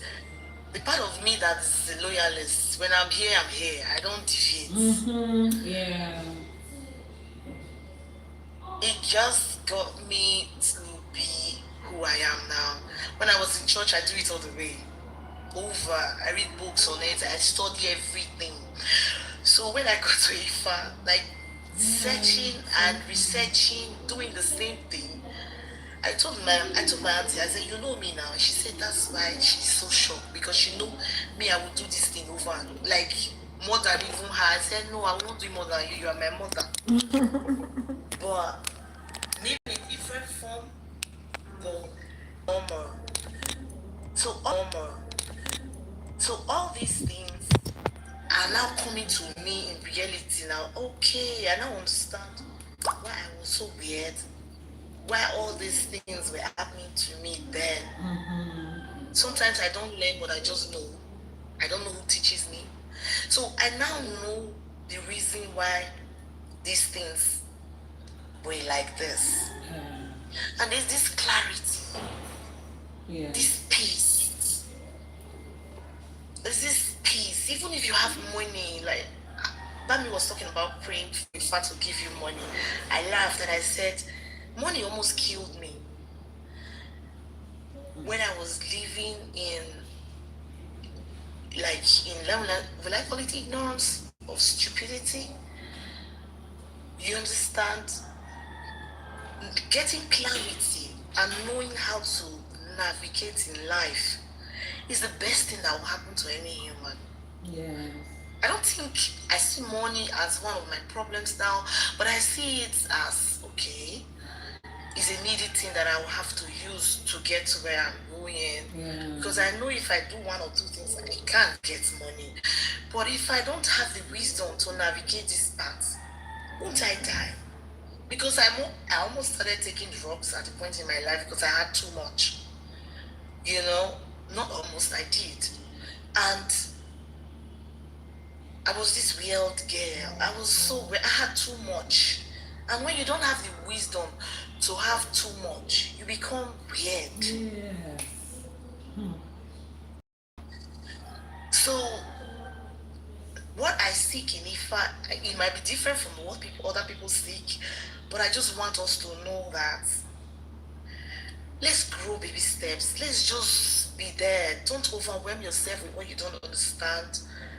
Let's just do it together and stand with each other. Because, yeah, if I don't know how to explain this, but maybe if I'm saying it, I don't know if people will understand what I'm trying to say, but don't follow the material part of it.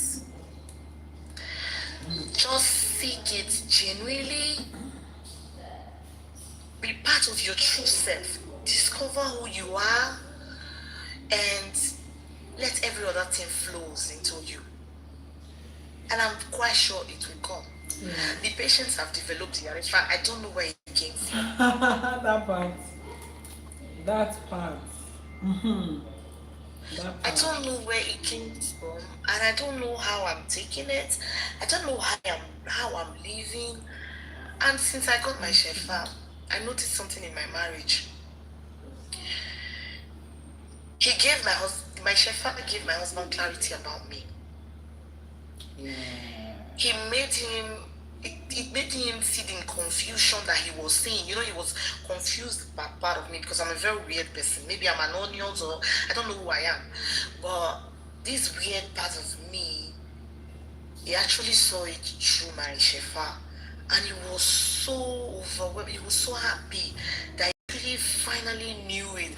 Oh my God, you know this piece of, I finally know who I am with. Yeah.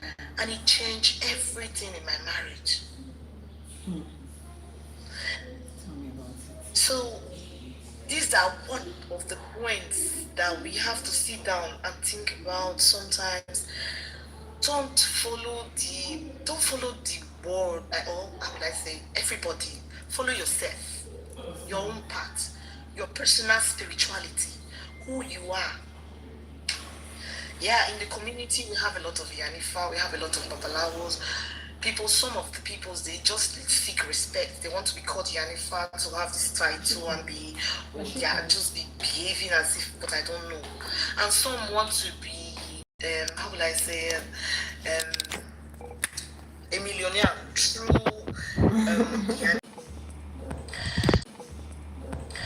that will now come. And with it, because there will be a lot of falsehoods, there will be a lot of wrong out there. There will be a lot of untrueness. There will be a lot of fall. You understand me? So that was just all I like. I don't know, Yanifa, anyway, you know, or me. But I want us all to seek ourselves and be ourselves. Loneliness is nothing.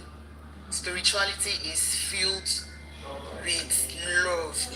If you really see true spirituality, it's love and peace. Yeah. And when you find that, I don't think because your sister did not come to your ceremony will hurt you. Sweetie, they are all coming to join you soon. And I'm happy for you, D. Ashe. Thank you so much. She said something. Let me re-emphasize what she said. She mentioned something about grounding, just in case you didn't hear. If you are grounded, a lot of these things will not affect you, you know. And that grounding part is very important. You know what you're doing, you know where you are going, and you're grounded in it. So that, you know, people will say things will come up naturally in life, but it's not going to shake you. You are standing solidly on IFA. You are standing solidly on what you believe. You know that you know, especially because this is a decision you made as an adult, as against the one that you just entered into by default as a child, just because everybody was doing it, just because your family was doing it. This is something that after going around, you decided this for yourself. So what you need to do more for yourself is ground yourself. Make sure that you find that root, you find that source, so that when the winds of life is blowing, you are able to stand by it. Let me acknowledge somebody just joined us from Guyana.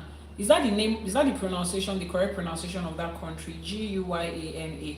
I'm sure it's somewhere in Southern America, in the Caribbean, I think. Thank you so much for joining. It makes me feel, I feel so honored when I have, you know, a diverse community like this. It just gives me joy to see where IFA is getting to, you know, how IFA is diversing, and to see all our brothers and sisters from different places. And Mrs. O Forever, thank you so much for always talking about IFA every opportunity you get and directing people. That might just be, you know, the starting point of your own spiritual journey. Being able to, you know, having that influence on people. Some people just naturally have influence on other people. People just gravitate towards you. People ask you questions. People want to talk to you. People feel comfortable around you. And then you are the one that is going to direct them to, you know what, just because you have said it, some people will listen to you more than they will listen to other people. And you are already using that part. Oh, thank you so much. Thank you so much for joining us. We are super grateful for having you. And, you know, I'm just grateful. Now, she also said something. Between now and when she did her Ishefa, sharing the information with her husband, it has helped her husband to understand the kind of person that she is and to be able to deal with her better. You won't know what it is until you actually do it. Let me give myself as an example. I've had quite a number of relationships in the past. I've been married more than once, divorced, separated, all of those things in between. And based on my understanding at the time, I dealt with my partners in certain ways. I dealt with them based on what I thought and felt was right. And what I think and felt was right was actually right. You know, this is my calling, and I put my calling first. And if you are coming to join my life, I need to know that you are aligned with this calling. And if you are trying to find your way in this calling, maybe I know you are aligned to this calling, but you are trying to navigate it. I help you to arrange your life. Don't worry. Me, I'm too fast paced to be waiting for somebody to excuse me, waiting for somebody to decide what they're going to do. I help you to plan it. So you see, this is what you can do, this is what you can do, these are the options. Choose, pick one, and let's go. What are the resources that you need to make it easier for you? I put all of that. If you're looking for someone that can help you organize your life and fund your life and fuel your life and push you into where you are supposed to be, trust me, I'm the class captain of that group. I do that a lot. But in my previous relationships, it turned around to be like, with everything, I literally put everything in front of you, not for me, but for yourself. And you still did not see it, and you still cannot run with it. And it's either they fall short or they slack in the place, or something just happens and it's like, you know what, I'm not ready to go at this pace. If you're not ready to go at this pace, out. I don't have time to wait. I have spent, I don't want to use the word wasted, I've spent a lot of time learning through that journey. And I'm here at this time. I just want to walk and walk and walk and keep walking. But for the very first time, I came into a relationship with somebody that has done their IFA and somebody that was open to share their Odu with me. I didn't think it was a thing. I just felt, before now, you know, before the last few years, I just felt you're already in IFA, you're already in Isheshe, you already know where you're going, where we have a spiritual calling and we are going on this journey, just let's go. But being with somebody that, after I have started, I've gained a lot of knowledge and experience with breaking down Odu. I was able to break down my Odu and break down their own Odu. And then I understood that, there were certain things I used to do. In fact, it's not about them, it's about me. There's certain things I used to do in my previous relationship that Ifa says, no, it is not your place to do. You cannot do it. Relax and let them do it. Let this person grow into these things themselves. Let them see it, make this choice. At least you trust the fact that you are with an intelligent person, somebody that is spiritual, someone that wants the best for them. Let them be the one to grow into it. And you see, when they say, if I will test you, you have been writing exam in your life, you have not written the one that IFA has for you. I don't care if you pass JAM one time with 300 over 400. I don't care if you pass IELTS and TOEFL and SAT in one city. If IFA gives you life exam, it will shake you. And for the first time, I am in a relationship where I can see the future. I can literally see the step by step of where they are going, at least based on what Ifa and Olodumare has shown me so far. I can see it. I know how to plan it for them to get there, but I'm not doing it. I'm just sitting down like this and I'm like, it's hard to resist the urge to say, why not do it like this? I just keep quiet. And I'm just like, and until the day, there's a certain thing, there's a particular part of life that I just cannot imagine how people are slow with these things. I just cannot imagine. So I'm always like, well, let's be fast. But when I met him, it's like, every time I want to talk, I just smile, I say something else. And I'm pinching myself in the background. I'm like, no, it's not your place to say. It doesn't have anything to do with you. Let them make their decisions themselves. Trust that they also have sense and they are going in this life. And eventually, when he popped up with the conversation, and it's like this and this and this and this. And after I said, Let me tell you what I've been holding. Do you know how many times I wanted to tell you this? Do you know how many times? But I know that if I say it at that point, I know it was something, it will scatter. We will fight, we will have misunderstanding, everything we do.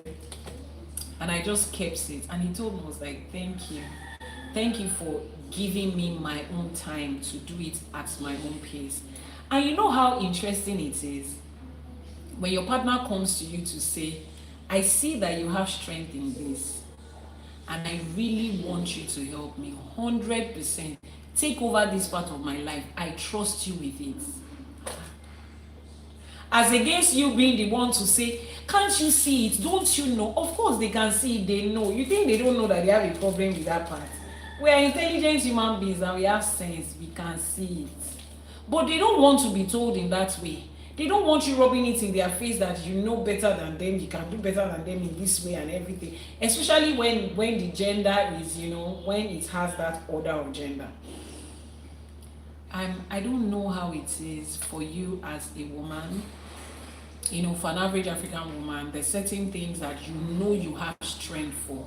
And to have your partner say, just take this aspect of my life. I'm going to be open with you about everything. Just direct me on what to do. I'll be answerable to you. Your pastor's wife are looking for the secret to get their husbands to do that. Your mommy GO are looking, they are reading books to teach them how to do that. It's only Ifa that can give you that wisdom. And that wisdom for me came by, shut up,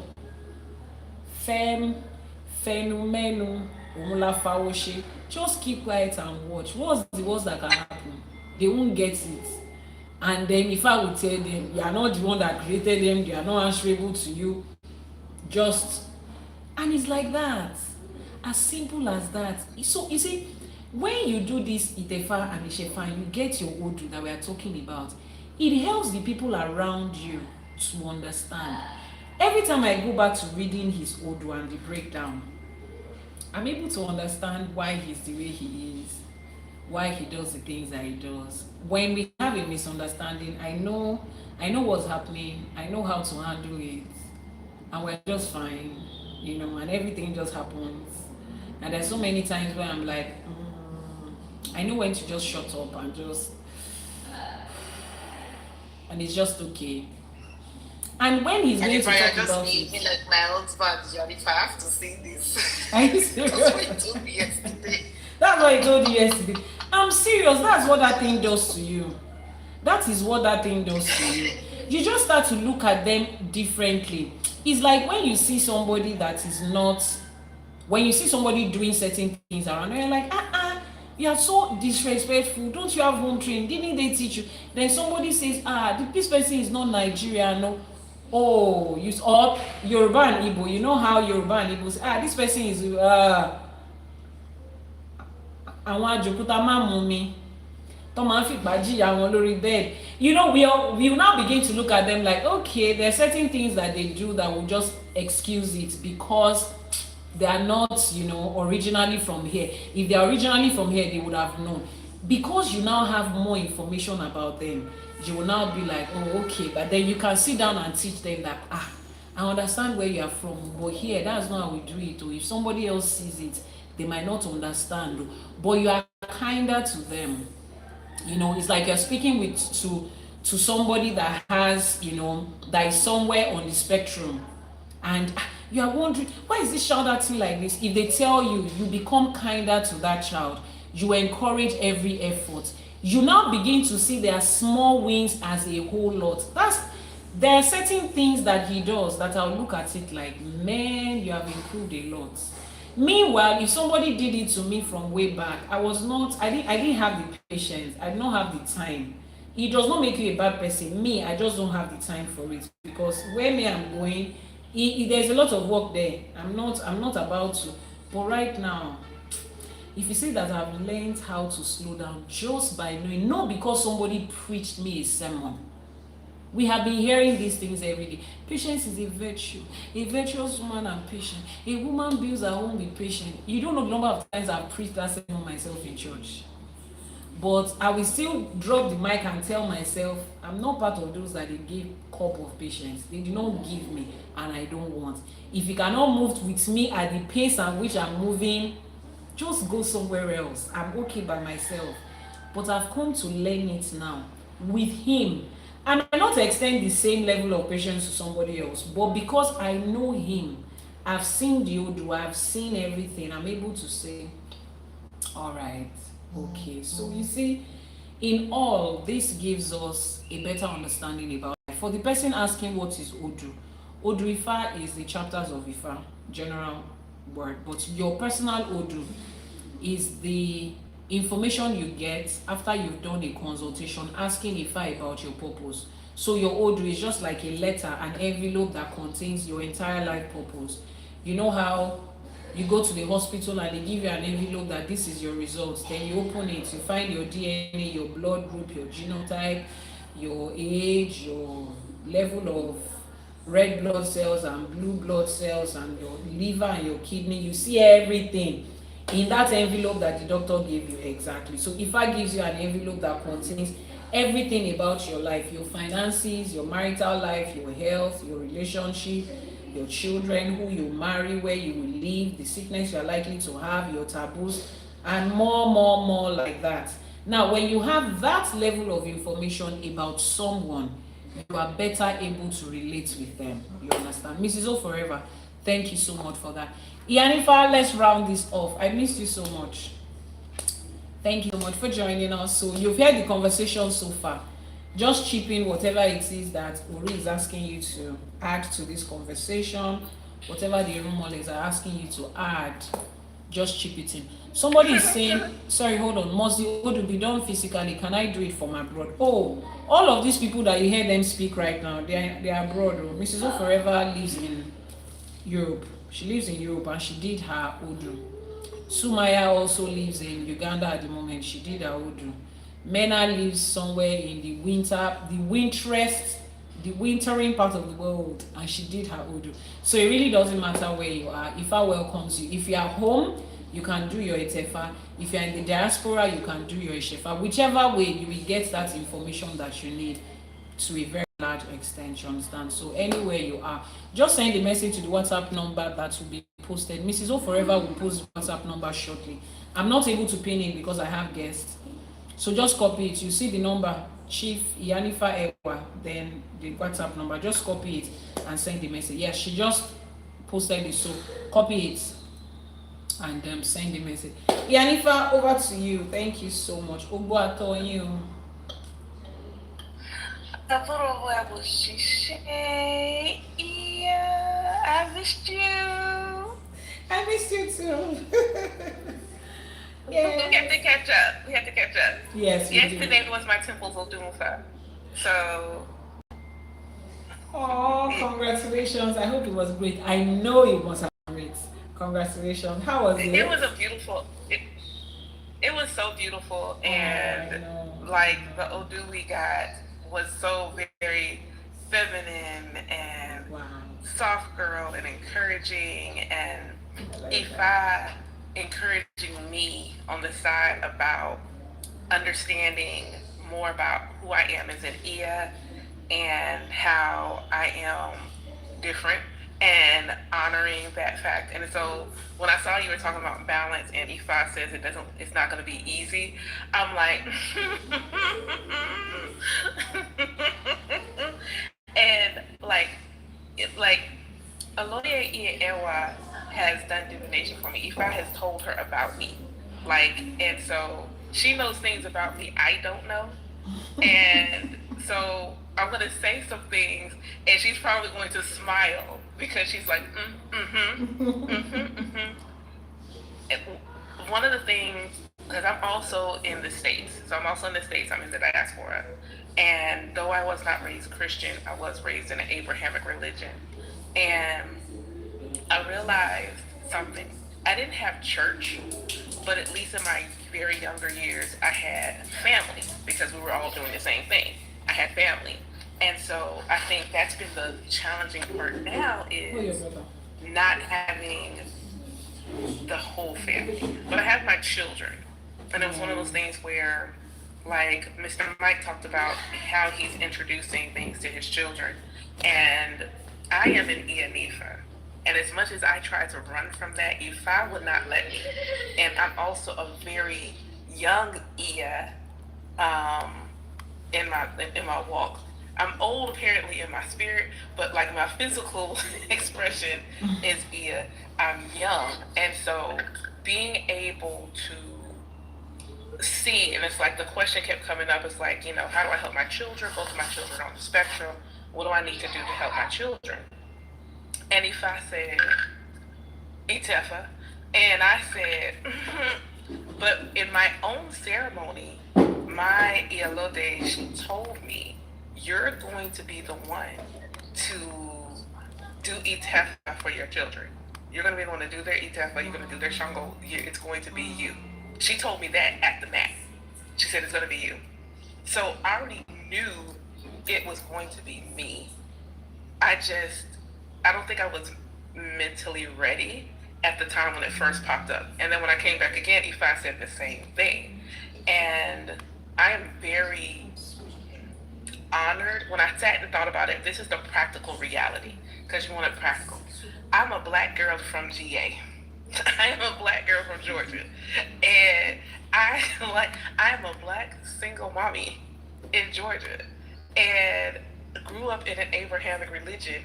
And so there was that hesitancy about putting something in front of my children like what was put in front of me. But what I realized is I asked myself some very key questions. Do I feel like Ifa, Isheshe, is helpful to my life in a way the religion I grew up in was not? And one of the first questions when I had a spiritual awakening, like in the diaspora, I think we go through various stages. Like we may not find Ifa first. We find spirituality first. And so my first mentor, she was not an Orisha Ifa practitioner, but she was very self-love and ancestor focused. What she doesn't realize is she was Ori and ancestor focused. And so with her, I learned how to trust my intuition. She helped me to identify all my psychic gifts. She helped me to understand what my ancestors saw in me and walk me through that. And in that process, she asked me, what do you want? You're having this spiritual awakening. What do you want? And I was really honest. I said, I want a relationship with God where I don't feel like God hates me. That's what I really wanted. I wanted a relationship where I did not feel like I had to be afraid of the Creator.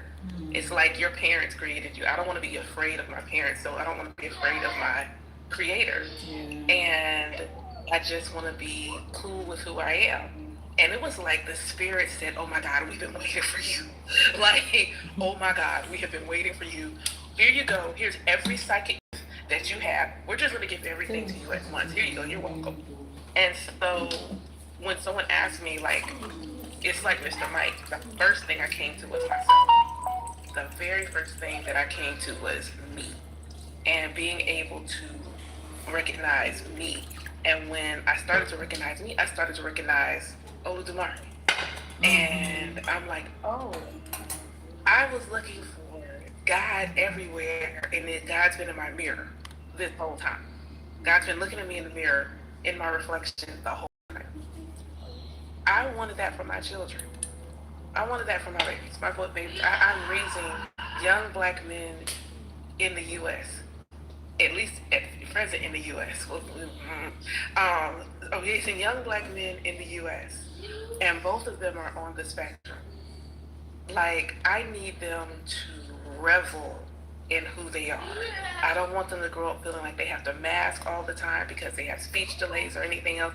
I want them to revel in who they are. And when I say what Ifa has done for my children, both of my sons have a speech delay, and for people who understand autism, one of the sure signs your baby has on the spectrum is they don't respond to their name. Now my baby, and there's a regression. So when he was born, he came out the womb knowing his birth name. Like, he came out the womb that way. And then when the regression happened, he stopped answering to his name. I don't know how to tell you as a mother what it feels like to call your child and they are like, are you able to, talking to me, and there's nothing you can do about it. But when I did their naming, when they got a naming done after their IFA, they got their names. When I called him Aaron Tegbe for the first time, the way that he showed up out of nowhere, I would just call him Jaheem, and it would take forever for him to respond. But the first time I called him Aaron Tegbe, he came sprinting down the hallway. I said, and I just, my youngest son, he wasn't ready to change his name. So I met him where he was and allowed him to just have that moment. But Aaron Tegbe took to his name immediately. And then I watched how few meltdowns they had. And I just was watching a change in their behavior. And so after their IFA, my youngest accepted his name. And again, I meet my children where they at. They both have a speech delay. They both have these challenges with being on the spectrum. So how I do like morning prayers and things like that is different from everybody. So my kids have services that are outside the house for their autism. And so what I end up doing is I make sure that the car is a temple space. My car is a temple. They're a captive audience. They go get these orikis in the morning. And so now when we're in the car, my son will say, "Prayers, mommy." And so they know when we're riding to wherever they gotta go, we do prayers in the car. And my youngest one is a little interesting, so I don't be thinking he listening. And then one day I'm sitting and I'm doing the Ori prayer. And then I can hear this small voice behind me, "Ori, Sunny, Ori, Sunny." And I'm just like, when did he? The balance, the practicality is that I was a single mom working a full-time job, and I made sure that they could hear me doing the prayers. And it was so funny. I do issue and my son show up out of nowhere. I'd invoke Ayla and my son would show up out of nowhere. Like, sir, you were like 3 rooms away. How did you get here so quickly? Did I invoke you? Where did you come from? So as a mom of children with special needs, I meet my kids where they are. And so my kids both have full IFA. They have Shango, Obadala, and Oshun. So when, like on a day like today, like I walk them through all the way up through Oshun, and then I send them on their way because I know by that point they're about to check out. It's about to be ugly, and they want to check out. I'm working them. I'm building them up. One of my students in the chat just mentioned, yes, my son Aaron Tegbe. Oh no, I can't teach a class. I can't be on nothing. I'm surprised he ain't popped in yet. He must speak. He got to be heard. So I opened the class up with, they speak to him, they greet him, they give him his Oburu Shishe, and he knows how to Agboato Azuri Uwefun back to them. And it's so funny because I have done it to him where now they can't see him, but he's touching his body as if they had like prostrated in front of him. So he's touching his body as if the way I do him and directing it at them. Yeah. Being a mom in my own space, it was easier. If I had a spiritual or something like that to do, I could do it. They could be, in the same space with me, and it was a lot easier. Now that I've moved back home, the challenge is that I don't have the space that I had before. And so, like, what does that look like practically? So I have myself positioned in such a way where I can stick my head out the door because I don't have a large enough space anymore. But I share that part to say the Orishas, my ancestors, they know where I live. They know I don't have a separate shrine room anymore. They know I don't have this big old space. They're not looking for me. They're not looking for the pomp and circumstance. They're looking for the devotion. And they're looking at that regardless of the space that I am in. I do my Oshe every day. I do my veneration every day. I do my prayers in the morning and my prayers before bed, regardless of how big or small the space is. I do the things. And, I don't have family members other than my children, not immediate family members in the tradition. And the family members I do have, he practices Santeria, so it's the same but not. And so I don't have any Isheshe family members that I can talk to, that I can venerate with, things like that. And growing up in an Abrahamic religion, no one has said it to me directly, but I'm psychic. I can feel it. Like my mom doesn't understand. My mom is a bit more open. She doesn't understand, but she's not coming. And I can hear Ifa calling her. I can hear it, but I can't tell her. I can't tell her. It has to be her decision. Yeah. And that is so challenging when you know the medicine family members need. But you cannot force feed it to them. Like, my kids are different. They go, take this Robitussin, and you're going to take this Robitussin because I know it's good for you. Go ahead and drink this sour sop because it's different. But your grown family members, I look at them, I'm like, just let me cleanse your head. Come here, bring me your head. If I just cleanse your head one time, it's going to change your life. If I cleanse it one time, it's going to change your life. And I can't. I had an aunt who needed surgery. And this was happening very shortly after my other aunt transitioned last year. Last year, the surgery was this year. And I was looking at my uncle that practiced Santeria. I said, did you go to your elder? He's here for auntie's surgery. He's like, no. And I'm like, bruh, what do you mean you didn't get... If y'all don't go... I said, if you won't come to me, please go to your elder.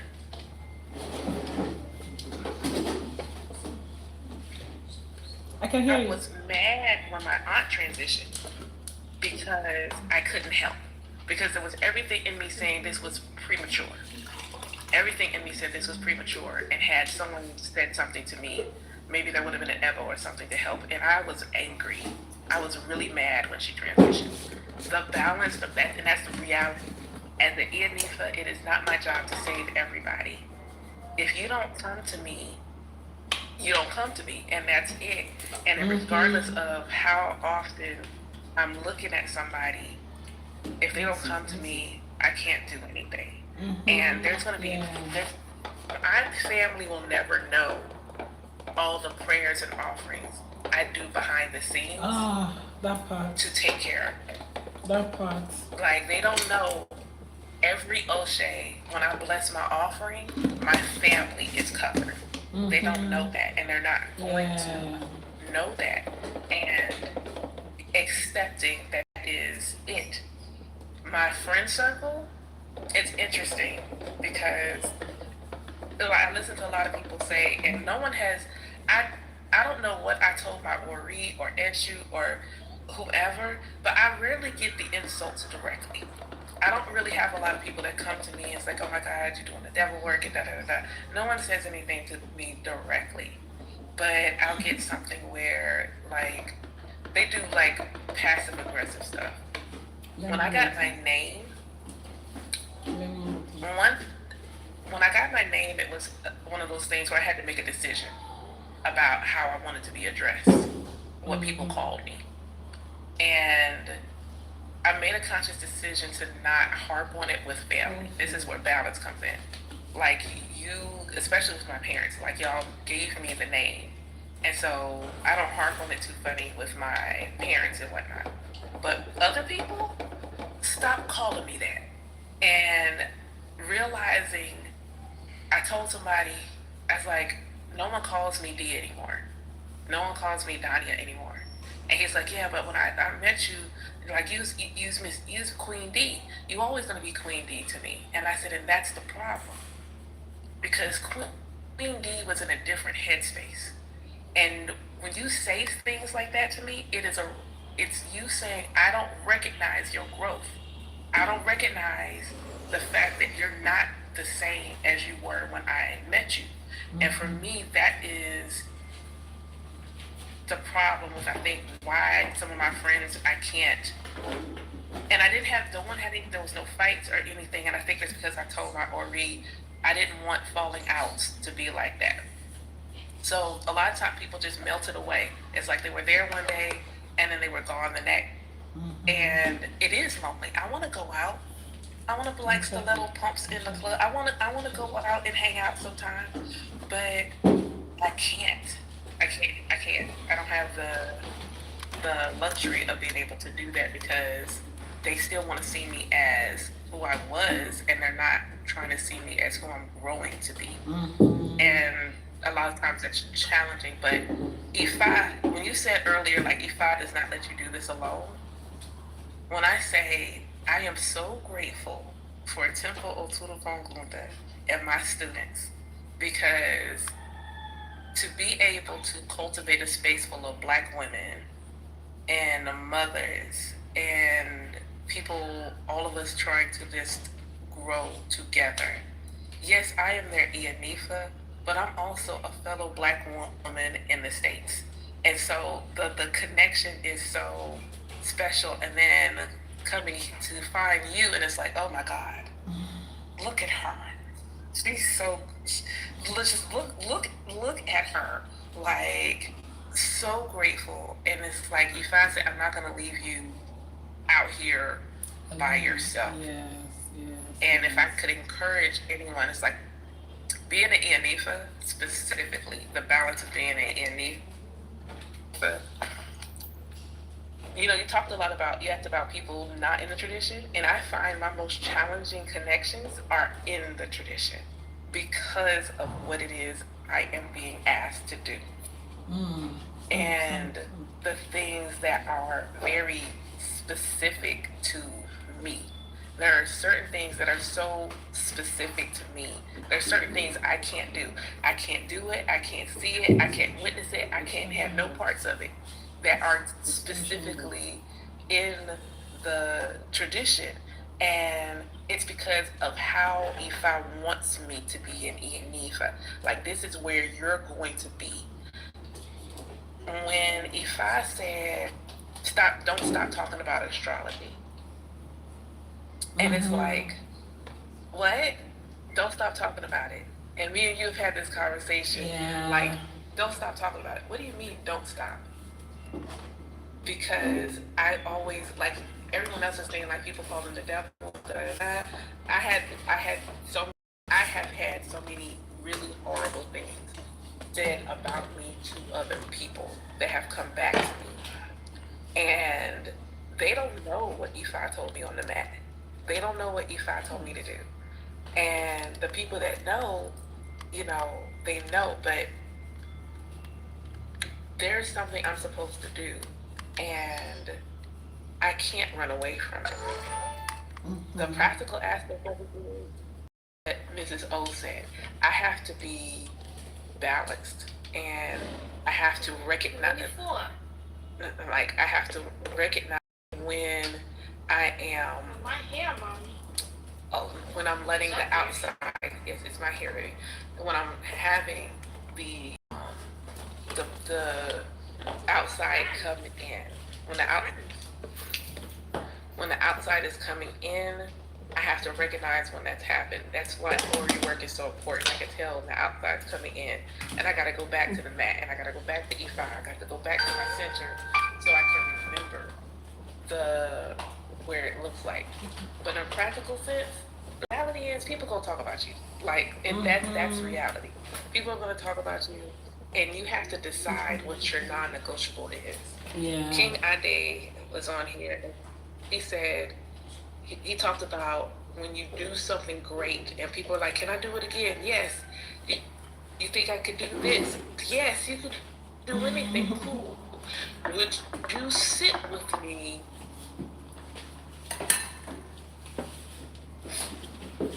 Or do you, that's why I don't make any, like, you know, everybody follow me, yay. I don't want fans. I'm calling that anybody that chooses to walk beside me, that's not going to be an easy place for them to be. Anybody that chooses to walk beside me, whether it's a student, as a friend, walking beside me is not going to be an easy place to do. What I'm asked to do is going to be challenging, and it's going to cause a lot of people to say really, really hard things to me. And if I'm not grounded, and if I have people around me who don't believe in me, I'm not going to be able to do it. I'm not going to be able to do it. And the practical thing is, you have to let people who can't stand with you fall. Let them go. It's hard when you don't just let them fall away. Let them fall away. And I've had to learn this. That's one of the hardest parts of the walk is there's going to be people who don't get it. There's going to be people who don't understand that you have a calling. And having a calling doesn't mean you're supposed to be an Ia, a Babalawo, or Ila Risha. It means you have a calling to do something in your destiny, and Ifa is your GPS coordinates to get there. And you are being called to follow the map. And you need your roadmap so you don't get lost along the way. There's going to be people who don't understand that. But understand, when you are in alignment with who you are meant to be, the magical way you are magnetized for people who are meant to walk with you, for the family and friends who are meant to support you. Do not be discouraged. Do not feel like your people are not out there. They are. They just may not be in your house. They may not be in your neighborhood. I am supremely grateful. I don't have a single student like in my neighborhood, in my city. I don't have not one student in my city. None of them in my city. I hope to see them in my city in May, but none of them in my city. The closest, none of the elders that I respect and revere are in my city. But thanks to Ogun's internet, that is not a problem. Thanks to the innovations, that's not a problem. Know that if I believe you alone, but it's so worth it. I can say that, and then know that people say like, well, you don't even have your own place yet. I promise you. What people in the African American diaspora have to remember is we have been raised to self-hate. We have been raised to speak negatively over ourselves, and when the time we get to eat, we are underneath all the muck and debris of those words. Maureen always has walked with us. Our divinities have always walked with us, which means we have always been co-creating our life, always. So now we're in this creation that we don't resonate with anymore. We have to dig our way out of it. It is not going to happen tomorrow. It's not going to happen the next day. We have to work our way out of the things we have spoken over ourselves. But I promise you, I can see the light. There are days where it's hard, but I would not trade being an Ianifa for anything in the world. It has been the hardest, most rewarding, encouraging, empowering thing. And Ifa has been, I honestly do not think I would still be in this world if it wasn't for Ifa. I think I would have just clocked out. And that's being honest. I would have clocked out a while ago. But Ifa keeps me centered. It keeps me grounded. And I am supremely grateful for the example of an Ia that is living in the real energy of, I'm going to create my own path. I'm just going to do this myself. Watching an Ia Nifa, another beautiful black woman who is like, I'm making this path myself. No one else has done this before. I'm going to do it myself. And watching Aloye, watching her do that is truly inspiring to me. Like she is like, if you want to know what it means to embody Ogun's energy, I'm going to cultivate and open this path. That's what she's doing. She is carving her own path. And as she carves her own path, it is inspiring. So for me,